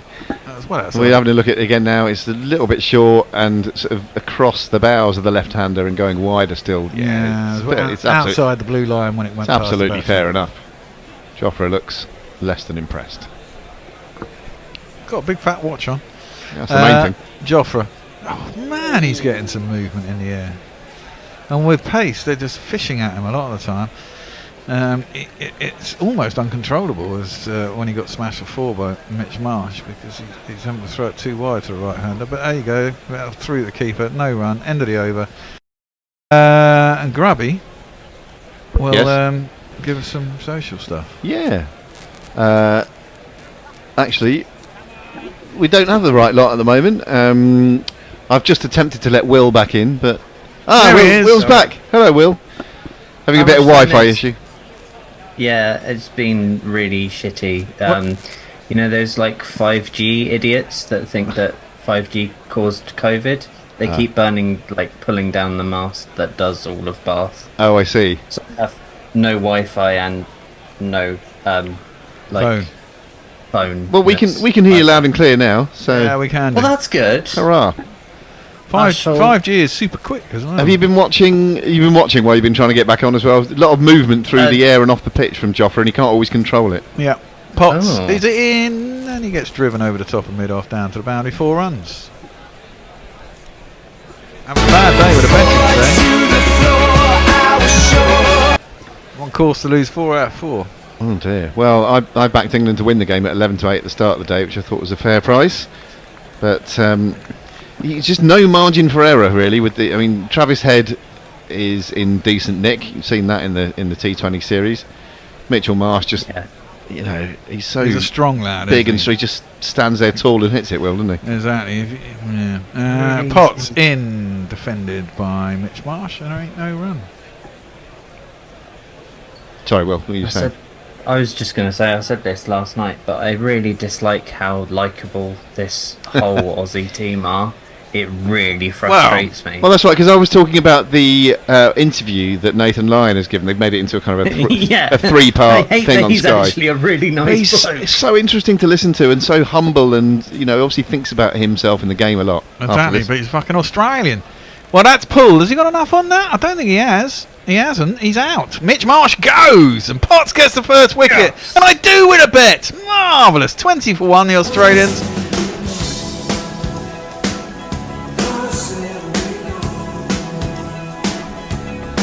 Right.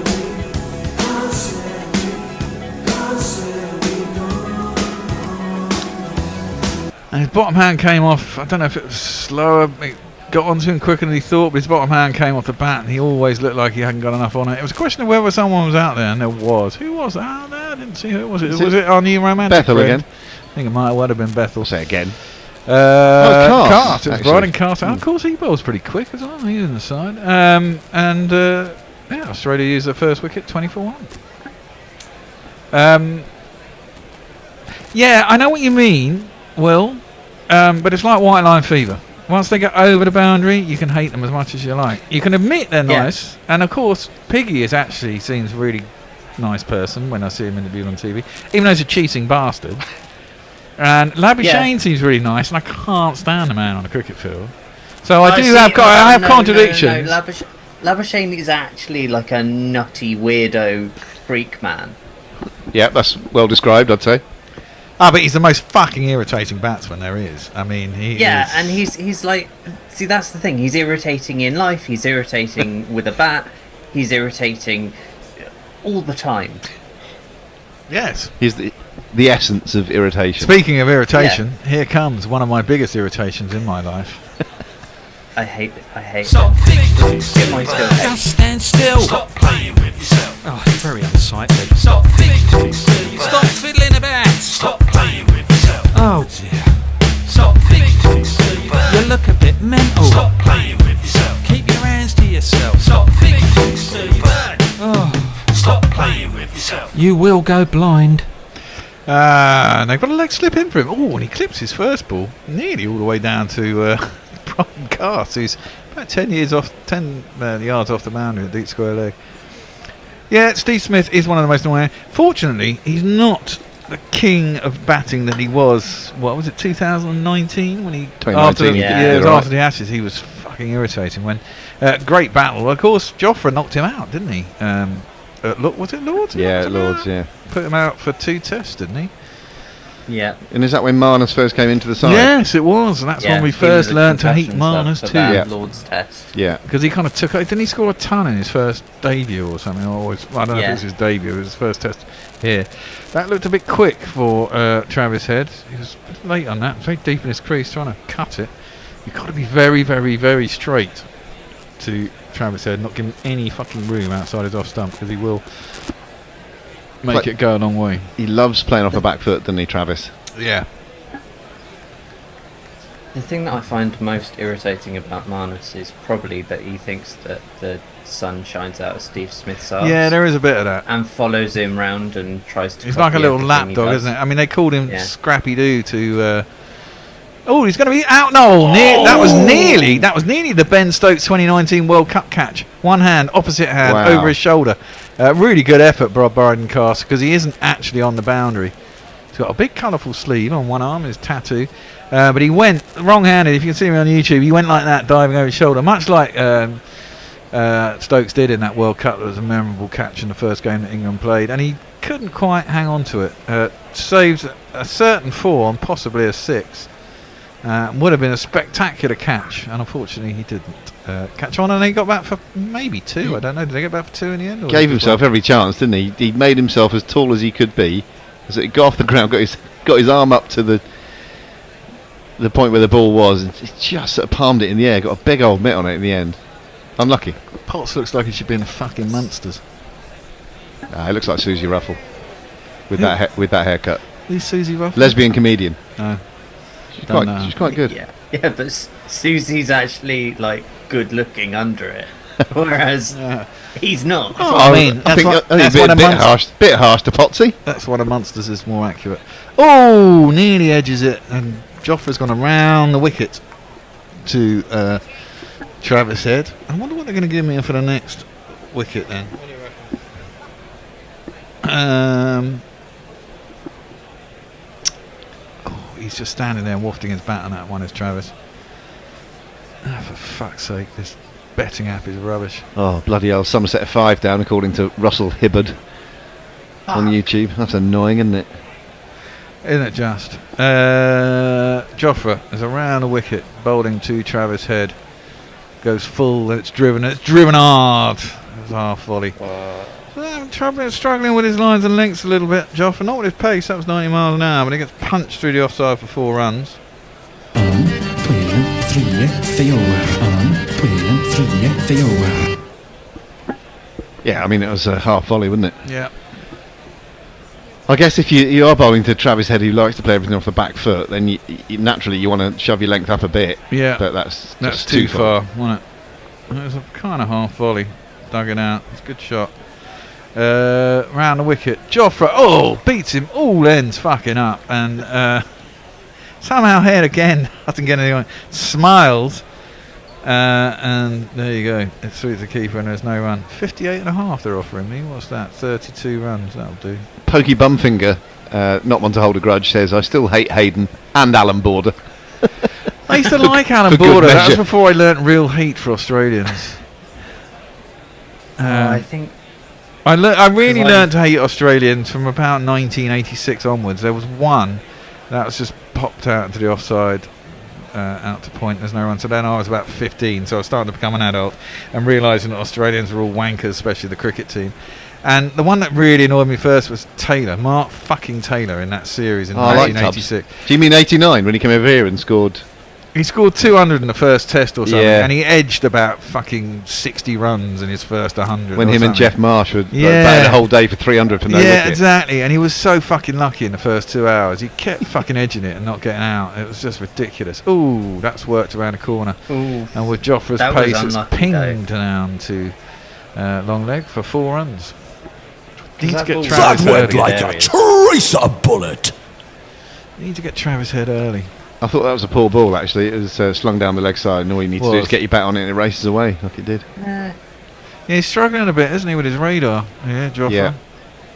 I think the ball's doing a little bit too much for him.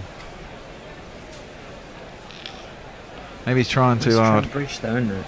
It is Trent Bridge. It's a very quick scoring game, which does make you think 315 possibly isn't enough.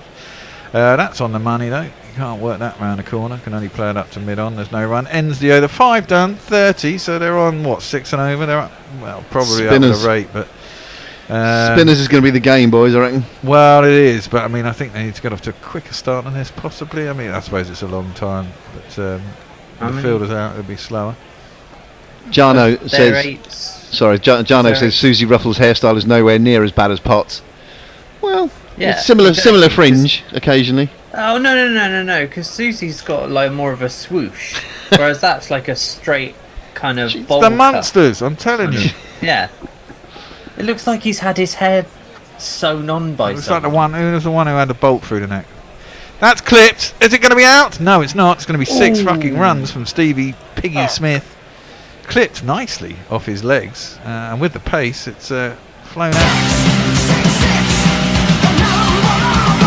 Just in front of square leg. If the square leg had been in line with it, it wouldn't have been enough to clear and could well have been out. But It was dead square, and he's behind square. Well, again, if you're bowling half volleys on leg stump, as that was, Yeah. you've got to expect to get some treatment. Especially to the pig. You can't bowl there to the pig. You cannot. Here comes Potts. He still gets across his stumps, doesn't he? I forgot he's such an LBW candidate. He clips that one out to deep square leg. Gets himself a single. I mean, he's really come off that peak, hasn't he? I mean, and now, I mean, I wonder what happened to him. They got him opening, and he's not done particularly well as an opener in Test cricket. I wonder if he'll demand to go back down, or whether he doesn't have that. Like Rooty says, nope, I'm batting number 4. I wonder if Piggy can do that in Australia. I don't think he can anymore. I don't think he can anymore because A, he's not captain, and B, his name is tarnished forever by sandpaper. Because he's a cheating bastard. Exactly. He didn't cry though. Was Yes, it he did. No, did he cry? Yeah, they both did. Oh, they both cried. They both cried Fuck like off. children. Exactly. That's a nice drive though by you did Travis Head. something. Full and off outside the off stump, but gets forward and punches it out through the covers down to a long wide. There's long not off one for boy 4. for me, I must have 2 or 3, I need 4. An additional point about Potts' haircut is that he's got brilliantly shaved side bits right round to the back. So right round over Well, that's his what I ear mean. and down the back. Yeah, I know. So he's got a bit Peaky Blinders and a bit Play People hair. Exactly. And it works. It's the Vinicius Junior cut that he started it, but it kind of works with afro hair because it sort of sticks up and is solid. Oh, edged. No. Cut, edged, top edged, out through that third slit. No one there. 4 more. In terms of bad haircuts. Where I live is the address I give. The 4. Yes, Will. Bad haircuts. I think the Somerset boys are particularly bad at the moment. Have they got I one- love Ben Green. I love him dearly, Oh, yeah. but that boy looks the most Aussie, non-Aussie I've ever seen. Has he got a mullet and a moustache? Please tell me. Nothing wrong with that. No, Nothing there's wrong with that, my a lot friend. wrong with that. That's defended square on the offside. They'll get a single point set deep. Or did they? No. Yeah, they did. Little bit of chat going on. What's Travis chirruping about? He's always chirping, isn't he? Pigster's 8 off 3. But that's 6. Clipped off his legs.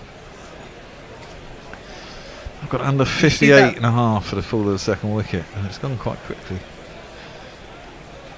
Did you see that Paralympian that was? He was a swimmer for the Aussies. Oh yeah. No, that's left lane outside the off stump, no run. Why? What happened? Muscular and mustachioed. Intense- Yeah. The most intense mullet Yeah. I've ever seen. and like also because he was like so he was a double amputee. Yeah. So like his insane broadness Yes. was made broader. Was he both legs missing? Was he one of those? Yeah. But a terrific tash on him as There well. was one dude who was in that. Oh, Was yeah. Literally was like a torpedo, had no arms, and was like flapping his body. It's insane that what you can the- do that for 100 meters, and he was in Oh, the the- lead. He was he was Chinese, I think, and The- like the literally for Chinese about guy, yeah. he was about for about 70 meters. He was in the lead by quite a long way, but clearly it took so much effort to do that he eventually got he's- overtaken. So in Tokyo he won 3 golds. That's mad. I mean, that's so much strength he's developed in a body with very limited capabilities. That's played back to Bryden Cass, who's now into Yep. the attack. We'll have a jingle for Oh, him. it is his jingle. Stick your hopes of victory up your broadcast. Your hopes and dreams are flying at half mast. When the Bryden comes a-calling, all your crews will be falling. Stick it all right up your Bryden cast. And Lockie on YouTube says, "Go Pigar," and Ashley says, "Come on, England. This is really not good, England." Well, we got an early wicket. We'd have liked Travis Head, but we got Mitch Marsh. He's not been a great deal of form. He is one guy who can come off against England, but is limited and could also fuck it up. We've passed run. past the point with Travis Head though. Like if you don't get him in the first 10, Yeah, 15 it's trouble. balls, I mean, it is you're trouble. Fucked. Yeah. You're done. That's it. He's just going to get a ton, and that'll be it. Well, you still hope for a mistake. Rashid and Livingston, I'm telling you, that's going to be the difference. Well, I hope so. Bryden Cass is in. Ooh, inside edge by Travis Head. Did got him in the last T20, didn't he? That's inside edge onto his pad. And there's no run. I think he might have hit him on the knee inside his pad. He looks like he's in a little bit of pain. But he's had a fantastic year, hasn't he, Travis Head? Yeah. Obviously, I'm wrong, but I thought Cass would still be on whatever ban he was at. I thought he got 6 months. It was 6 months, but I think half of it counted while the trial was going on or something. Driven out to cover, and there's no run. Time served and all that effectively. So probably since the announcement, it's about 4 months, I suppose. It was probably around April, May, June. Well, if it was April, it would be 6 months, to be fair. Yeah. Nearly. To be fair, I think with the gambling thing, a lot of it's like that's actually more of like a mental problem. It's not anything to do. It's I know. I mean, if you're betting, do you know what I mean? Yeah, I do think that it's driven up to mid-off and there's no, and of course it's open to abuse. But if you can prove that you haven't abused it and you're just literally gambling, well, maybe you have a problem. He laid something like 800 bets, didn't he, or something stupid like that? But if he's just betting on a sport he knows on, I think it's like if I'm a professional gambler and I concentrate on a sport, I know about that sport because I concentrate on it and I know it. He knows about it because he plays it. But if he wasn't playing a sport, it would be perfectly fine. It'd be absolutely fine, yeah. As long as you're not bribing people or taking bribes. That's clipped into the leg side. They tried to fool the batsman by the mid-wicket running in. Who was that? I can't see who that is. Well, I hope they didn't try and fool them, because that would be fake fielding. You can get 5 bonus runs against you. Well, no, Somerset found out yesterday. Yeah, I'm furious about that. From the livid. How can you fake field?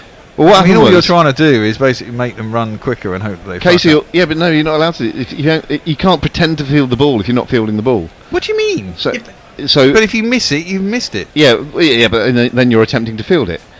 But here's what happened. The ball was cut behind point, and Casey Aldridge, I think it was, went and slid alongside it. But then he saw Archie Vaughan approaching, and so he left it to him. And then the umps had a little chat, and they fined Somerset 5 runs. What? That's for bullshit. Fake fielding. I'm fucking furious about it. That's I'm so angry. Then the umpires didn't give a run out that was at least a yard out. This is Steve O'Shaughnessy who's the umpire. Lancashire Steve O'Shaughnessy. And they were playing Lancashire, mate, huh? Yeah. Archer around the wicket. Travis Head, who clips that. I don't know if he's got enough on. Yeah, he's got enough on it. It's gone all the way for 6. And also, let's face it, Surrey are paying people.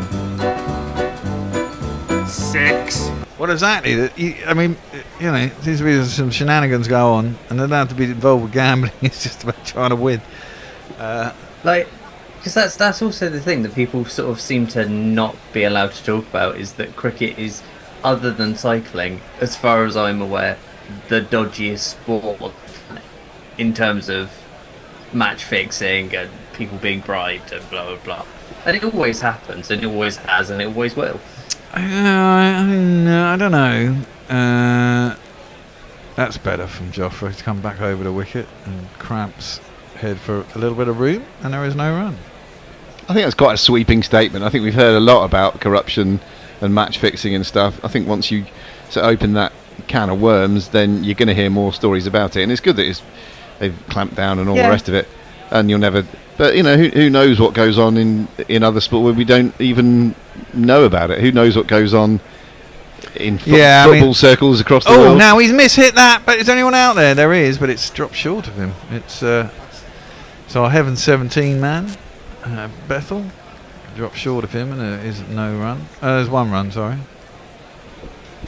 Yeah, see. Did you listen to that radio documentary on 5 Live about match fixing in football?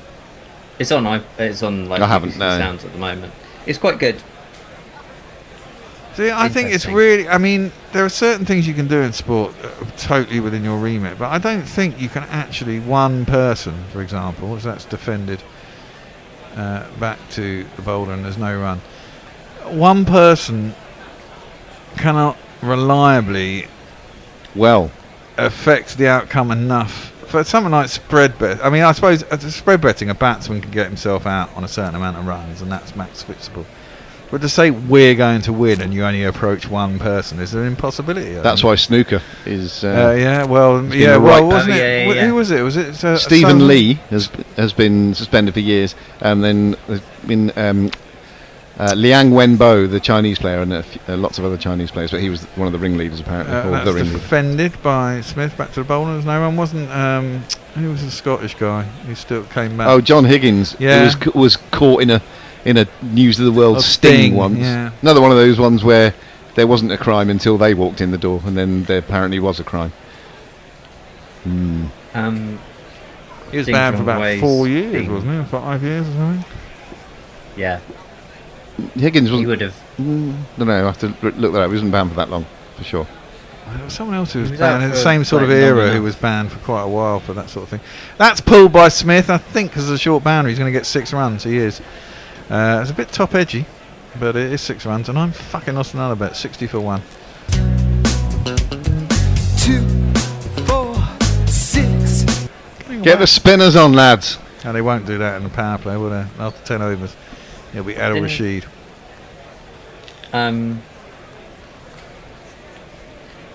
Is that a replay?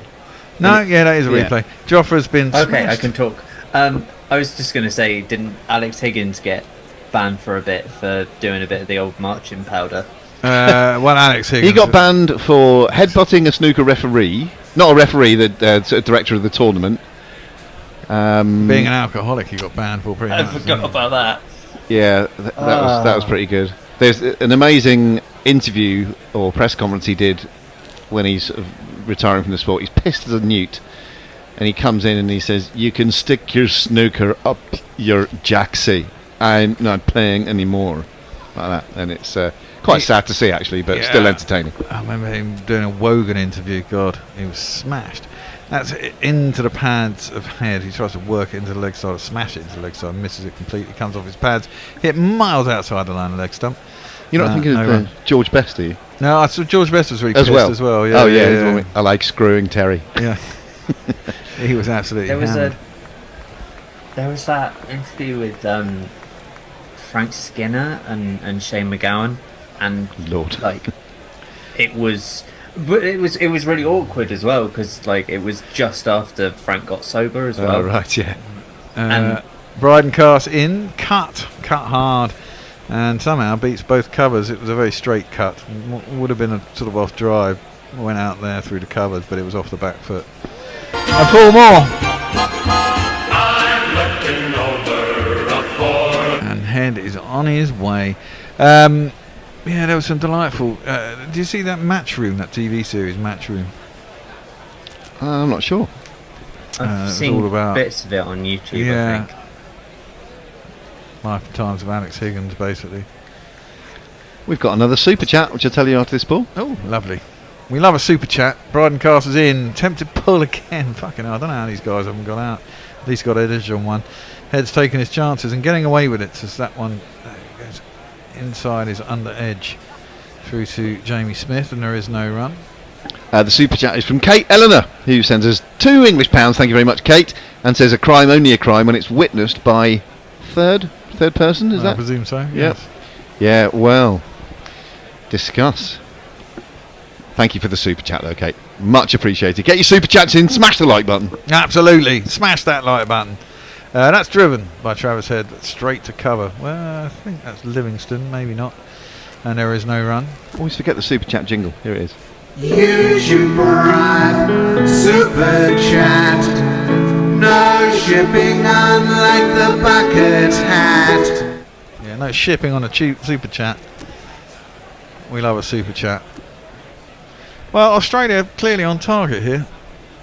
Of course, the fielders will go out, and England will hopefully take a wicket or two. Slow things up, always does. That's full by Cass. Pumped up to mid-off, and there is no run. He looks up to the heavens there, Travis Head, because he thinks it was a low full toss. But actually, that can be a difficult ball to get away, and he couldn't do it. It's weird, isn't it, as well? England have got one much faster bowlers in this game. Yeah. But they've not controlled it particularly well. No. There's been some movement, I guess. They still use a new ball from each end, don't they, now in Yes. ODIs? So you'd think the lacquer would take longer to... Well, it will take longer to come off.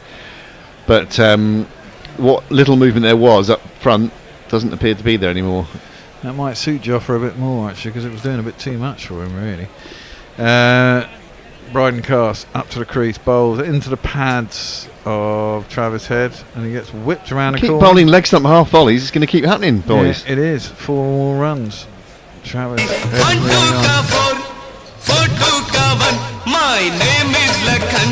My name is Lakhan. What are we looking at? Are we looking at The Ashes from The 2019. I was the Lord spell, the famous Lord spell that ended up with Yeah. a Are we gonna serious get blow to we the head. going to see him getting pinged? He went down like a sack of spuds, didn't he? Well, I think we all would. It was thrilling stuff, though. Oh, that was it. Oh, Oh, it's horrible. I horrible. don't really like. I don't think they should show that. It's not Well, nice. he survived. He's still alive. But he just Yeah. ducked into it, didn't he? I mean, he literally pulled his head out of the way and ducked into it and got smashed on the side of the head. It was a hostile spell. Well, needs to just walk it off. Well, Will Jacks is coming to the attack in here the we 10th go. over. This could be. There it this could be is. a pasty over. It might be Will Jacks. Maybe it's Will Jacks. It's probably Will Jacks. Definitely is. Yes, Will Jacks. I don't really rate Will Jacks' bowling. I don't really know why people think he's sort of God's gift. That one's clipped straight to mid wicket and there's no run. Like he's decent. He's and okay, but he's does not. his job. But he doesn't. He's Do not we know? going to sort of. Do we know if he's on the tour to Pakistan? If that's clipped out to Jofra, who's at deep mid wicket. I'll just have a look. Although earlier I was hearing on the TV they still haven't actually finalised the dates, the grounds, or anything, have they? No. It's all a little bit up in the air. Having said it's starting on the 7th of October, it might not start on the 7th of October. And it. Yeah, whatever. and there's Whenever no it happens, we'll be broadcast either. we'll be there or here, covering it there, wherever there may be.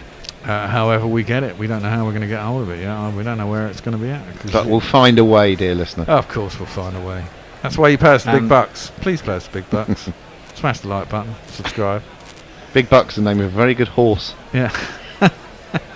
Around the wickets, and they got 4 on the offside. Line square, there's a slightly deeper point in front square. There's a cover and a wideish mid off. So they're pretty much covered. There's the last over the power play, 69 for 1 Australia. Going along nicely. England need wickets. A long way to go still. England were doing very nicely up until about the 30th over, weren't they? Until they lost Will Jacks. And now even, Harry Brook was doing all right until he gave it away.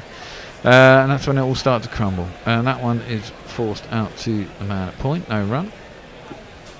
1 run off the first 4 balls of the over. Good over. As far as I can tell, he's not on the plane. Thanks, Okay. Too short. Attempted bunt down the ground. 1 ball to a changeover. Yeah. What's next up? Hendo's back. Messers and Ditch will be taking you through the next 10 overs. Will Jacks around the wicket. Last ball of the over is reasonably straight. Knocked into the leg side. They think about a single. It's not there. So we shall have switcheroo. I guess someone There's Messers. Someone should All right, talk. Messers. Hello. How are we going?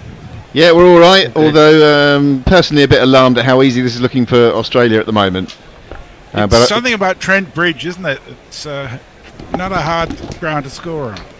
it's always a pretty decent track, as I was saying, and a fast-scoring ground. But here we go. Should be an interesting game, and I think the spinners will be the difference one way or another. Anyway, leaving the capable hands of Ditch and Hendo and your good self, Messers. See you later.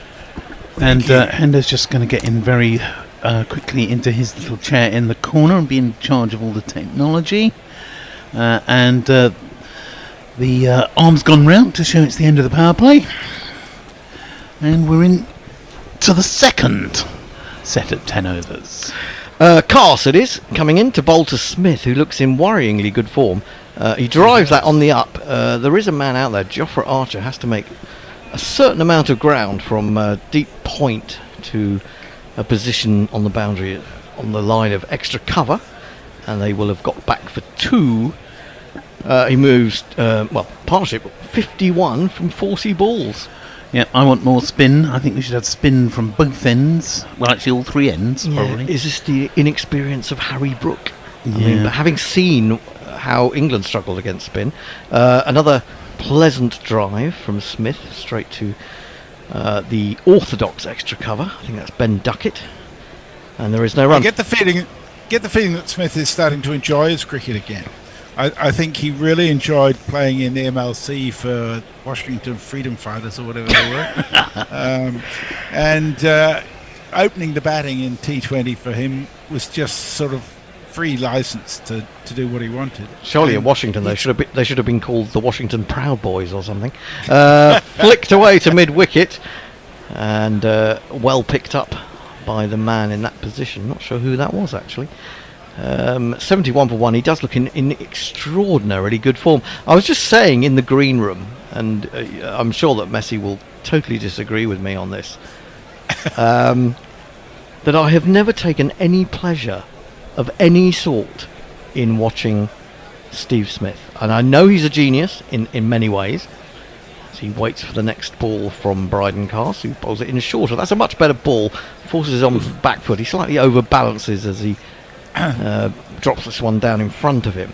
I've never really taken any pleasure in Steve Smith. He's an inelegant batsman, isn't he? Yeah, I mean, I was kind of. Yeah, I've heard you describe some of his shots in complimentary terms, though.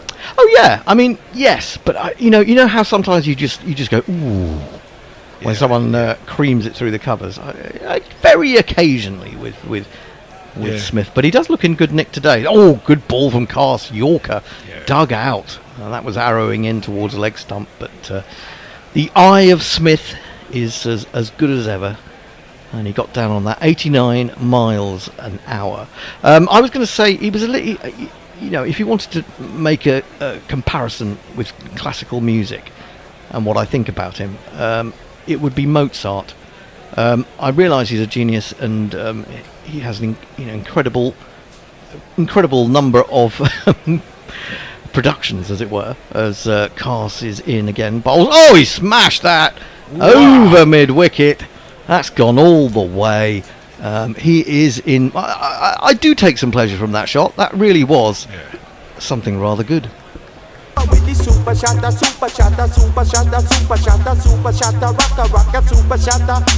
Spoiled what was shaping up to be a decent over. It only cost him 2 runs to that point. Yeah, when he just bowled it exactly where you shouldn't bowl it as a pace bowler on this wicket, as we've seen earlier on. I mean, it's just poor bowling by England. There's been some pretty poor seam bowling by England. They bowled it too short. They haven't just pitched it up. It was moving around early on. Well, keep it pitched up. Well, I don't think you need to pitch it up too far. I think you... Yeah, but not short is what I mean. Well, yeah, that was too... It is sitting in the pitch a little bit. Yeah, Mozart. I was going to say, I mean, lots of people will disagree with me and tell me that Mozart is a genius. I just don't particularly enjoy it, and I think it's the same with Smith. I just don't take pleasure from it. Yeah, he's good. Yeah, some of Mozart's music's a bit childish, isn't it? I don't say child. I mean, far be it from me to say that it's childish, because I just meant it was written when he was a child. Yeah. Oh yes, well exactly. But it just lacks a bit of emotion for me. But anyway, someone will no doubt write in and say I'm an ignoramus. Jacks continues bowling his second over from round the wicket to the left-handed Travis Head, who's getting a little bit left behind by Smith. Smith 23 off 15, Head 40 off 38. Dangerous times for England. They need a wicket or two. That's too short. Smashed through the covers. Hopefully there's someone out there. There is. Jofra Archer goes down into the long barrier, and they take just the one. 78 for 1. Yeah, Smith 23 off 15. He's hit 2 sixes already, and he's looking in magisterial form in a way. This one he just jabs away as it's angled down the leg side. It was a little bit short.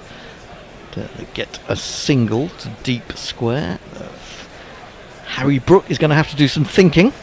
Messers, I was going to ask you, When he was playing for Washington, was that Washington DC or Washington the state? I think it's Washington D.C., but I'm not positive.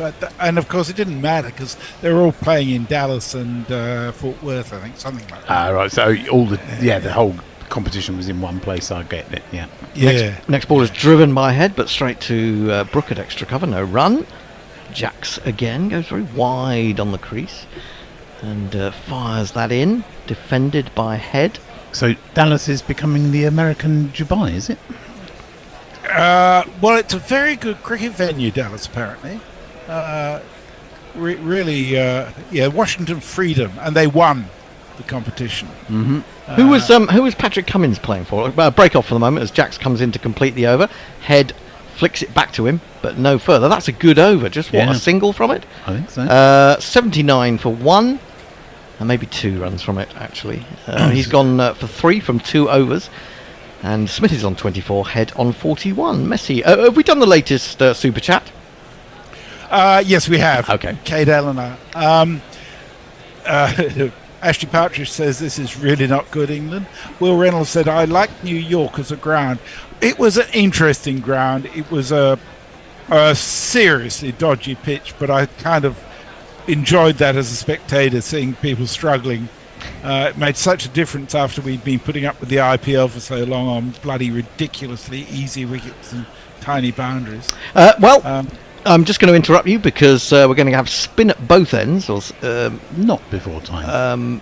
Because I suppose England's frontline spinner is going to come into the attack. We didn't get time to jingle him up when he had a brief foray of one ball with the bat, but he now has the ball in his hand. Adil Rashid on the 45. Adil Rashid on the 45. Adil Rashid on the 45. Adil Rashid on the 45. Adil can turn it both ways. Adil can turn it. Adil can turn it both ways. Adil can turn it. Adil can turn it both ways. Adil can turn it on the 45. And his first ball is defended by Smith, showing him initially some respect.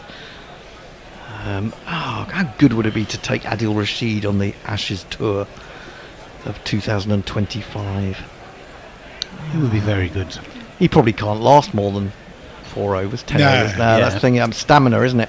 He's not played a long form game for God knows how long. A very long time. Rashid in again to Smith. He tosses this one up and it does turn, but holds in the pitch, and Smith has time to wait for it and then almost brush it away through the covers out to Archer on the point boundary. They take 1. It's amazing how Smith manages to play that shot, making it look as if he's got all the time in the world. Whereas most players would have just let it go because it would have beaten them. He just kept watching it and was able to play it. In again to Head. It's actually a full toss, but he doesn't take full toll of it. He hits it straight to Brook at mid-wicket. So Adil just getting away with 1 there. 80 for 1. The target is 316. And we're halfway through the 13th over. Here comes Adil again into Head. It turns into him. He goes back, trying to create space, but follows him, if anything. And all he can do is force it to that mid-wicket position again, where the England captain is in situ. That was almost on the 45. Let's watch that again. But there's a lot of turn there, isn't there? Yeah, there's a lot of turn. That would have been a very good ball to a right-hander. He goes back to this one again. It follows him. This is teasing stuff from Rashid. Can we have him for 20 overs? That would be fun. He could nip off into the change rooms and shave his beard off and pretend he's someone else. That's true. Final ball of his first over. He's in. He bowls. Oh, and now he's. Was that the googly? Possibly, because Head was trying to turn that from outside leg stump into the leg side, and he got a leading edge behind square on the offside. So curious stuff. Just the single from Rashid's over. So what? 3 runs from the last 2 overs of spin. So Australia 80 for 1. We've had 4 runs from 3 overs of spin. There you go. So I can tell you, Hendo, Pat Cummins played for the San Francisco. Do you want to guess the animal? San Francisco Unicorns. In the MLC. Well, not technically not an animal, not a real animal. not a real animal. No. But they got beaten by Washington Freedom and Stephen Smith in the final. There you and go. in the qualifier. There you go. In comes Jacks. He's over the wicket to the right-handed Smith, who comes down the wicket, and then with that bottom hand, he whips it away to deep square leg. Not any great power or timing in the shot, but easily a single. That last ball of Rashid's, it wasn't a leggy, it was a flipper or a top spinner or something, I think. I don't think it was a leggy. I mean, he'd bowled him two quite serious turning leggies before that. This is too short from Jacks, but he gets away with it. Smashed into the ground by Head. He would have expected 4 there, but again, he's picking out at the moment, either at extra cover or rocket. Jacks in again, bowls again too short and smash. Oh, now that's just evaded the man at mid wicket. That couldn't have been that far away from him, but having got through him, it's run away to that very short boundary for one of these.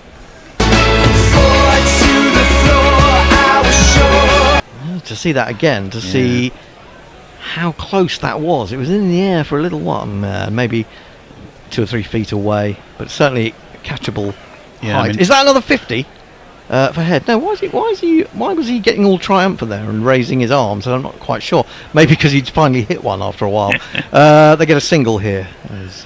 He's gone to the leg side. He's dropped down probably for the first time in this innings below a run a ball, Head. Yep, absolutely right. So 46 off 49. Still pretty impressive, but he's always pretty impressive, Travis Head, these days, isn't he? He's a kind of, I mean, if you take away supporting England, he's a joy to watch, really. Tickled away down to deep backward square stroke long leg. Or in another case, a way of putting it, Hendo, is that if you're an England supporter, he's a pain in the arse to watch. Well, there's a kind of difference in a sense, because I think this is the distinction I would make. I enjoy watching Travis Head in a way that I don't enjoy watching Steve Smith, even though Steve Smith is, and come to think of it, Steve Smith probably more annoying as an England fan than Travis Head. Dabbed very cleverly by Head. That might run away to the boundary. It's being chased by cars. I don't think he's going to be able to get there. He puts in the long dive. It escapes him. Harry Brook finds it hilarious. Can't understand why, because it's one of these. And if you kids can't listen, then you bound to see the way you get shot for crossing a boundary. That was the sort of dive you do for your coach. Just, I'm really trying, coach, even though you had no chance of stopping it whatsoever. Yeah, I mean, it's worth doing the long dive if you're running around the boundary and you're trying to cut the ball off, but trying to dive and pull it back at the same time, headlong, is asking a bit much, isn't it, really? Because you don't really accelerate when you dive. No. Not really. Very short boundary there, and anything that gets past the field. As we saw in the Test match at Trent Bridge earlier this year, anything that gets past the field is there's not really much point in chasing it. Adil Rashid will bowl his next over. Onto the back foot goes Smith.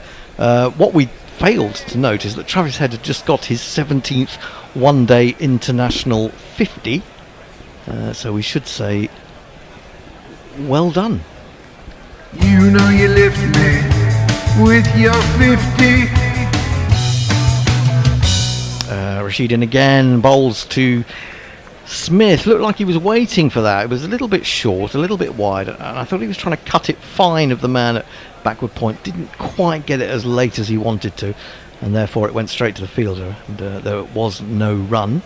517 50s in ODIs for Travis Head, and that's worth a shout. No, surely. Cena says no.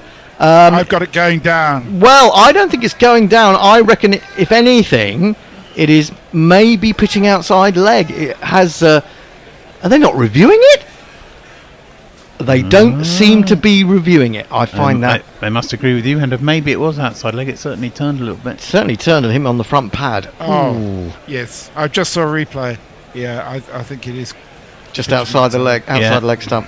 Driven straight to Brook at extra cover. Brook's quite tight in there at extra. Certainly a bit of turn in this pitch. Definitely, when you've got someone of the skills of Adil Rashid.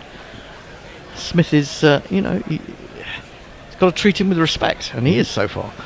He's in again. He bowls him the The one out the front of the hand is a little bit short, a little bit quicker, and it's an easy single taken by Smith as he forces up to long on.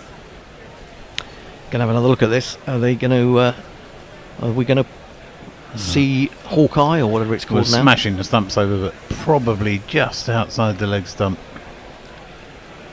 I would like to see a sort of confirmation of that. We would, wouldn't we? Yeah, definitely. Rashid in to bowl his final ball to Head. Head comes forward to a straight one and just is happy to push it back to him.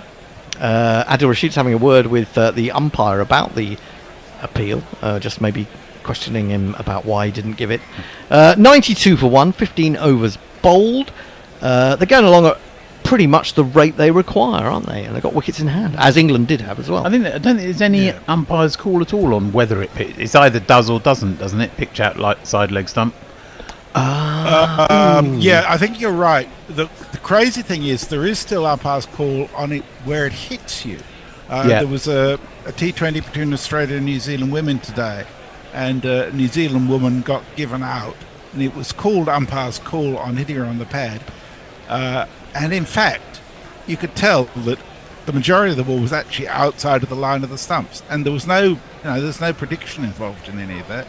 It should never be umpire's call for something like that. It is or it isn't. Yeah. Well, we're going to stay with spin, but Will Jacks is being brought out of the attack for the time being, and into it comes this man. I am Liam Livingston. I play for the Lightning. My one-day kit is blue, but for the tests it's white. Well, first ball is a leg spinner from Livingston. It turns quite a bit, but it sits up and waits to be hit, and it's smashed by Smith. But Bethel, running round from deep extra, has done absolutely brilliantly and stopped or saved 2 runs. This is short filth from Livingston, but let's be honest, short filth got wickets against England. This is another 2 for Smith as Jofra Archer is forced into action, running around the boundary out at deep square. That first ball, Bethel's judgment, where he was sliding around a boundary that he wasn't going to touch the boundary and didn't let go of the ball or anything, was amazing. Yeah, I wonder whether he should have let go of the ball, because I was worried that the trailing leg was going to brush the boundary board. He chipped it back, and they've got Steve Smith. Would you believe it? Caught and bowls everywhere today from part-time leg spinners. Absolutely incredible. Smith goes for 32. Livingston strikes with his 3rd ball.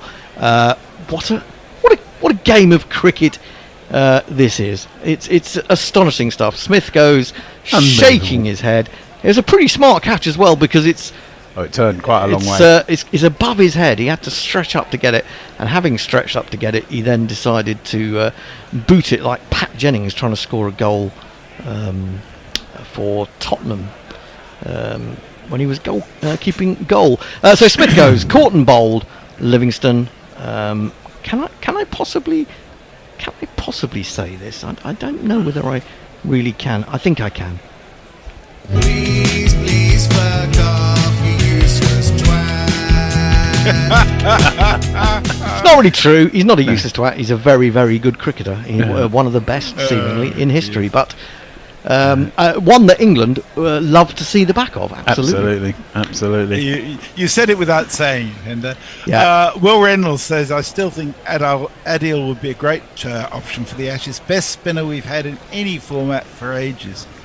Yeah, and to give credit where it's due, it was Grubby who said that Livingston and Adil would be the difference in this game, and that's the start of it. Well, we're seeing it. It's all about spin, this pitch, isn't it? Seemingly. Yeah, completely. 9 wickets, wasn't it? We 9 wickets in the first inning. 9 of England's wickets were spin, and one of them has been so far. Yeah, but they bowled pretty well. Cameron Green is the new batsman coming to the crease. Yeah, we're not quite sure that England can get all their overs out there spinners. Appreciation Society. God save Mitchell Marsh's brand of all-round variety. We are the Cameron Green Preservation Society. His injuries cause all of us excessive anxiety. Does he need preserving, Cameron Green? Now, a man comes in at a shortish extra cover, quite straight. There's an orthodox extra cover, backward point, deep point. Man at deep extra, I think, or now he bowls an absolutely terrible ball, I'm afraid to say. And Cameron Green has said, "Oh, now that's a nice introduction. I'll just hit this one."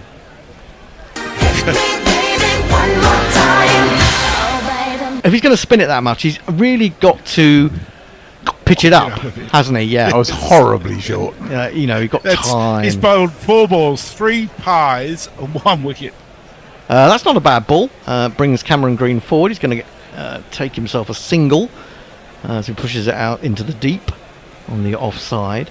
But looking back at that wicket, Smith was just, I think, trying to clip it a little bit on the onside. He was. Yes. The spin made him sort of put the leading edge on it. And actually, Livingston, as he jumped up, he only just caught it. Yeah. Not in both hands, but in one hand, in the fingers of one hand at full stretch. So Smith might have got away with that with a little bit of luck. But luck was on Liam Livingston's side. He's got 1 ball remaining. 101 for 200 comes up. He's got 1 ball to bowl to Head. Presumably he's going to switch to off breaks now. He does. And Head goes back and cuts well. Only half fielded in the covers. That's cost them a run. Shouldn't have got through. But it means that Head will keep the strike. Australia chasing 316 to win are 102 for 2 from 16. 10 runs and the wicket of Smith in that Livingston over. Messi. Nobody has messages in 20 minutes. What's the matter with you people? If you think we say everything that needs to be said, but feel free to drop us a line. Not necessarily 100 lines a minute, but just a line. Would be good. We say what needs to be said and lots more besides. Indeed. We'd love to know where you're listening from too. It's always good to hear people all over the world. Yeah, I like to know whether they're listening in their bathroom or their garden or their front room or their I hate conservatories, but you may be listening in your conservatories. Am I right What to have hate you got conservatories? against conservatives? Oh, they're horrible things. Rashid has got a slip in now for Head. Head drives down the ground. Has he got enough on that?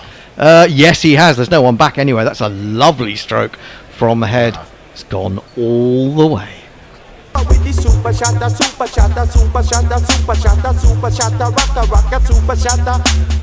Aussie flag is unfurled. They've infiltrated Trent Bridge. So Hendo, you're right about him though, and he is really good to watch. I mean, that's a classical shot. That's not a white ball slap. Oh, he's beaten him outside the off stump there. He was looking for turn, and I don't think he actually did turn. Not sure whether that was deliberate from Rashid, that it would go straight on, or what they refer to as natural variation. You can put spin on the ball, but just sometimes it just doesn't spin. Hendo, so you don't... Oh, after this ball. Rashid in again, outside the leg stump, whipped through square leg. There's Jofra. Oh, Jofra Archer, what are you doing? That was really dozy fielding, you have to say. There should have only been 1. They get back for 2. Jofra can't believe he's let his teammates down in that way, and he trudges back to the boundary edge in some shame. Yes, Ditch, you. So you don't like conservatories, but do you like laboratories? Flicked towards mid wicket. They should get a single here. Brooke has to swivel around to his left. Oh, actually, they don't think they did get a run there. 110 for 2. Head a danger man. 59 off 56. You fill the Tony Bishop hole very well, Ditch. We do our best. He's in again, and the ball is turning, and he watches that all the way onto the face of the bat and just drops it down in front of him. I have enough body mass to fill Tony Bishop's hole quite easily. I really don't want to. I don't want you to be talking about filling Tony Bishop's hole. No one should have to do that, even if Tony's listening. In fact, I hope he is listening, because that's quite fun. He forces off the back foot. Adil Rashid tries to dive and stop it, but can't. It goes out too long on. They take another single. It's the end of the over. Adil Rashid has bowled 3 overs, figures of none for 11. Australia on the England Devil number, the Nelson, 111 for 2 from 17. Messi. We have woken our audience. Will Reynolds says Roo has 9 off 60 odd at Old Trafford. He also says I'm making a tea. Helen Howe says, I'm listening from Swaziland in Africa. I'm Excellent. not sure that we've had anybody from No, that's Swaziland fantastic. check in before. Yep. That's great. Parabedral says, I also hate conservatories, probably because I find myself the unwilling custodian of one. Well, I hate swimming pools with a fucking passion. In comes Livingston, bowls to Head. He's in off-spin mode here, trying to take the ball away from the left-hander. He steers this one to extra. There is no run. Man at long off is in a few too many yards, in my opinion. Onto the back foot, there is turn, but Head just defends this one. He's okay. He's got 60 off 60. He's run a ball, but he's also thinking about, let's not give it away. This one wraps him on the pad as he comes forward. Was looking to turn it into the onside. So, which type of swimming pool? Outdoor, indoor, or just all swimming pools? Outdoor swimming pools. I had one in my first marriage, which I hated. I swore I'd never get another one. My second wife persuaded me. Well, I wanted to please her and got another one, and it cost a fortune and it doesn't get used. Oh, the upkeep. Driven up to long off. That's where Matthew Potts is. They'll take a single. Head moves to 61.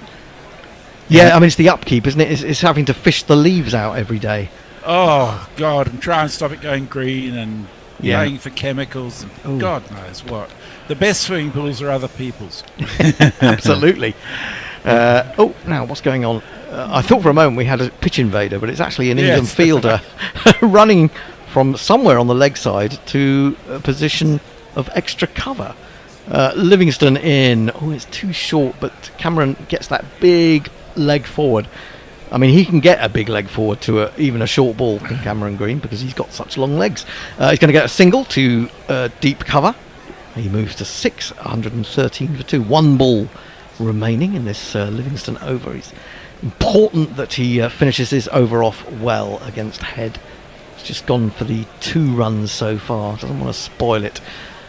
He's in, he bowls, he goes on to the back foot, and he can only force to extra cover, so that is a good over from Livingston. Just the 2 from it. He's bowled 2 overs, 1 for 12. Australia after 18 are 113 for 2. O'Neill Harris says, grey shirt uniforms at Gorilla Towers today. Yep. And Grey Ninja says, listening from Durban, South Africa. I don't particularly want either team to win, but it comes down to anyone but the Aussies. So come on, England. It's a bit like when Chelsea plays Spurs. You know, you want them both to lose. Well, I did. Pirate Badger says, of course, per previous comments, my conservatory is no longer full of sofas. Will says, swimming pools really freaked me out.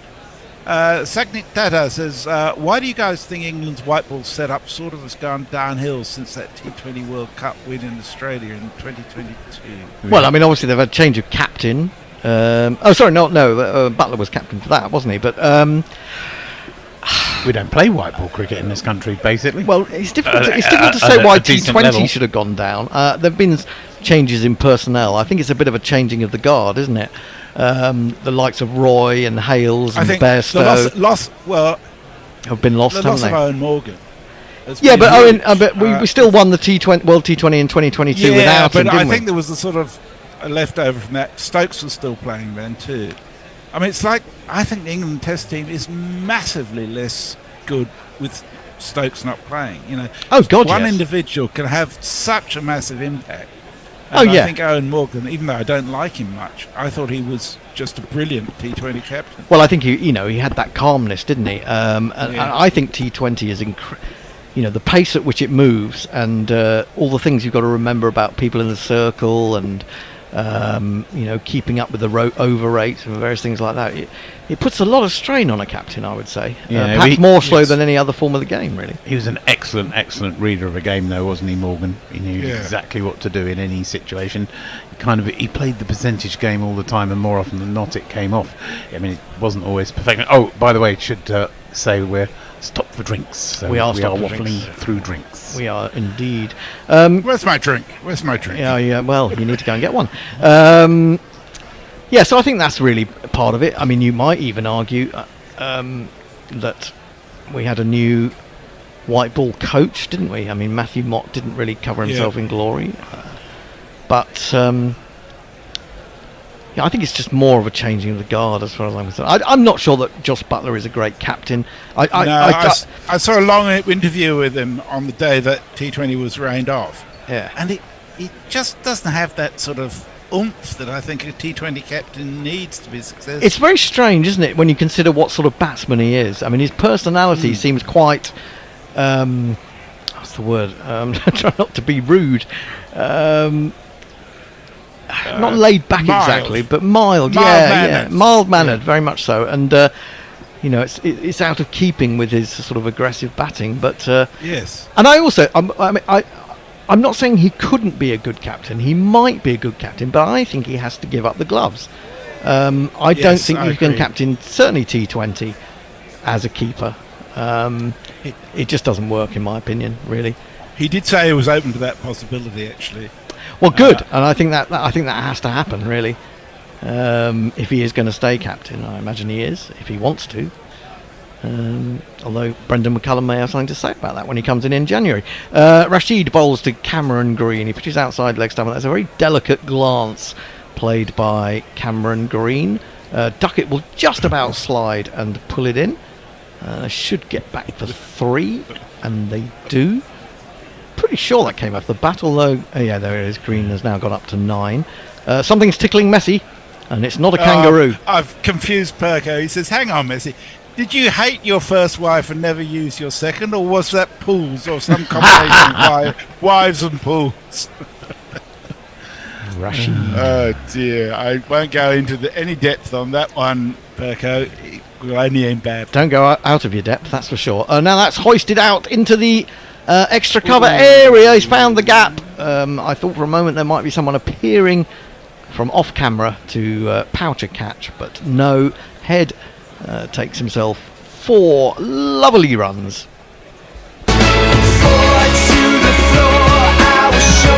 Yeah, didn't really get that terribly well. He got it up and over extra by an enormous margin, but had there been someone at deep extra, then it would have been quite a comfortable catch. Yeah, really. Unlike the England batsman, he managed to pick out an area of the field where there was no fielder on the boundary. This is true. I think that was really well bowled, actually. Rashid in again. He goes back and cuts straight to...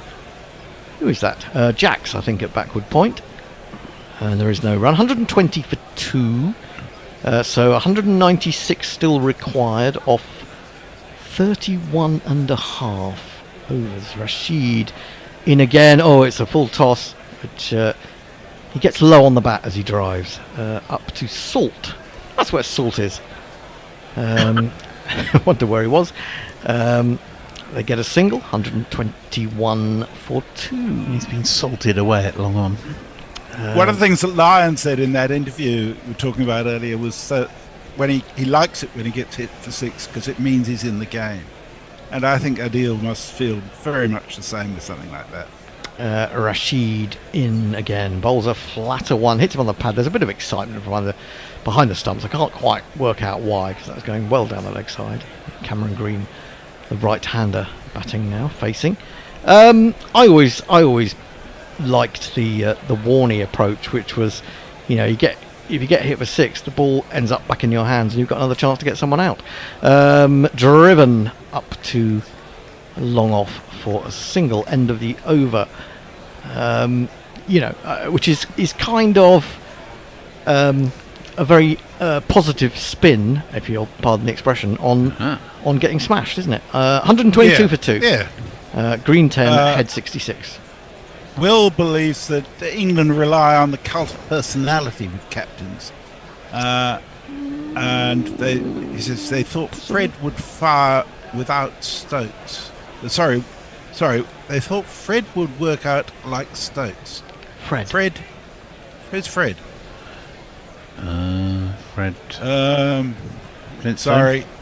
We'll have to think about that one. Flintoff. All right. Yeah, Livingston. Yes. We were a bit slow on the uptake there, weren't we? Onto the front foot comes Cameron Green, defends back to the bowler. It's Livingston into his 3rd over. I don't think of him as Fred. I think of him as Freddie. Yeah, absolutely. Livingston in again, driving to extra. Is that Harry Brook there, I think, patrolling? I'm not entirely sure that was where he was originally intending to play it. A couple of decent balls so far. Can he keep it going? Got a slip. He's in again. Oh, he's gone for a big driver. That one gets a horrible inside edge. Duckett has to run for a slip to a position fairly fine on the edge of the circle on the leg side, and they get through for just the one. Livingstone must be really annoying when you've got a left-hand, right-hand combination, because it doesn't phase him, because he just changes what he bowls. It's actually an incredible skill to be able to bowl both those and bowl them reasonably well. He will go for runs from time to time. He's in again, looking for the off spinner, but he's fired that down the leg side. Head was trying to clip it away off his hip, but it's I'm afraid that it is. You didn't get on it. I thought that hit his hip. It's actually But one of he's these. given away. Hit the keeper.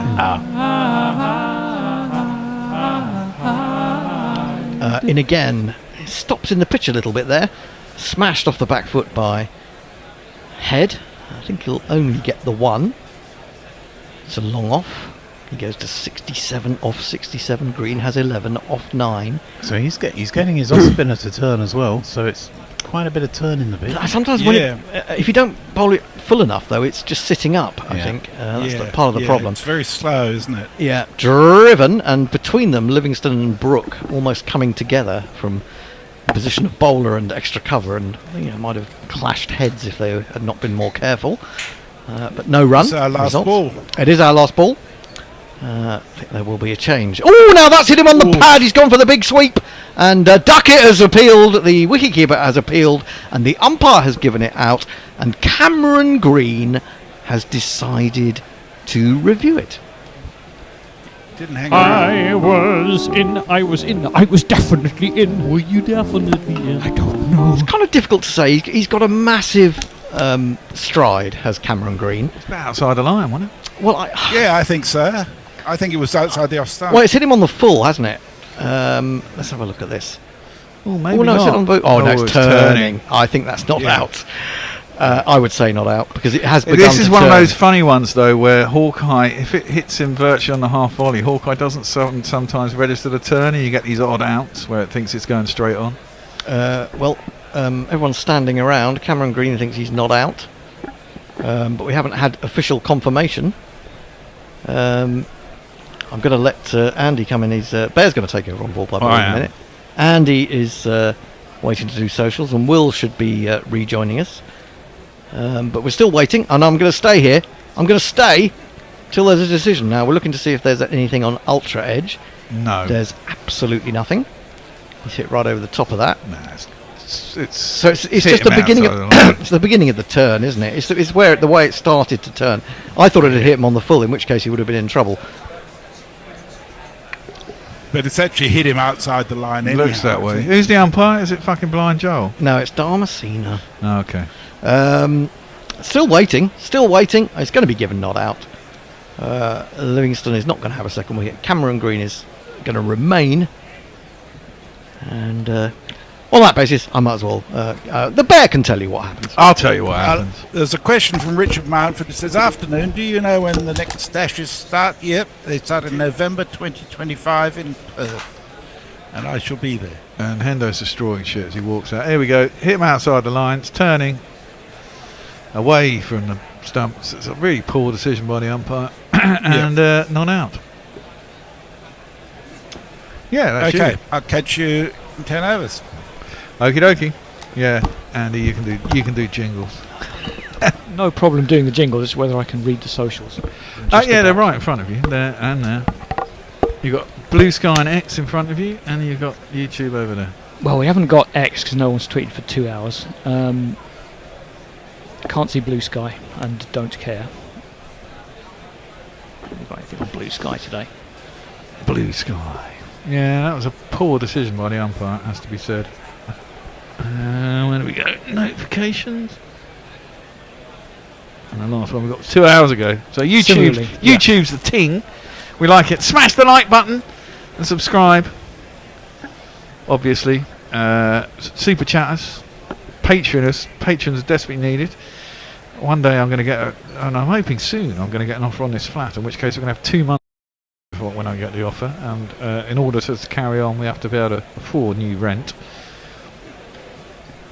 Hence the desire to get our patronage up to around about $2,000. Anything beyond that, obviously, more than welcome.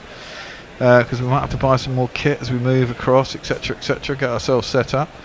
We're going to have to sign a lease for 2 years. So if you do sign up, please don't then bug out after 2 months going, I really need to help you, but I don't want to anymore, because we could get ourselves in serious trouble. That one's cut out to the man on the boundary, and it will be a single. If you're in it for the long run, we're in it for the long run. Put it that way. 126 for 2, 20.1 overs done.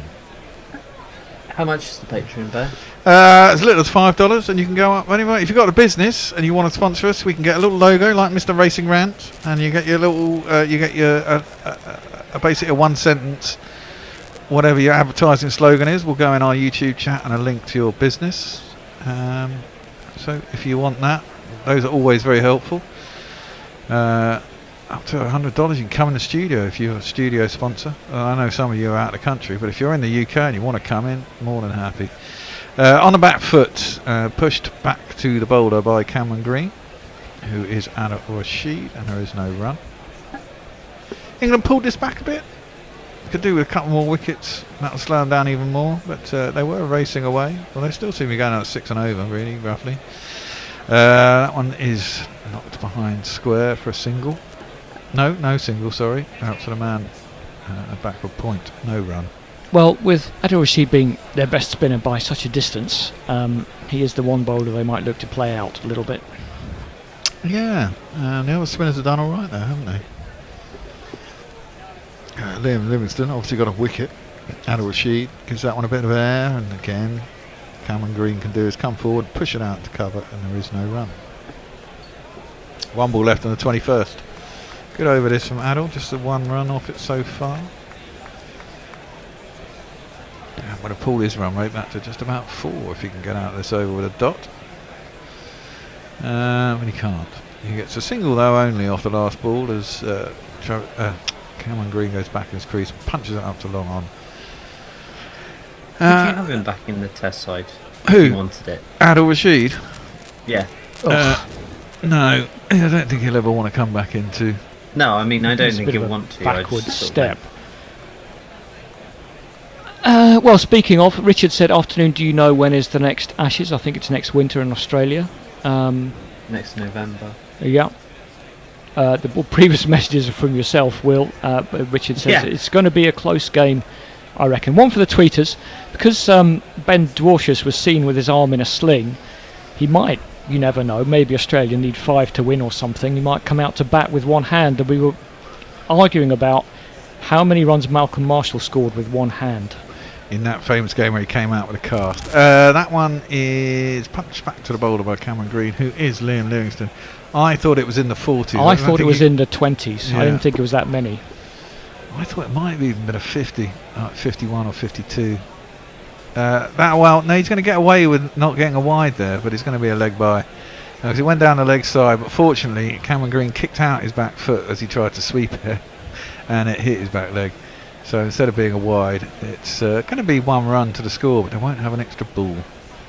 He's not the most graceful Cameron Green. He did a bit of fielding in the T20 where he absolutely destroyed the boundary sponge. Yeah. And sort of looked round going like a dog. He went, oh, that wasn't me. Yeah. Livingston's around the wicket and he's bowling. Oh, now it's Catch an aerial. it? No, Oh, no one's catching that. No. It's gone into the crowd and it's 6 runs. Bowling the off spin to the left-handed Travis Head from around the wicket.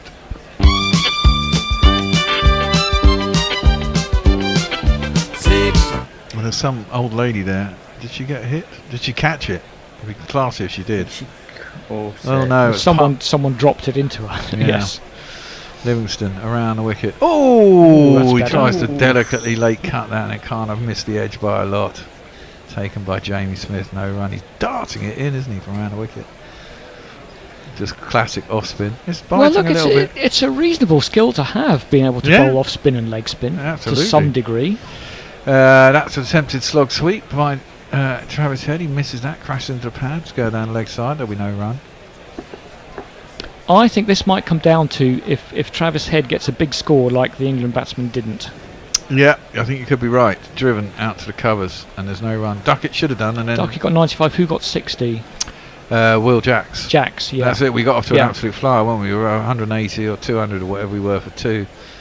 And then Harry Brook got 37 or something in pretty good time, and then it slowly went down from there. And Jamie Smith got a 20 odd.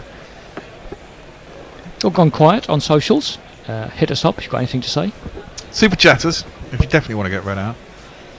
Just out of interest, would you have understood who I was talking about if I said Rocky's dad? Brocky's dad. Rocky's dad rather than just Fred. Rocky's dad. Oh, you mean Flintoff? Yeah. I said that in the chat. Oh no, I probably wouldn't have done. Oh look, Jacob Bethel's going to get a go. I forgot his name was Rocky. Okay, with a tweet. Oh, is that his nickname? It can't be his real name. No, I think that is Rocky his actual Flintoff is real his name. I know a guy. His son's called Rocky.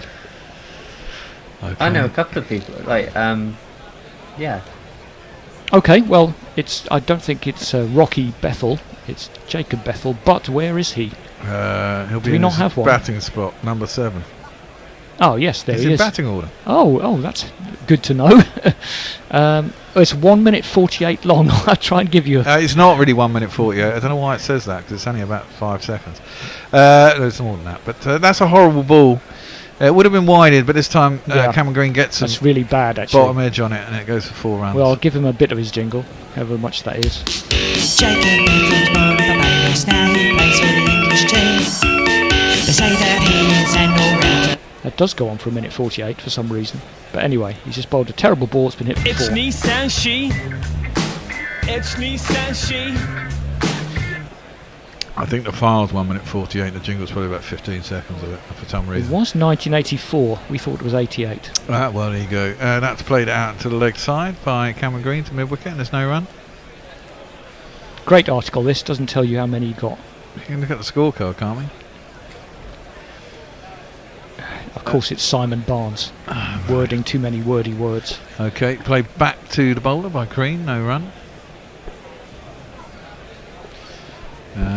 We may be able to dig out the scorecard, or is someone on YouTube going to tell us before we get there? Bethel, the man from Heaven 17, plays that in, drives that into the deck, and Cameron Green goes back and only hoik it up to long on. It's fielded by Will Jackson. Well done, Simon Barnes. An entire article about Malcolm Marshall batting one-handed that doesn't tell you how many he got. That's pretty poor, I have to say. I think it was more than I've ever got with one With hand. both hands. Considering I exclusively bat with one hand, but I was, I got a 50 once. I think Marshall got like 51, 52-ish. Yeah, with his one hand, that's what I reckon. It was around about there, late 40s Yeah. or early 50s. So I remember him striking a couple of sixes over Cow Corner, one-handed. Yeah. And I was like, for fuck's sake. England was shit in that series as well. Driven by Travis Head, fielded by Duckett, cover, and there is just the no run. Ooh, pardon me. Oh, for fuck's sake. Don't allow. That one is a delicate little late cut past Adil Rashid, who is at backward point / short third man. Nice little late cut by Travis Head, and he'll get himself 4, so that's what, 9 or 10 off 9 off the over. Are we going to find out? Are we really going to find out in any of these articles? Marshall walks back with just 4 on the board. No, that's nonsense. We need to get the scorecard up. What? When was it? It was the Headingley test. 84, July 14th, 1984. Headingley test, wasn't it? Thanks. You might want to look at the whole series. Presumably he didn't plan the next test, did he, with one hand? You wouldn't have thought so. Again, that's weak. I'd have carried on. Well, Malcolm Martin, was that third test? Oh, that's a filthy delivery from Liam Livingston. England rather throwing it away here as that's swept down to the long leg boundary for 4. And see, the problem was England got to about 200 after 30 overs and should have got nearer 400 and ended up with 312. And at this rate, Australia are going to gobble this up in about 42, 43 overs. It's alright, you can drop shit. Tossed up by Liam Livingston, just driven back to him by Cameron Green. No run. Yeah, it is. He was out for 4. No. Well, that's what Cricket Info says. Must be. Was that the first innings, second innings? He got more than 4. I know he got more than 4. Oh, no, that's an off spinner, and it's a Vatican slice by Cameron Green. Goes off down towards fine leg, and it'll be second innings. He didn't bat. Yep, Marshall caught both and bowled out at 4 off 8 with 1 boundary. Didn't bat second innings. They won by 8 wickets. Oh, for fuck's sake! Well, you got the 4 bit right. It just wasn't 40. There was no 0 after it. Yeah. Well, that's interesting. I remember it very differently. There's a bit of Mandela effect going on there. Yeah. Travis I love Head it when that happens. goes back and punches it up towards mid-on, but it's fielded by Livingston on his follow-through, and there is no run. Partnership 52 or 49, well on track to win this game. Australia, that's cut out to the man Salt at cover. No run. What time are we at? We're at 6 o'clock. Yeah, just 2 minutes past 6. That's down leg side, swept 4 more. Need to get Travis Head out, need to get a couple of quick wickets, I think, England, if they want to slow this down at all. Yep, that's 4.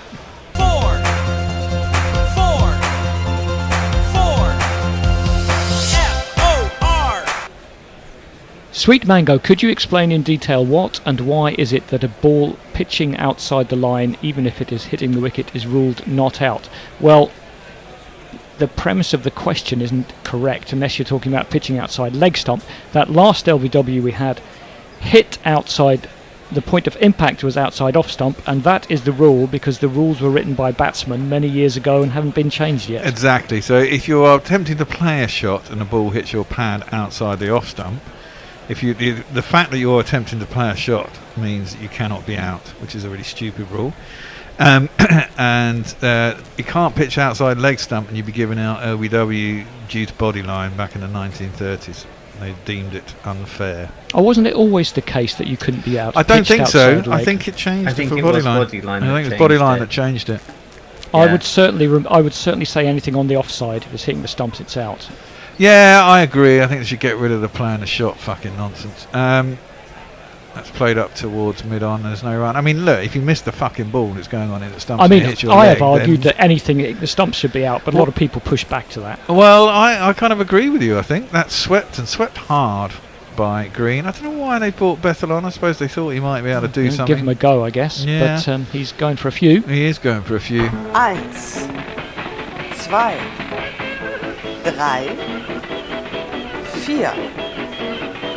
It's the old left arm darts. If you don't They're get it not right. all that darty though, are No. Well, they're quite darty. They're just on the wrong line. They need to be straight darts on that line particularly, and just get punched up to long on for a single. Problem is 6 and over will get them home, won't it? they? Well, we have seen a number of batsmen do what Green's done, which is get to 27 off a run of ball with no problem at all. It's just a question. A few too many of England's batsmen then got themselves out. Yeah. Just need to get Travis Head out. See how that goes. Bethel is around the wicket to Travis Head. He goes back, carves it. But Duckett does a good job of stopping it. And they don't get a run. Cover Duckett. Did parry it down. Probably could have got a single, I thought. After He was leaning on his bat, expecting 4. Yeah, I think so. Probably. That's a horrible haircut. It is. Not East 17. Oh, that's a good stop. Is that the skipper? Harry Brook, I think, down at mid-off. Dives across. No, it's Will Jacks. Good bit of fielding. Full Staying in the stretch, green to his room. right, going quick. It's slightly odd that Butler is out and Salt's captaining the T20s and Brook is captaining the ODIs when they're both in both teams. But I suppose they're giving each of them a go. Absolutely. Find out who's the better captain. That's a fucking filthy delivery down leg side. No attempt at a shot from Green. It'll be a wide. And it's not going too well here for Bethel. This could be his last over. Don't know why they stopped Adil Rashid bowling. Well, he's going to bowl 10. I think maybe he's trying to separate those out. I don't know. I mean, usually doesn't he just bowl through? As a spinner, you kind of like to. That's the end of the over. The last ball's just played back to the bowler, no run. 25 overs done, 159. They're basically tracking England pretty well here. He often sort of bowls one or two at the sort of end at the death end, not the actual last overs, but in the 40s. Yeah, he can do. Might be too late by then in this game. That's the thing. Yeah, it's really difficult. Like, because that's the kind of, on the face of it, the plan is to probably have him bowl. Oh, now I forgot. Archer's only bowled 4 and he's coming back into attack. This could be a pivotal point in the game. Yeah, I didn't seem to bowl particularly well in the power play. No, he didn't at all. He's going at 8.75. But now the ball won't be doing so much. He's quite good in the middle overs. Has he got? Is it just me? Has he got a receding hairline and a bit of a bigger forehead than he used to? Maybe. It's all braided back and plastered to his head. How old is Archer now? 29? Yeah, he must be. Yeah. Still plenty of years left in him if he can get himself keeping. I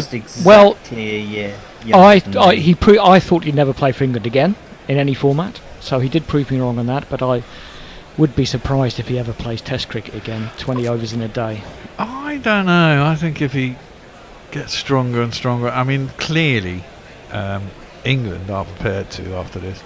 Oh, flashed that outside the off stump by head, through to the keeper, and there's no run. Once again, Archer beats his outside edge. I think England prepared to gamble all on Archer and getting him over to Australia. I think that's the whole factor. Is that fair on him? That could break him forever. Well, it could break him forever. Now, I imagine he'd get back fit enough to play T20 again. I think he wants to play Test cricket again. And I mean, it seems bizarre to me that, like, the general kind of like in the press and kind of ex-players and stuff, they're saying he's done. Yeah, I know, it seems a bit weird. Oh, no, that was aerial through the covers, but there wasn't anyone at cover. There was someone at sort of straightish extra cover, and so it was vacant. Nice catchable height too, but it'll only be one run out to the man in the deep. Because I would argue that he's the most interesting fast bowler that England have got. Well, he is. He bowls at 90 miles an hour with such ease. That's the thing. It's yeah, not like it's effort. You say that, but Wood's bowling quicker. Yeah, true, but there's so much more effort in Wood's action, isn't there? I mean, Archer looks like he utilises his energy quite well and doesn't really. Yeah, like Woody's knees is wrecked. Yeah. Well, it seems to be his elbow he's at the moment. 36 as well. I mean, that's just being old in fast bowler terms. Nice drive by Cameron Green. It was a foolish delivery, and he just leans on it, drives back past Jofra to the long off boundary for 4 runs. But he relies so much on that braced knee. Yeah, but at the moment it's his elbow again, isn't it? I mean, they picked up a stress fracture of the elbow, and he wasn't even feeling any pain, which seems a bit weird.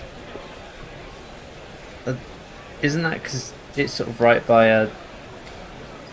Well, that's defended, back up the track, past the bowler. They'll get a quick single down to long on. It was a very straight defensive shot. Carry on, Will.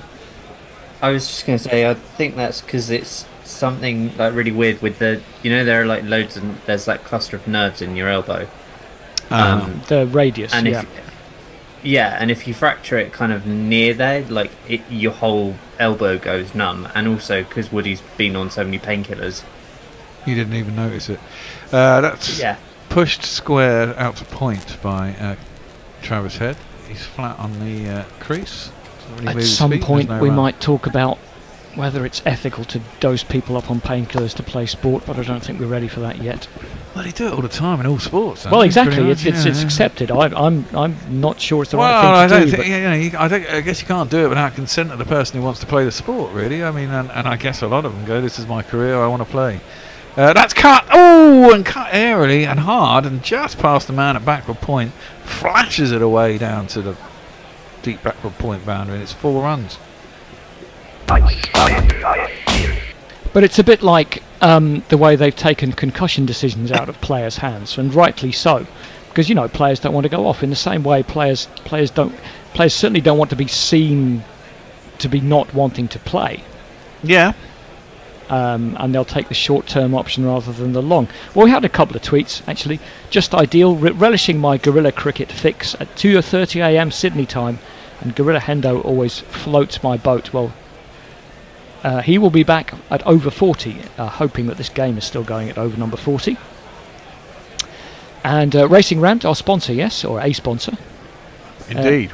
Does Bethel's coiffure resemble a barrister's wig? It does a bit. It does a little bit, but he looks like I say Heaven 17, and other people have different. If you can remember Heaven 17 from the 80s, New Romantics. Yeah, but I do, but he had a more of a smooth hair. So this is more. No, now you mention the barrister's wig, it very much does look like that. Yeah. Sitting on top of his head. He's bowling out of nowhere. Cameron Green maybe Guilty. kept a little bit low. Yeah, guilty. He definitely was. I mean, it's just slid on with the arm. It wasn't a particularly great ball. He's gone back to cut it. Maybe it didn't get up. His hair's been ruffled and it hasn't moved. There's a lot of gel in there, and it's just gone under the bat, slid under the bat, and bowled him. England do have a wicket, and it's a valuable one. We'd much rather it was Travis Head, but Cameron Green will do. He's been going all right. Jordan Cox is on the field. Presumably he's on for somebody. And England have a wicket. Play us a jingle.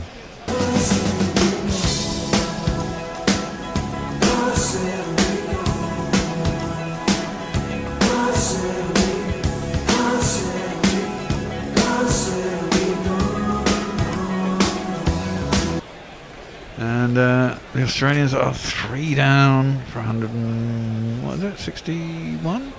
Something like that, yeah. It's gone off the TV because they've gone to an advert, so I can't really tell you. With the sort of whole question about sort of dosing people up, I think it's a really kind of it's a weird one, because if you look at Paralympic sport, everyone's dosed up all the time because they're in constant pain probably because they've got disabilities. Yeah. Well, so yeah, like that is the deal, but it also means that we go harder than most other athletes because everyone's got a higher pain threshold because you just live with it all the time. So like, yeah, I see what you're saying. Yeah. So it's a weird one where it's kind of like, do you like? Because definitely. But, I mean, I imagine. You know, rugby players. I imagine rugby players, American football players in those kinds of sports are constantly on fucking painkillers. American footballers in particular have a rotten life expectancy. Yeah, they do. They all have that weird brain. A lot of them have CTE. Anyway, man who's born with CTE, I think I probably shouldn't say that. It's Marnus Labuschagne. He goes floating on him. And he's facing up to Bethel. And his first ball, he punches out to the man in the deep, and there's no one. I hate Marnus Labuschagne. He comes across super weird in that documentary. Yeah. He's such a weird bloke. He's so fucking weird. Oh my god. And he's a really annoying cricketer. What does he do? He was making toasties and then putting them in the fridge and eating them cold and stuff like this. He's like a really he wanders around Cardiff in like. Oh god, yeah. I can imagine. cut hard. Is there a man out there? There is a man out there. It's Potts down at deep cover, straightish cover. Now we were talking about this earlier, Will. If Marnus Labuschagne's wandering around Cardiff, does he get recognised? Well, okay, so this is I have this on sort of. So I've got mates who live in Cardiff and have seen him do this. Apparently, he stops people and talks to them about God. Oh yeah, he's a real God squatter. Yeah. That one is defended. It turned actually from Bethel. It was defended from the crease by Marnus out towards. And presumably, a lot of these people don't even know he's a cricketer. No, they probably think he's a God squatter. Aussie dude. Yeah. Like, particularly because he hangs out like down by the Millennium Stadium, so that's like rugby central. Bethel around the wicket, and again he just goes back, punches it out to the man in the deep. Jofra out on the deep cover boundary. There'll be a single. Because Sophia Gardens isn't actually in Cardiff. Like, it's not far though. I drove around. No. But what I mean is like the Millennium Stadium, that is really, really. It's central. right in the centre. Yeah. Yeah. So it's got an annoying one-way system around it. It's bloody annoying when you're trying to drive around. Yeah. That one is hoiked up to long on. There's no one. And my World Cup story. Well, I'm generally not well disposed to it because I saw my team lose in a playoff final there. Fair enough. In the World Cup when I did it in 2019, as you all know, the Cardiff was our first game, and I had to basically set up Gorilla Cricket for the world feed, and halfway through I had to drive off and get portable Wi-Fi because we didn't have a fucking Wi-Fi connection, and I was driving back through Cardiff, skinning up a reefer as I was driving, getting lost. But Sapphire Gardens is it's just outside the city centre. It's not that far. Yeah. All I mean is if he were to hang out outside Sapphire Gardens and try and talk to people about God, there'd be fuck all people there. Unless a cricket match is going on through. Do you know what I mean? Sure. So apparently he just nobody knows who he is, and he just hands out Bibles and shit. Oh, wow. He's a very weird dude. He's a born again, isn't he? They're always the most. They're the most fervent. Yeah, I wasn't going to say the worst, but yeah, they're the worst. Yeah, I'm not a fan of God, as we all know. That one's clipped out to deep square leg, where it'll be a single. I'm neither a fan nor a fan because God does not exist. Well, there you go. That's why I'm not a fan. I just why worship some non-existent nonsense?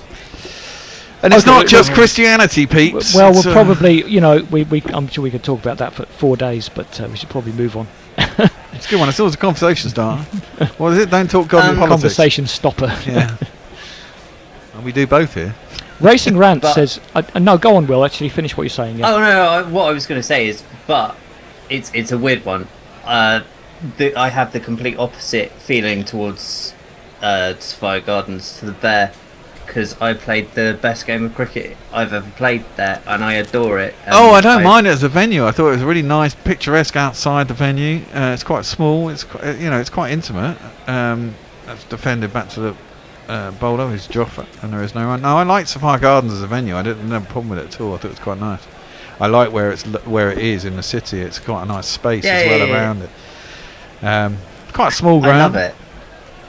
We were at the wrong end of it. They put up temporary cabins for us because we were the sort of overflow media, and we didn't have any internet, and we didn't have any fucking fruit machines, as they call them, and all that sort of shit. Now that was reasonably quick, but Labuschagne good line.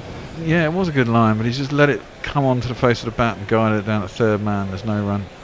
Well, that playoff final, the worst thing was we actually lost it to Cardiff. So we had to walk back to our car parking through lots of Cardiff fans standing outside pubs jeering at us. Yes, I can remember. Who was that? The QPR. No, you're a QPR. That was the first playoff final in League One. Joffre. He's in his 6th over. He's gone for 47. It's expensive for Joffre. He's cut hard again. Like that. The quicker it comes, the quicker it goes. And that's 4 runs. There is a man down at third man. Can't see who it is, but it was only about 10 yards to his left, and he couldn't get around there to stop it. It's 4 more. Head moves into the 90s. He's on the same score as Duckett when he got out, which was 95.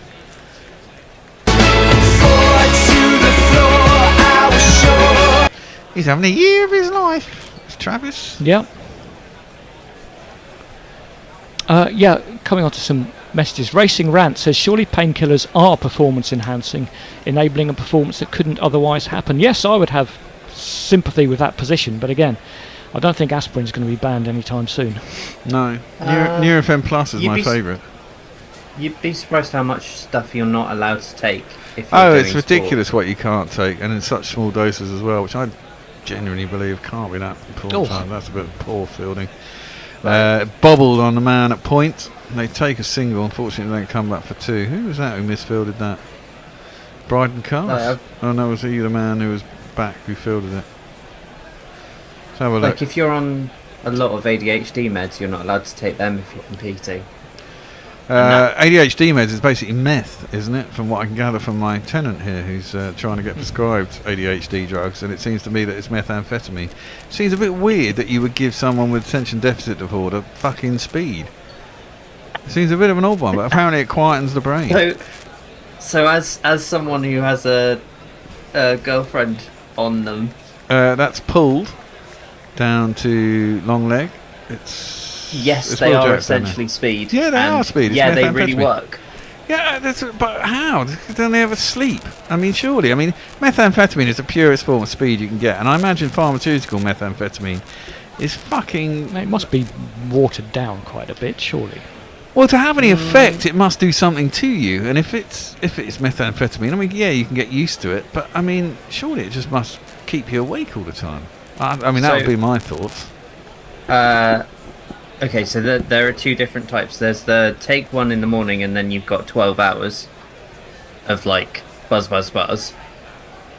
And that one, you just crash really hard at the end of the 12 hours, and you just spark out essentially. And then the once every 4 hours is kind of more chill.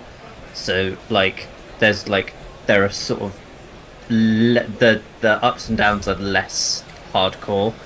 So then you can kind of choose if you want to stay up. All I remember is going to Manchester University and getting this stuff called pink champagne, which is supposed to be pure speed. And in my first term there, as Adil Rashid bowls, and it goes deep in his crease, does Labuschagne, and then cuts it out for cover, and there's no run. Literally, you take that and be up for fucking 48 hours. I remember trying to drink ourselves to sleep, doing bucket bongs and all sorts of shit to try and sleep. Couldn't eat, just fucking buzzing away. It was horrible. Oh, that's aerial. Again, it's through cover. Now there's a man out in the deep, but it splits the two fielders aerially and makes its way out to the boundary for a single. I was on these steroids when I was about 13 for like weird rheumatoid arthritis. And I was awake for 6 days. Oh my god. That's horrible. I do remember when I was in hospital, I got terrifying. very little sleep for about 10 days, an hour or two here and there. Yeah, like, rough. but it was like proper brutal. I got really into snooker though, so because it was back in the day when when the snooker was allowed to go on till like 3 in the morning. Sure, yeah. And I just happened. Does that not happen anymore? No, they often. stop at about 11. Oh, that's Travis Head. Woke, isn't it? Just punches that up to Phil Salt, who's at long on. And they get a single. England have got to keep chipping away the wickets here, or they're going to lose quite quickly, I'd have thought. I mean, 22 overs to get 100 and what?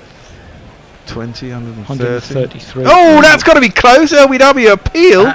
This time you got to review it. I mean, it's you're leg getting to that stump. point. It's leg stumpy. I think it's missing leg stump. I think it might be running onto leg stump, and the worst, I think it's going to be umpire score. Look, you're fucking behind in the game. You've got 2 reviews. Fucking review it. Use them. Thank you. Jesus Christ. Even if you don't, I just don't get it. It's like in the T20s, you've got 2 reviews in 20 overs. And no one ever uses them. It's like, okay, if it's not obvious, that's a point of review. But I mean, basically for LBWs, if you think they're out, you've got to review it, right? I mean, that one earlier, fortunately, it didn't make that much difference because Piggy Smith We was never out did soon get after. a look at the tracking on that one. No, we It's a didn't. bit I thought odd. it was out. I think this is probably, it's quite reasonably straight. It's going on with the arm and probably a little bit high. I don't think that's going to be out. I don't think it's going to be out. Might be clipping. Might be clipping leg stump. It's close, but not close enough would be my thought. I don't think it hit the bat. Oh, it's just sneaked past the inside edge of the bat. It's probably hit in line with leg stump. I think it's going on to hit leg stump, but I think it's high. It's high on the pad. Yeah. We had one in the England innings that was high. Yeah, I don't think that's bouncing as much. It's top Is he spinner. walking off? No. Or is he just going off to one side? He's just going off to one side. Now we're all going to hang around now. It's amazing how quick they can do this in the 100, but they can't do it in international Test cricket, isn't it? With the order Well, review while they're system. doing that, Kate Eleanor says, yes, it is a paradox that ADHD meds are amphetamines. She says, think how coffee can make you feel tired. Having this now. It's umpire's call on leg stump, so that was worth a review. Don't lose it. Just clipping the bail. It's on height. The line is okay. Yeah, it's just clipping on height. Yeah. No, How do you feel about the whole umpire's call thing? I'm fine I'm with okay it. with it. Yeah. I'm okay with it. It's there's definitely a level of guesswork involved with LBW, and therefore you have to stick with the umpire's call on the pitch. And if it's that close, then I think that's fair enough. It's a reasonably happy medium. On the back foot, Labuschagne punches it out to cover, and there's no run. I thought they have reduced it to a quarter of the ball, not half a ball. They have, haven't they? Well, you always say that, but it doesn't seem to be that. Yeah. Or is that just the graphics? It could just be the graphics, I suppose. I don't know. Yeah, maybe that is the case. I don't know. That's pulled hard, but good fielding out in the deep by Bethel. Yeah, he was a bit lucky. Dropped on it, and looked like he fielded it well, and it just got out of his grasp. But he managed to sneak out an arm and pull it back in before it squirted away towards the fence. That'll only be one run. End of the over. Yep. Ian says snooker is such a soothing watch. Jay Grover says Labuschagne is a Christian. Now, I don't want to correct Jay, or he'll get angry if he's right. He says Domionist, but I think he might mean Dominionist. But either way, it's pretty close to the worst. No, he's mad into sauce. Into what? Sauce, like bolognese sauce. Domio. Oh, right. A very bad attempt at a joke. It failed. I'm sorry. Wouldn't be surprised though if he put Dolmio on his rice pudding or something. Yeah, he's into that. Now, Matt Potts is going to come back into the attack with his horrible haircut. It's an even worse haircut than Jacob Bethel's. Yeah. Just doesn't look If anyone's right. seen the bit in The Simpsons where he makes the baseball player shave his sideburns off when he hasn't got any sideburns, he looks like that. I was going to say that. The coach, get rid of those sideburns, Potts. Well, he's smiling away. What's he got? He's got a long leg, I presume. He's got a mid-wicket, straightish mid-on. Probably someone out cowish. Some guys on the offside. Labuschagne is facing up 6 off 11, so he's not exactly firing it up.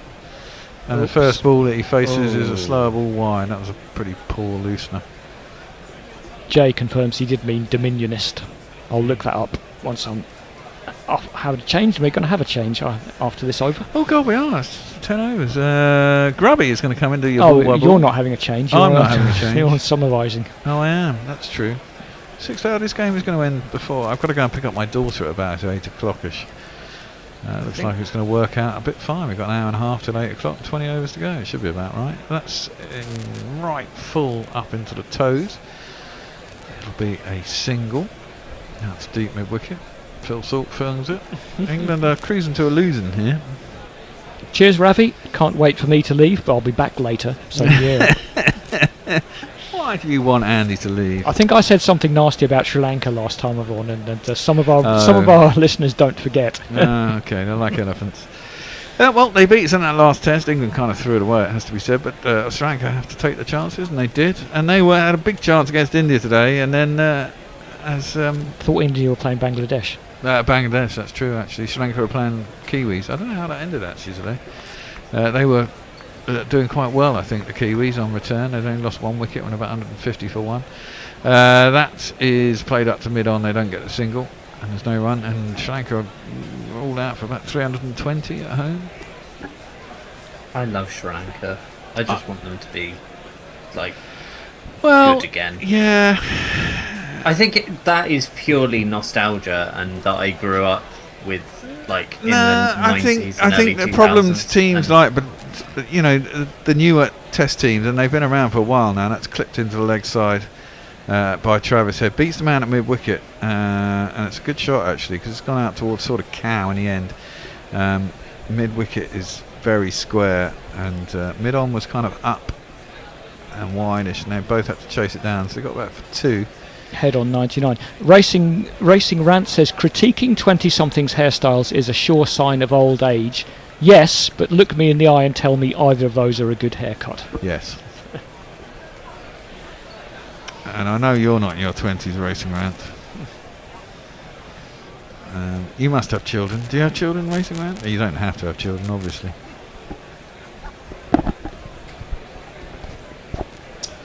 Travis Head facing up on 99, facing Potts. He drives it out through the covers, and unlike Duckett, he is going to get another fucking 100. Travis Head. 100 off 92 deliveries. He puts his helmet on his bat. That probably means something. I don't know what it means. Headless horseman. Well, it means he gets one of these. 10, 20, 30, 40, 50, 60, 70, 80, 90, 100. Congratulations, sir. You are a centurion. He's only scored 6 ODI 100s in 66 matches. I don't think that's bad. One every 11 games. Yeah, well, he's an opener. Yeah, maybe not, but he scored 2 against Well, I England. think he has played in the middle order. Started in the middle order. Oh, yeah, it's true, actually. He's a number Yeah. 5, isn't he, wasn't he? Anyway, he's on 100. And well battered him.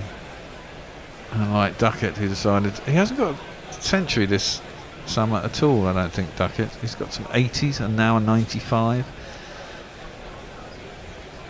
I don't know why it's like Stickman or something. As Labuschagne just guides that down towards third man. It'll be a single to end the over. Is that the end of the over? They look like they're all... I know, because left and right hand, that's why they're all changing around. Now, obviously on the TV they're telling us what this means, but I don't know what it means. It means exactly that, as the universal signal for wanker was made by Grubby off camera. And as he's an Australian batsman, and probably a very nice man, but he's an Australian batsman, so I can go along with that. Oh, yep, end of the over. We'll It change is over. end of the over. We will change over. You all right doing that and commentating? Because I can't be asked to move. Good. Alright. See you next game, I think. Yep, alright. Okay. See you See later, you then, Will. Will. Alright, See Messi. ya. It's the first time I've been on with you today. This is a bit weird. I'm usually on with you all the Yeah. time. It is a bit odd. I had an interesting day. Had the plumber coming over to fix my septics. Oh, and yeah. While he was on his way here, a pipe burst in the kitchen and flooded it. Oh, And shit. He spent the whole fucking day here. Cost me a fortune. Oh. I was going to say, how much did he quote you in the end to do the fixing of the septic tank? I don't know. He's just charging me for the pump. He's a friend. Oh, okay. But I had to give him $500 to do all the shit in the kitchen. But Bloody yeah. plumbers. Well, they're useful. They are. And charge accordingly. And why wouldn't you? What was that dickhead celebration about, Travis Head? I have no idea. He put his helmet on the top of his bat handle and then raised the whole thing in the air with the bottom of the bat. I know, it looks like He something. looked like an absolute knob. Looked like one of those fake horses in Warhorse. Adil Rashid starts a new over, bowling to Marnus Labuschagne, who edges one to backward point, and there is no run. Just a little bit unsure playing that off the surface there, Marnus. Yeah. Just skidded onto him a bit, I think. Should do this easily, Australia, but you never know. A couple of wickets here. Yeah, exactly. Well, that's how I think England will need to bowl Australia out. Either way, it looks like the googly to me is back in his crease and playing that to long on. Will Jacks does the fielding, and it's a single. 191 for 3. Yeah, I mean, chasing 316. England were at 200, weren't they, pretty much after 30 That's overs? true. If you look at the side by sides, England would be ahead markedly. Well, England should have got the high 300s and 400 where they were. So, Exactly. Disappointing given what happened, but still a challenging total for sure. I think someone next door said it might be the highest run chase on this ground if they do it successfully. Back in his crease goes the Centurion Dick Head, playing a defensive shot back to Adil. It's just really wound me up, that celebration. More than it should have done, possibly. Well, I want to know what it's all about. Adil Rashid comes in again to leg break. Head makes room, he cuts a ball off leg stump. He's timed that brilliantly, as he has done all of his innings, and it's another one of these. It's kind of a bit of a pain in the arse, isn't he, Travis Head? He is a pain in the arse, and the bane of our lives, and quite a good one. Quite a good, talented one. Yeah. A talented pain in the arse. I was just looking at his stats. He's only opened in 33 ODIs. He made 5 centuries there. Fuller delivery, but he's still back in his crease, as is his favoured method, Travis, and turning it to the leg side, no run. It's one in nearly every 7 games. That's not bad. Yeah. I mean, he fell out of favour, and I thought he was done for and then came back in 22. With a googly, I think, but he's picked it all right and cuts it out to Bethel on the cover point boundary. Well, he's a bit Another like, one to the total. It's a bit like, was it Michael Bevan didn't really like the short stuff, did he? But I guess in one-day cricket you don't really get a lot of short stuff anymore. He did gain that reputation, didn't he? Yeah. Travis Head. He looks to be almost an exclusively back foot player. Well, I mean, that's how we slowed him down, didn't we? I mean, in the Ashes, Yeah. he got off to a flyer, and then we decided basically whenever he came out to bat, we were going to bounce him, and he managed Yep. to get himself out for the last 3 tests. Something the Australian attack did pretty effectively to England as Yeah, well. true. Yeah. For long passages sometimes. Don't mind that as a tactic. A lot of people were keen to criticise it, but if you're in a game and the runs are flowing and you need to settle it down a bit, and that works, then why not? It's within the rules. Raising Rant confirms he's a granddad ×2. There you go. And Nicholas Agar says, I'm a fan of humanity, or lack of it. Ball from Matthew Potts, starting a new over that hurries Travis Head a bit. Manages to chop down on the ball, runs away onto the leg side for no run. Yeah, nice to know we've got some grandparents listening. Not sure our kid quotient is up where it needs to be. Not too many people smashing that like button recently. No. Not too many under 20s. If you're under 20, give us a little message, would you? Yeah. I'll expect silence to that request. Full delivery. In fact, it's a full bunger, and he doesn't quite time this head to wide mid on, but the coming through for another single there. You know what? I'm going to take a chance on a run out for next Are you? wicket. Yeah, Well, just that'll be what, 12 to 1 or something? I'll tell you. At this point, it's probably longer than that. Let me open the old betting app. 197 for 3. 19 overs to get, or best part of 19 overs to get 120 or thereabouts. Full delivery, which is driven by Marnus back to Potts, who threatens to throw the stumps down and then doesn't. 16 to 1. 16 to 1 the run out. Yeah. That's Placed. not too bad. Mind you, they're not under huge pressure at the moment. Well, no, but they might just try to take a quick single. And Marnus is quite good at running people out, I seem to remember. Yeah, that's true. That's true. Raising and Rant running says himself Winviz, Yeah. Raising Rant says Winviz has Australia at 58%. The exchange says 75%. Yeah, I think. Oh, look, here we Marnus go. turns on round the corner to deep backward square, and they get 2. And there was not even a sniff of a run out despite Bear's ejaculation. 199 for 3. Yeah, 75% seems a bit more likely. I mean, they literally just need, 116 in modern parlance in just under 20 overs. I mean, that's a fucking piece of piss. Yeah, but it's not like it's a T20 where you come in with all 10 wickets for the 20 overs. They've got 7 left, though. Yeah, they've got 7 left. They absolutely should do it, but you never know. Matty Potts galloping into the crease. Shortish delivery, pulled round the corner by Labuschagne. And they get exactly. 1. I mean, England were 201 after 30 overs. Yep. So they were Very actually true. ahead. We gave all our wickets away. I suppose, you're still trying to pick the odd big shot. England tried to hit lots of big shots. There's been a lot. Yeah, there's been a lot to get frustrated about if you're an England fan today. It certainly wound me up quite a lot of things. I mean, the leg stump half volleys from the seamers, the utter pies from the spinners, and a lot of the batsmen giving it away. It's been frustrating. An attempted cover drive doesn't beat Duckett at cover, so no run. Long way to go. It's a 5-game series. Yeah. Start off slow and bad. You learn from your mistakes. Get Travis Head out fucking early next time. Wouldn't you rather start off well? Yeah, I would do, but I'm not too fussed, really. In fact, I'm not really that fussed, No. apart from the fact it's Australia. I'm surprised about how it's much an I ODI. care. Really? About how much I've got annoyed by things that have happened. Yeah, I mean, I get annoyed about losing to Australia, but in the big scheme of things, it's a fucking pointless ODI. Yeah. But ODIs are much more interesting than the T20s, I think. Nicholas Agar, further to our discussion of religion, says, I've got a religion. Sadly, it's Everton Football Club. Ooh, that's a harsh one at the moment. I'm quite happy about Everton at the moment, being an Ipswich fan. Yeah, well, so we're just hovering above them at the minute. Yeah. I mean, it's very early days, and we have played this City is and it. Liverpool. I was looking at the league the other day. I mean, there's a team on sort of 13th, 14th, only 14 or 4 points. Yeah. I mean, Yeah, it's very early doors. One win at this stage can jump in miles. At Another change of bowling for England, going back to this lad.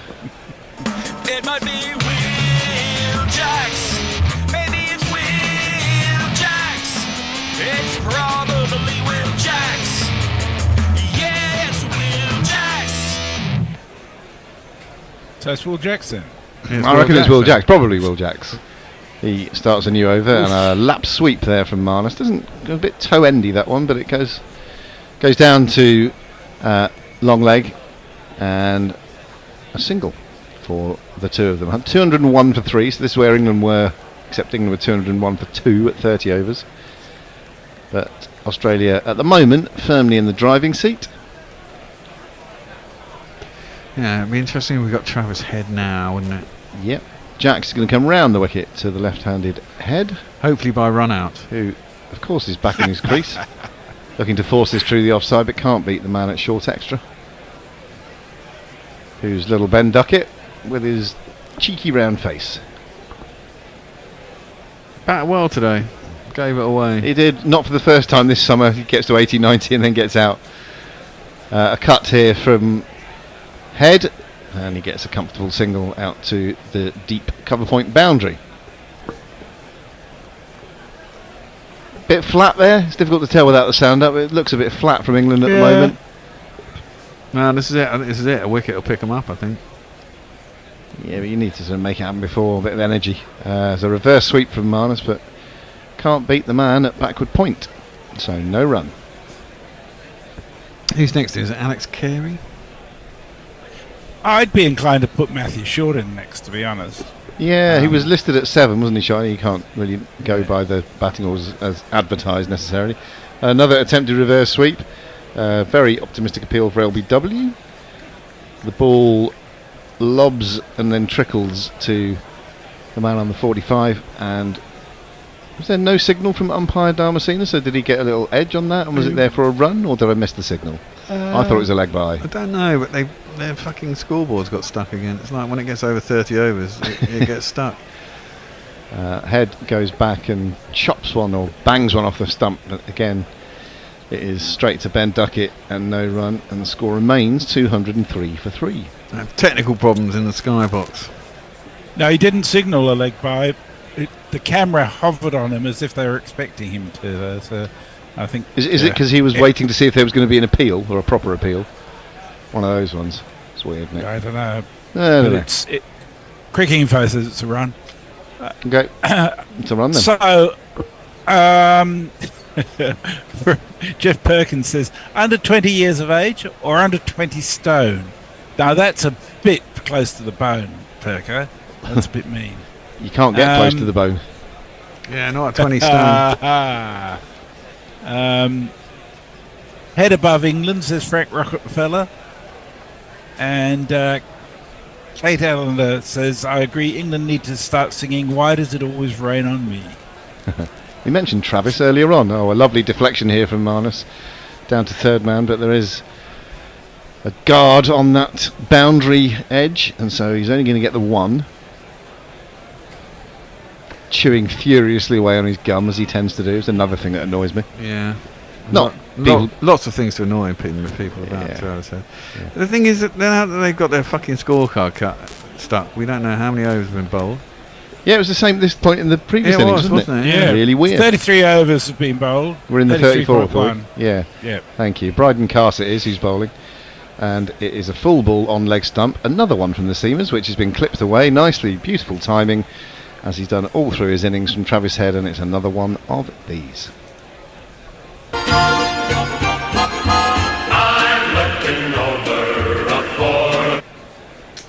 He's had an inordinate number of gift balls like that, hasn't he? Yeah, he still got to put them away, and he timed that one beautifully and hit it straight in front of square enough that it was way away from the fielder. But yeah, it's shocking bowling, really. Shorter this time, and it's just over the man at mid-on, but it is going to be consecutive boundaries. 1, 2, 3.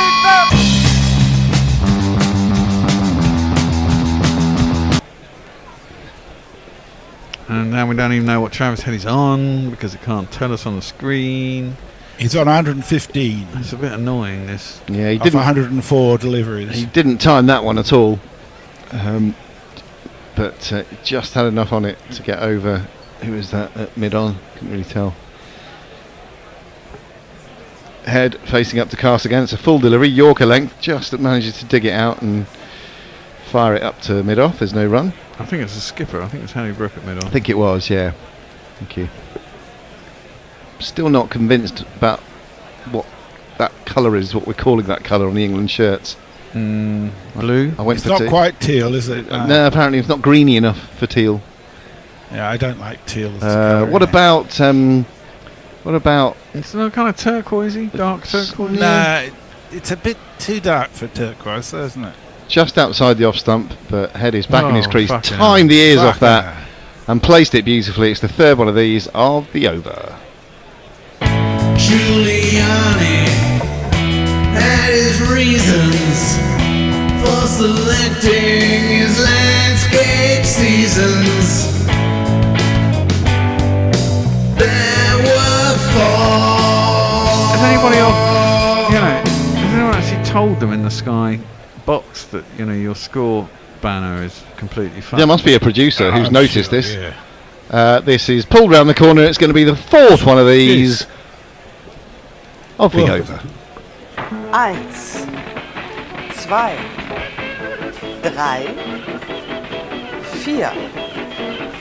4. Put us out of our misery, Travis. Just get it done, and then we can go. Yeah. I don't know why they're not bowling Will Jacks. He's only bowled 4 overs, and he's been the most economical England bowler of the innings. He's at the other end, though, isn't he? He is the other end. He's come back on. Oh, has he? I beg your pardon. Okay, we're on a drinks break now, anyhow.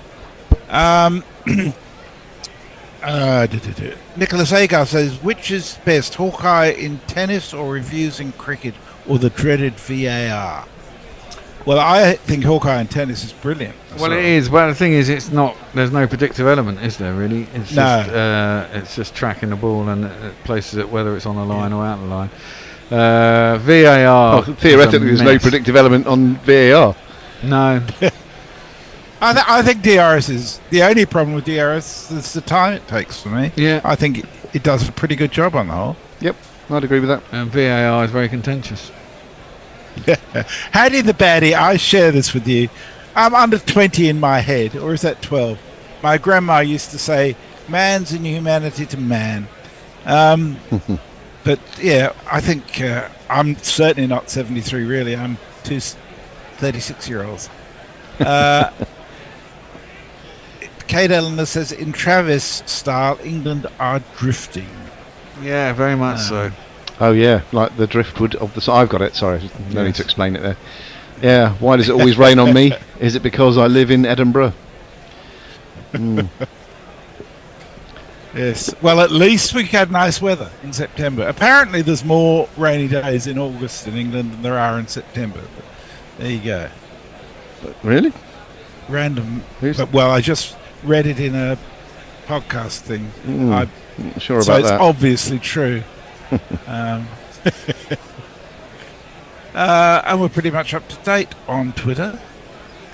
Oh, sorry, on YouTube.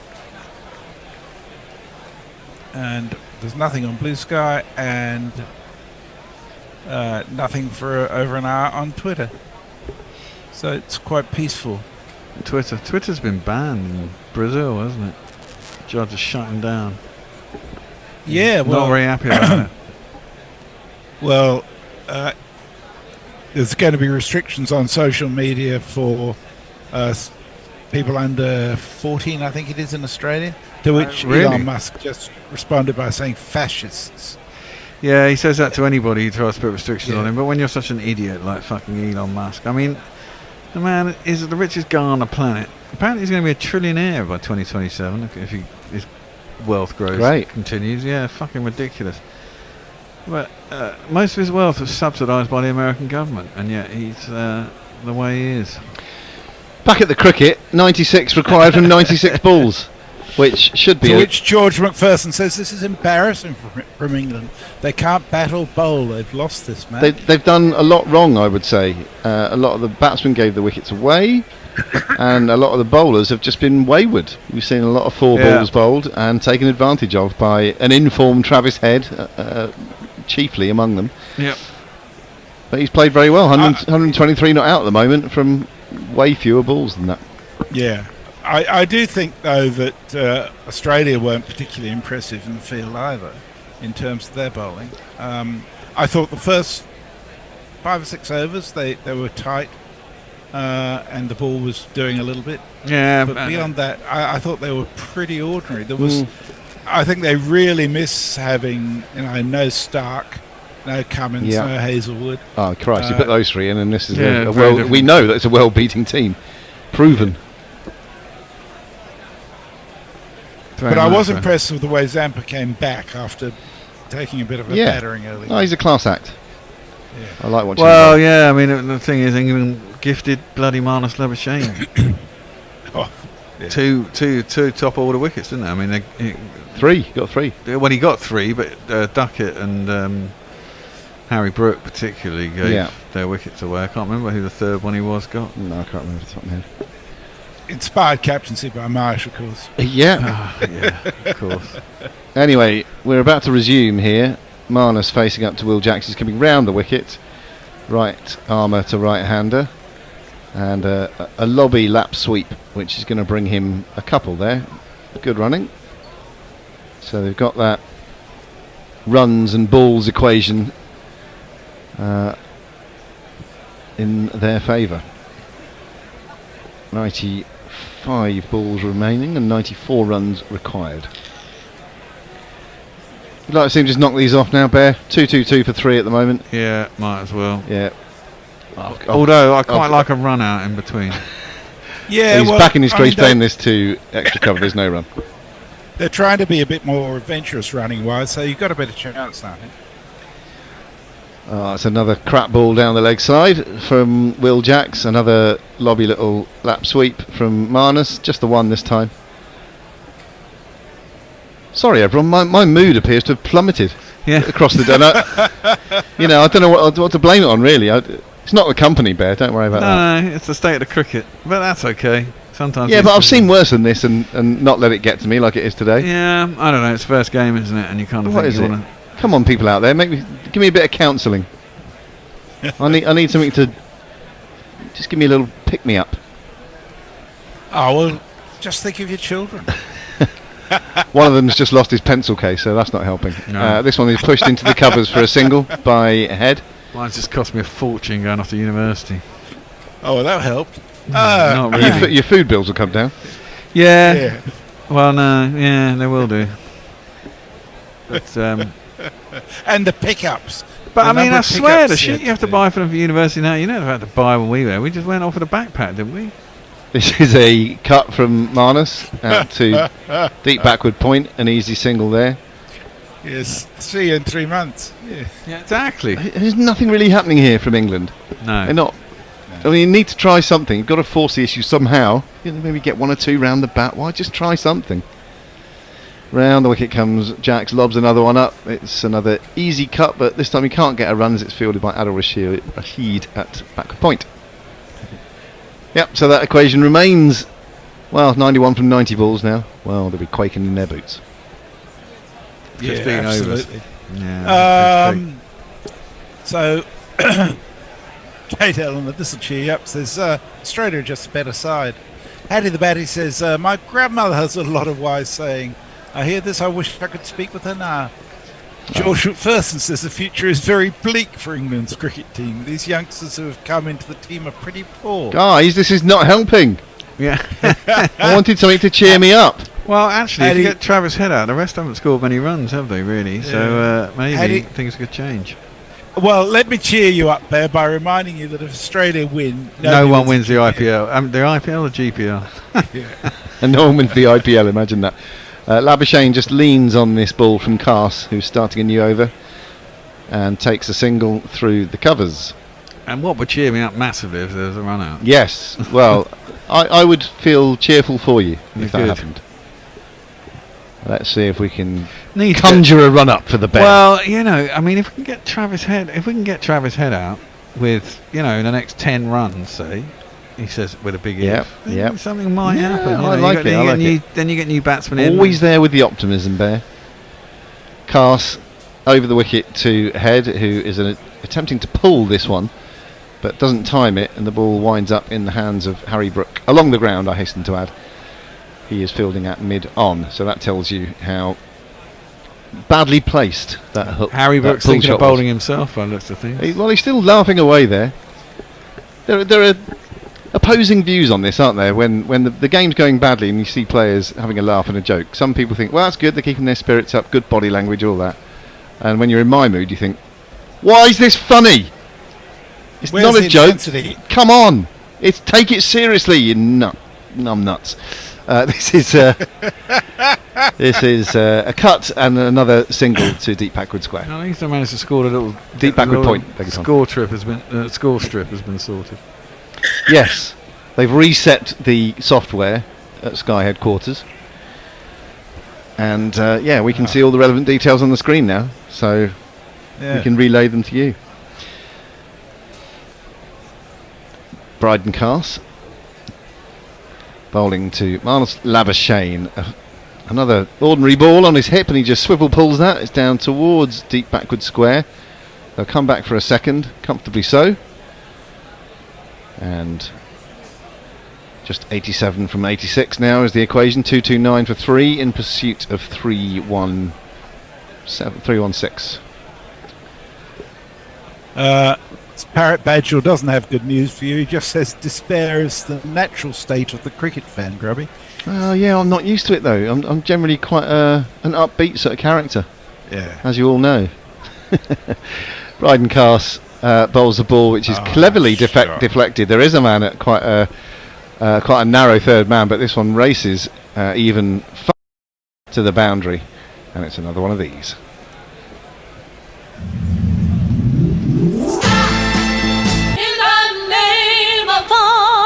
It's a very good shot, isn't it? Just played that right under his nose. Just allowed it to run off there was the face. no width at all, and he just very carefully watched it onto the face of the bat, turned it ever so slightly with excellent hands, and it careened away to that very fine third man.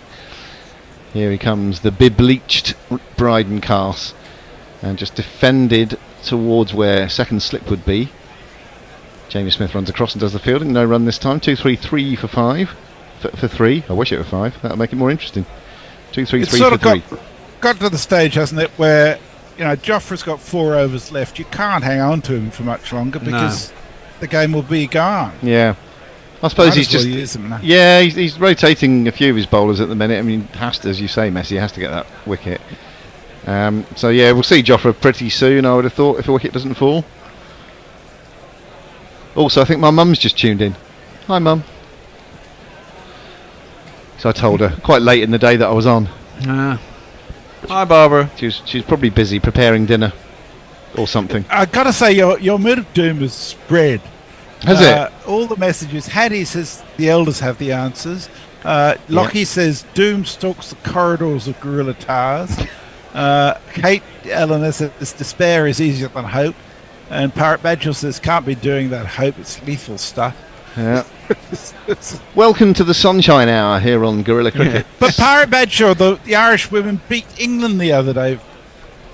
Right, this is absolutely pummeled down the ground by Travis Head, but there is a man running across from long on to do the fielding. It's Liam Livingston who started a new over.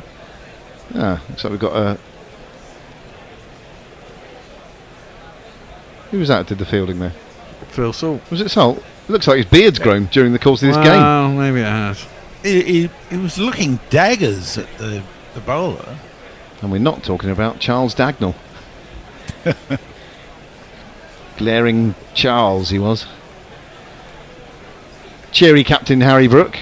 Close up of him, marshalling the troops. Not giggling like he was an over or so ago. It's important not to have too much fun. Yeah, get your head in the game, Brookers. 2-3-4 for 3 is the score. 76% chance of Australia winning. I'm making more than that, particularly after that shot where he's just picked it up off his legs and whacked it into the crowd over cow corner for one of these. The number of the day really hops and kicks. The number of the day is 666. 666. Just strolling. They are strolling here. Do you think Jofra will come on next over, Messers? Will you be disappointed if he doesn't? How will you react? I will. Mind you, I did say he should be bowling Phil Sawton. He's Jacks. Yeah. And he's getting thrashed. So yeah. Well, this is I mean, Livingston who's on at the moment. He bowls a and straight ball, which is defended this time by Marnus. The old 6 and then defensive shot technique. The problem is when you've got so many wickets in the hutch and it's such an easy run chase, and these days it should be a breeze, shouldn't it, really? And he goes for it again, high in the air. Is it going to be long enough? Probably. Yeah, it's way over the boundary, that one, for the second one of these of the over. And now they've got licence, haven't they? I mean, they're well below 5 and over. Even. Yeah, 70 off 80 is now the equation. Oh, slow death. Don't you just hate it? is your better half listening at the moment, Grubby? No, my wife has a very busy life. So she's used. Jay Grover says hello, Barbara, and I just. That's my mum. That's a sweep. Your mum. That's a sweep from Marnus Labuschagne, and he's going to get 4. Don't worry, my mum doesn't mind hearing an Australian say fuck on air. And it's another 4 runs.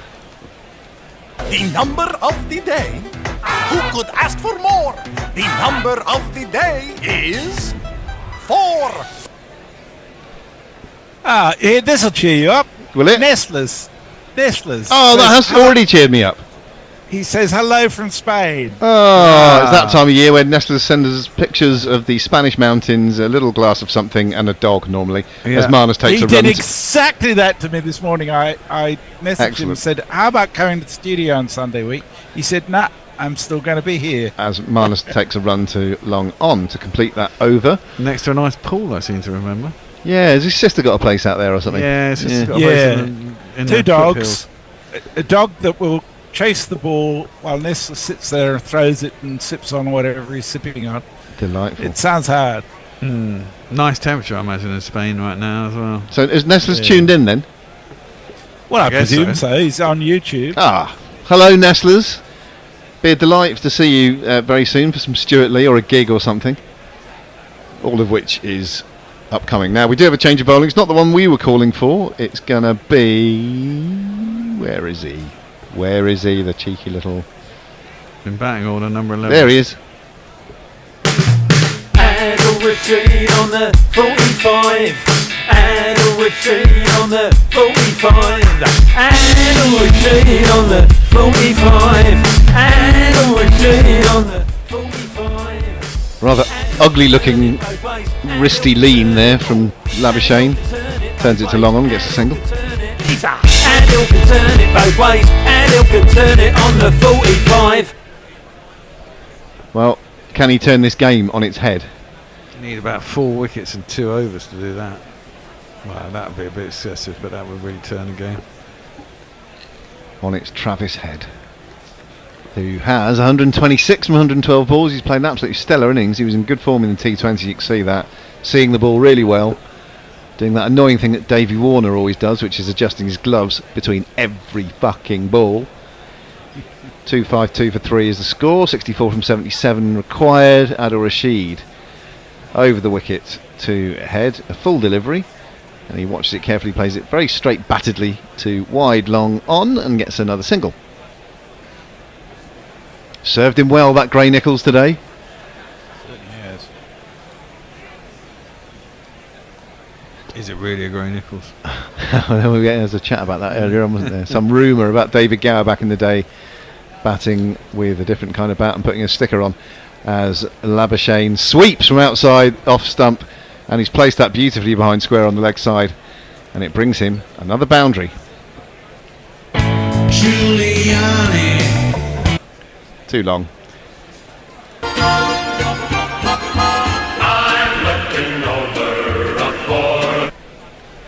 Even the jingles will annoy me now. Oh, yeah, clearly. Jingle is slightly too long. No, get out of here. So they've been going 11.2 and over for the last 5 overs. It's way too easy. Yeah. Without really appearing to try that hard. It's a full delivery from Adil, and just steered to long on by Marnus, who is 1 run away now from his own personal landmark of 50. He's got 49 from 39. Played a couple of big shots as well. Don't associate Marnus with big shots. No. Particularly, but he's timed a couple of beauties. One of the last over from Liam Livingston that absolutely sailed about 20 rows back. Heads on strike again now. Rashid is into him. Another floater delivery. He's got enough of that. Sweeping it. Bit under edgy, but it races away to long leg for yet another one of these bastards.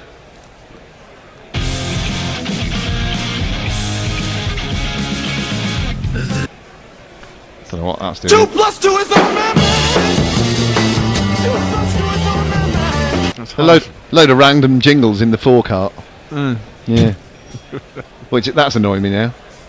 Oh, look, that's my viewers. The doorbell's just gone. Someone's coming around to look at the flat. Grabby, have you had anything to drink or to eat? I've not had a beer today. That probably explains it. Back in his crease goes Head. Well.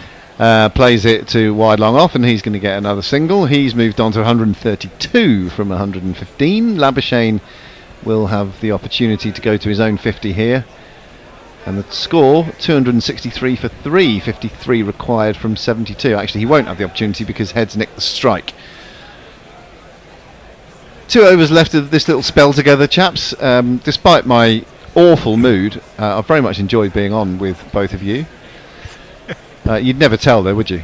But it's been fun. Trust me, Grabby. Trust me on that. Hattie's got an idea. She said perhaps if the England team all grow moustaches, it will put Australia off. Yeah, I wouldn't be averse to that at all. Andy's come in as the bear has left the studio for a moment. Welcome back, Andy. Right, what am I doing here? Well, exactly. That's what I've been asking myself. Livingston starts with a full ball, which again is just steered to that wide long off position by Travis Head. Now Labuschagne will have his opportunity to go to 50. I shall ready the 50 jingle in the sure and certain knowledge that he's going to get there. It's not going to work. The very it doesn't next work if you do it on purpose. I mean, I wasn't even. This game's gone for me ages ago, so I wasn't even trying the reverse kibosh, which I tried on Surrey and the Somerset matches earlier on. A really ugly attempt at a pull here outside the off stump. And Labuschagne almost spins himself around off his feet and does not get to his 50 this time round. How is that going, by the way, if you don't want to talk about this one? Somerset 6 down, chasing another 180 odd for victory tomorrow. This is a forward defensive shot from Labuschagne, back up the track, and there is no run. So he waits for his 50. 49 from 41, he's played really well. Timed a couple, saying a couple of big sixes. They've just looked very comfortable. Very comfortable. I mean, I've only had half an eye on it the last 15 overs, but they seem to be completely in control when I've looked. And he does complete his 50. There we are. Well played, Marnus. 50 at better than a runner ball, shaking his head about something, don't know why. It's 50, and you know that can't be bad. Yeah, it's 50, and you know you should be glad. He looks thoroughly displeased with the whole situation, Marnus. He's chuntering away to himself about something.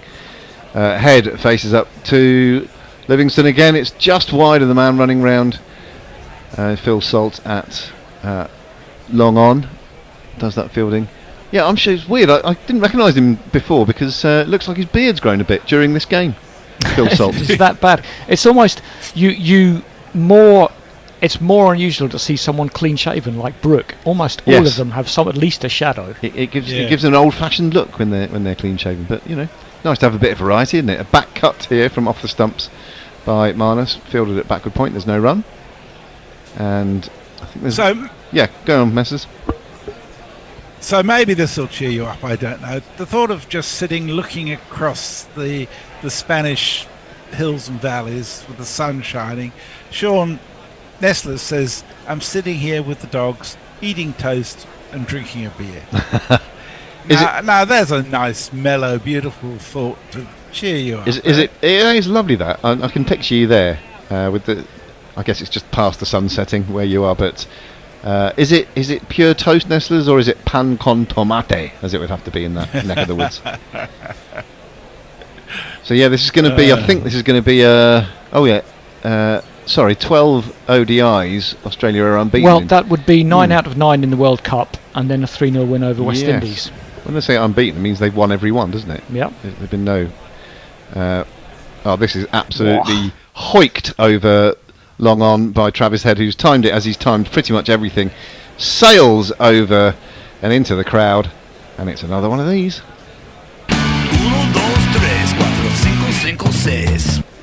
Well, we're talking about Australia not having Cummins, Stark or Hazelwood in the team.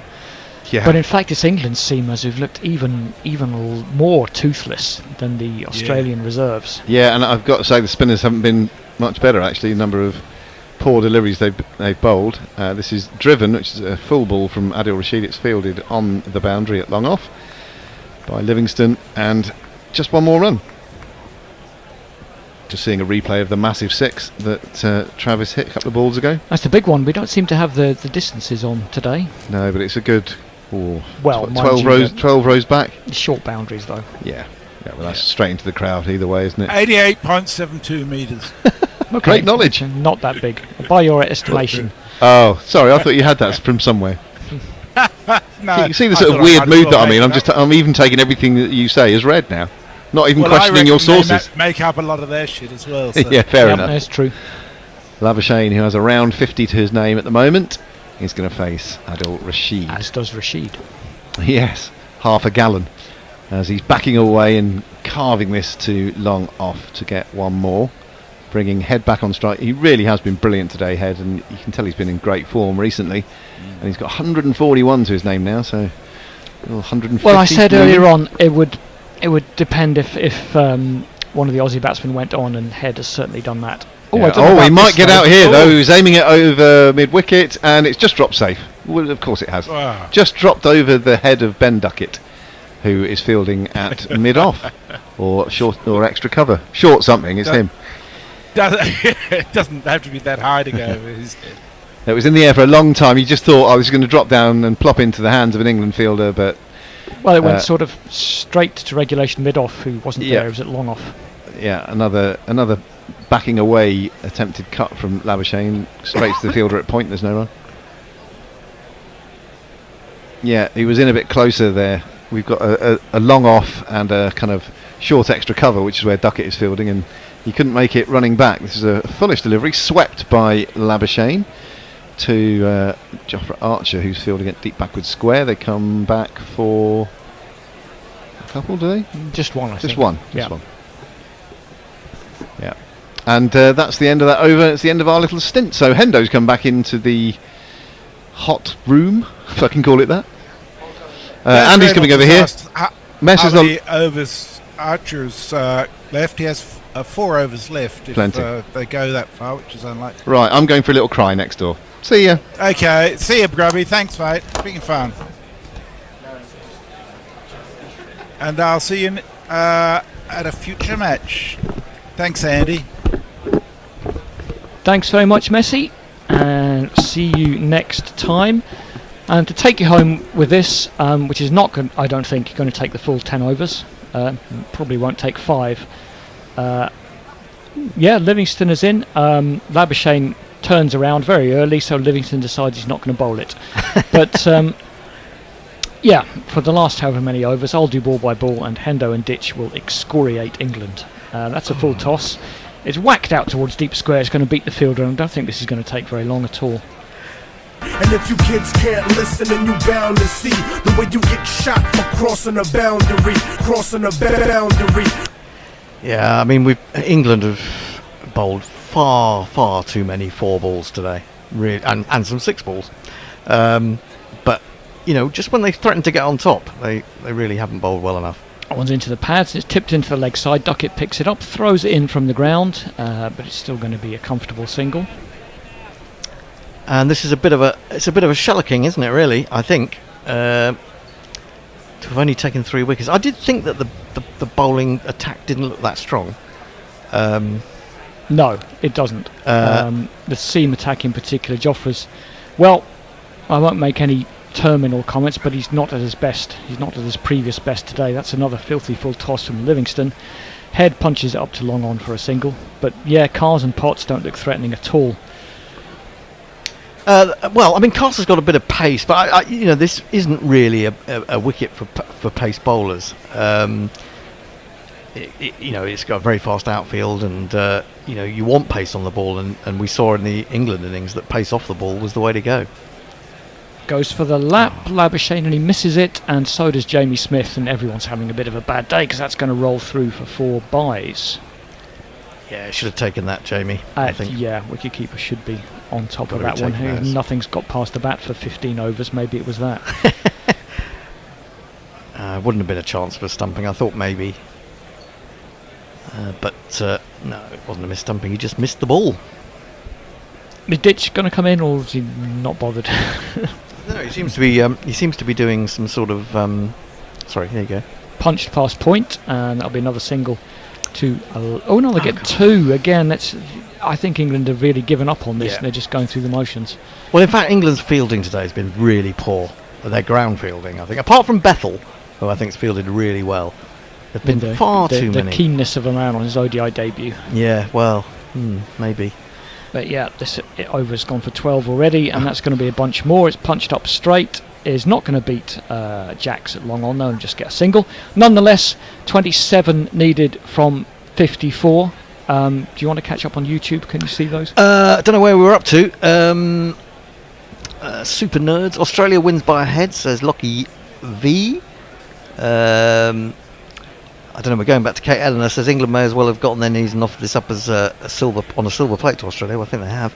Hombre Nuevo says, have run blades ever been banned for use in the field? Well, you mean like Oscar Pistorius? Oh, I see. If not, would we be able to give a set to Ben Duckett for that little extra height and bounce? It would be a bit difficult to get down to the ground fielding wearing those. From there, yeah, true. I mean, you win. You might be able to bounce up 12 feet in the air to take a catch. Yeah. Like having springs on like your Zebedee shoes. or something. Yes, exactly, yeah. Well, Rashid's going to bowl his last over. He's had a disappointing day, 9 overs, none for 53, and that's way outside leg stump. The batsman could have left it for a wide, and probably should have done because he didn't beat fine leg, and Rashid get away with the dot ball. Well, I mean, when he started this last spell, he bowled 7 overs of 31, which is pretty good, and he'd taken the... did he take a wicket? No, he hasn't taken a wicket, but he's gone, for 20 in the last 2 overs. But, all hope has gone. Labuschagne is back and very comfortably clips that out to deep square. But we're in a stat came up which I must admit surprised me, that this would be and surely will be the highest ODI chase at Trent Bridge. Yeah, we were talking about... Which has, seen a lot of runs in the last few years. Yeah, we were thinking that there had been higher scores in the second innings, but not to win. Yes, exactly. Rashid is in, and that's thrashed into the offside by Head. Duckett is around, throws it in. Head's eyeing up 150, he's on 144. And Brooke, finding his first experience of international captaincy not much to his liking. Yeah, you have to wonder... I felt when Rashid and Livingstone were first on, or when he and Jacks were first on, maybe he should have kept going with them for a bit longer, but he tried to get the other spinners in as well. That's a googly, I think, from Rashid. Punched out to cover and there's no run. With all captain games, I'm sure, whether it's just coincidence, I always found that my first game captaining a team was almost always a disaster in some way or another, including not being able to find the ground and that kind of thing. That doesn't help. Rashid is in. I expect Australia or England could find the ground today. But they might wish they hadn't, because Labuschagne, easy as you like, punches that one through extra cover, and that's going to be 4.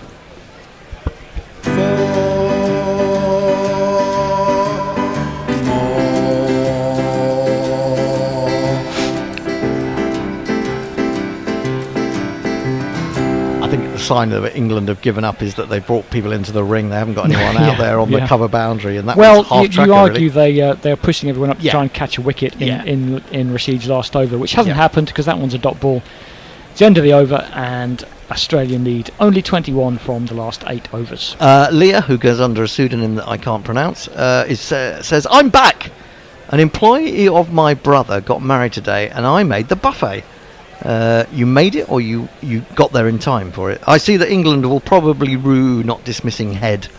Yeah, that is kind of... that was their mistake, yes. That was their mistake, amongst others. Hattie the Batty Says time for bed, said Zebedee. Boing. Indeed. Of course, if you have no idea what we're talking about, you'll have to go and look up the Magic Roundabout on YouTube. I'm sure you will be able to find Zebedee on there. If you're of particularly youthful vintage. Under 50. Probably under... Yeah, well, under 30 probably, I don't know. Yeah. Right, Livingston's going to continue. Head is not having much of it. He clumps it up towards and over long on for 6. Maybe going to try and finish it in this over. 150. Let's talk about 6. Let's talk about 6. Let's talk about 6. Let's talk about 6. And at least he does not do that stupid bat on the helmet on the end of the bat. But he's got one of these. I don't think I've played this in a while. Oh, is it easy? You shall not shift me. Livingston tosses up another one outside off stump, and it's pumped out to long off for a single. 150, and you shall not shift me. The thing about Travis Head is that he's done it in all forms of the game, hasn't he? Yeah. And you look, okay, perhaps he struggled in the last Ashes a little bit. I mean, he's still got a couple of big scores, I think, but he just does it in every form of the game. That's a leg spinner to Labuschagne. He punches out towards deep cover, skips up off the wicket, but Archer is on top of it. Yeah, you can unfortunately, from an England point of view, see him scoring a lot of runs in the next Ashes in Australia. Australia have also brought up 300 while all that was going on. It's 303 for 3. They did discomfort him though with a short ball, didn't they, a little bit in the last Maybe Ashes? that's be their best bet, short and quick. Doesn't face too much of that in white ball cricket. Punches that one up to long on and gets a single. 2 hits away now, Australia. I think that's right, and in fact, in one of the T20s, the first T20 I think it was, and also in the first few overs today, Archer beat him with some good balls early on. Livingston to Labuschagne, goes down to lap, flicks it down towards fine leg. I don't think that's going to make the boundary. No, it's not. I think that's Potts ambling round. Get 2. It's becoming a complete massacre now, isn't it? Really, and it has been for about the last hour. Yeah. I mean, 6 overs to spare. 7 wickets in hand. 7 wickets in hand. It's fairly comprehensive. Yeah. Livingston's in again. Onto the pads, swept hard into the gap, and that's going to be 4.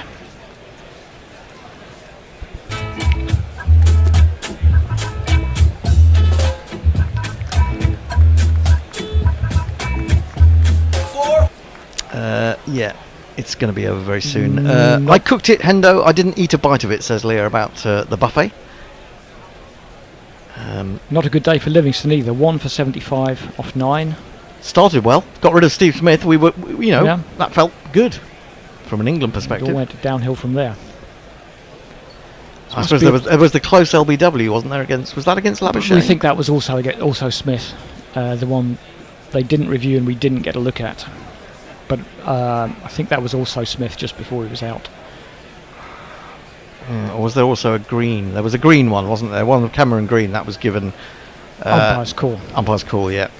But this must be a pretty hefty partnership. Smith's Labuschagne's on 72, Head's on 152, both well ahead of a runner ball. Jacks is going to bowl, and I'm going to bet this is going to be the last over. Is he going to finish it off with a 6, do you think? Might only need a ball or 2 of this. Head is on strike, 6 to win. 6 or... Ooh, plays it into the offside and there's no run. Bit of a leading edge there as well. Little bit. What an anticlimax that was. Yep. Is he going to finish it indeed in the grand manner? A big red inker. Big red inker. You wouldn't blame him on 150. Defends that one. He looks a bit disappointed that he's going to take a single. Yeah, Labuschagne hurries him through, so I'm going to hit the winning 6 instead. I just had a thought actually, and I said back, I think when I was last on ball by ball, when Head was around about on 50, he batted sensibly. He didn't give it away when Livingston and Rashid were bowling quite well, and he's benefited from that, profited from that in a big way. Absolutely. Jacks is in again. Labuschagne tips it into the onside. He'll get through for another single. Now it's 4 to win. So not just destructive cricket, but actually some thinking cricket as well, I think, going on out there from Head. We have the GPL up on here. He's got a good head on his shoulders, has Head. GPL. If Australia win, no one wins, I think, is the answer. 627, is that in play? Ooh, I think we're on 627 now, so Hombre Nuevo, no. Oh, that says 6:20. Yeah, that's right. 6:27. So if England takes 7 wickets now, you will win on Brain the Wave. So on the edge of your seat. Yes. That's not going to happen because he's punched a single out to deep point, and the GPL lives to fight another day. Which will be on Sunday, I think. No, it's Saturday. Saturday. Believe it or not. Hattie, the mad Batty, who had her first attempt at the GPL, she went for 491, so she's ended up 135. Well, you get the same for that as being one off. It's true. That could be the 4 they need. Yeah. It's beaten backward point suitably enough. It was quite a bad ball. Labuschagne put it away for 4. That's the end of the game, and it's a very comfortable win for Australia. Wow. Now my innings going, great guns, I hit the ball, 4 runs, I hit the ball and it went for 4 runs. So a lot for England to think about after that, Hendo. Sobering, really, wasn't it? As I said at the beginning, I thought England went in with a relatively weak attack. They had 3 pace bowlers. I mean, the only really destructive, potentially, pace bowler was Jofra Archer. He didn't bowl particularly well, although he was a little bit unlucky in first spell. And then you're looking at Adil Rashid and 3 part-time spinners. Yeah. And although the part-time spinners did a brilliant job for Australia, taking 6 out of 9 wickets captured by spin in the England innings, England, whether they were inconsistent in their lines and lengths, or whether Australia put enough pressure on them to make them make mistakes, or took the game to them and took it away from them, it's hard to say. But England looked like they'd given up sort of from 60 runs out then, didn't they? I think, and they're all wandering off very, very slowly. And that said, Harry Brook is still smiling, but it's more of a rueful smile. A wry smile. But a brilliant innings from Travis Head. Yes. I mean, he's just, you just don't think he can get better, can you? But he does. He's batted through the innings, chasing 315. He's been well in it. I think his strike rate's about 130. Yeah. And the thing about him is when he gets big scores, he converts them into bigger scores. Yeah, that's the thing, isn't it? He gets big hundreds. That's how you make sure you win. Yeah. And that's perhaps what England should learn is not to give. Yeah, I think England were perhaps a little unlucky. Those 2 wickets of Duckett and Brook, 2 rank long hops that stuck in the pitch, and both batsmen gave return catches. I mean, you might get one of those in a game. To get 2 of those amongst 2 of your most destructive batsmen, I think that was a little bit unlucky. And it's a strange situation where you've had part-time leg spinners have picked up 3 wickets in this game. If you think about it, Livingston, of course, got rid of Smith, caught and bowled. So all caught and bowled. It says something about the pitch, but I just guess that England's backup spin just wasn't strong enough. Well, Australian spinners took 9 wickets. Yeah, exactly. And England's have taken 2 out of the 3. But look at that. Travis had 154 of 129. I mean, apart from the fact that he's Australian, from an England point of view, he is a joy to watch. He just makes it look so easy sometimes, and hits the ball so cleanly. So Potts 1 for 33, Livingston 1 for 75, Bethel 1 for 20. Those were the only wicket takers. Jofra Archer and Bryden Castle went at over 8 and over, and that's not great. But I don't know. It's have England. What options have England got to change that up in the next game? Good question. Yeah. Let me see if I can find the squad. Well, they got Saki Mahmood could come into the squad. I mean, he was introduced. He was called up, wasn't he? Only the other night, and I've been quite impressed by the way he's bowled. But I'm not sure. He hasn't had a lot of cricket. He's had such a problem with injuries. We need to find the squad, don't we? That's what I'm looking for. Yeah. To remind us, I always find a problem actually differentiating between the ODI squad and the T20 squad, and who's in which. I think you need to go to series. Do you need to go to series and then is there series? Go up to series there. England, Australia. There should be something that says squads. Here we go. Squads. Okay, yeah. So let's have a little check of the England ODI squad and what they can potentially... well, there's Jordan Cox. I mean, if you're talking about batsmen in the bowling... John way of Turner. things. John Turner, who... and Josh Hull. was Bruce Topley. Josh Hull has withdrawn, as has Gus Atkinson. So that cuts down their options a bit. So basically, I'm not sure which of them pulled out most Topley, recently. Mahmood and John Turner Are in they? for a debut. I guess they might have a look at him at some point during 5 games. And Topley brings you something different. I mean, I don't think he's been bowling as well as he can when I've seen him of late. But I don't know. There's. I mean, if Jofra's not firing, and I think it's unlikely, even though he only ended up bowling. He's not 6 going to play overs. 5 He's games, not, is he? Well, he's not going to play 5 games, and I doubt very much whether he's going to play. On the basis that he didn't play 2 T20s in a row, I don't think he's going to play 2 one-day internationals. Wouldn't expect in a row. him to play Saturday. No, absolutely. But I mean, potentially that weakens the team even more, doesn't it? Well, you say that, but he's gone for 8 and over without taking a wicket. Yeah, today. he did. You know, certainly when he came But back. it certainly he did well. removes some threat. John Turner's an interesting one. I've not seen anything much of him. I saw a little bit of him, I think, in the 100 was it this year. I didn't get.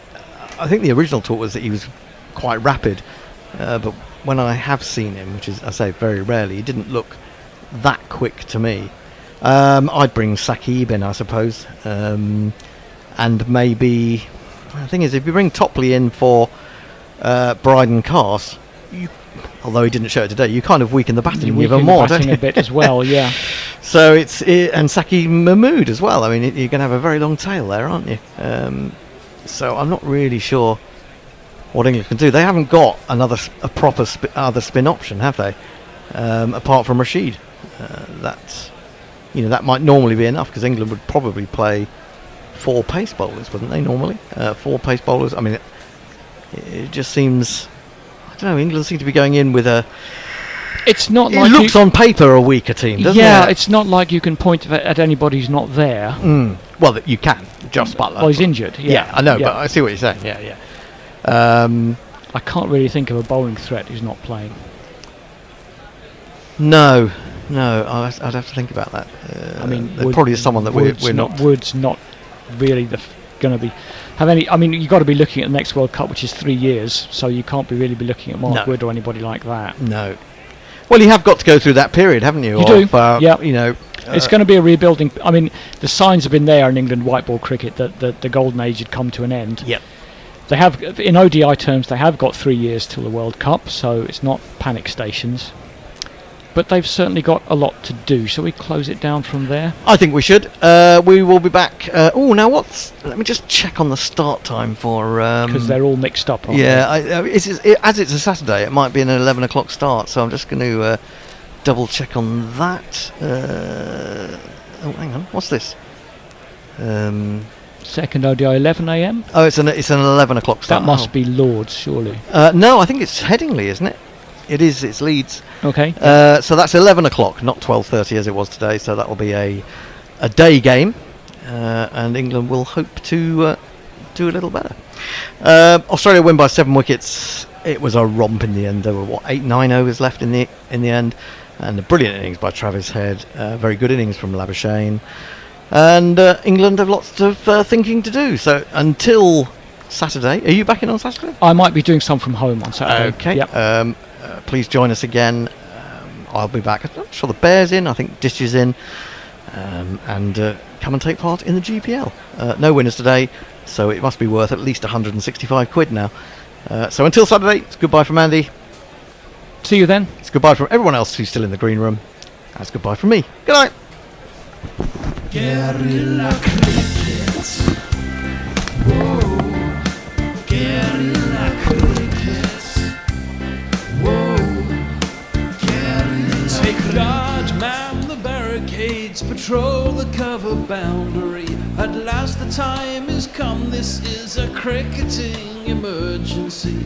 Hear this call to arms for every cricket revolutionary. Take up your bats and stumps for the test match insurgency. At first they tried to silence us, but we would not be silenced. They threatened threatened us with lies, so we threatened them with violence. Che Guevara, Sangakkara, Joseph Stalin, Douglas Jardine, Robespierre, Darrell Hare, Vladimir Lenin, O'Brien Kevin, guerrilla cricket. It's not about the winning, it's about how many rules you break. Even in cricket commentary, this is the best advice to take. Pick guerrilla cricket, it's the finest choice you'll ever make. There's so much more to cricket than red counters and a slice of cake. At first they tried to sanitize us and clean up our act, but people like it filthy, and we know that for a fact. Fidel Castro, Lenny Pasco, Carlos the Jackal, Umar Akmal, Mahatma Gandhi, Grant and Andy, Brendan Behan, Austin Ian, guerrilla cricket. Stick with us, cause you know we're not the kind of thing that you see on the TV and the radio. So vive la revolution.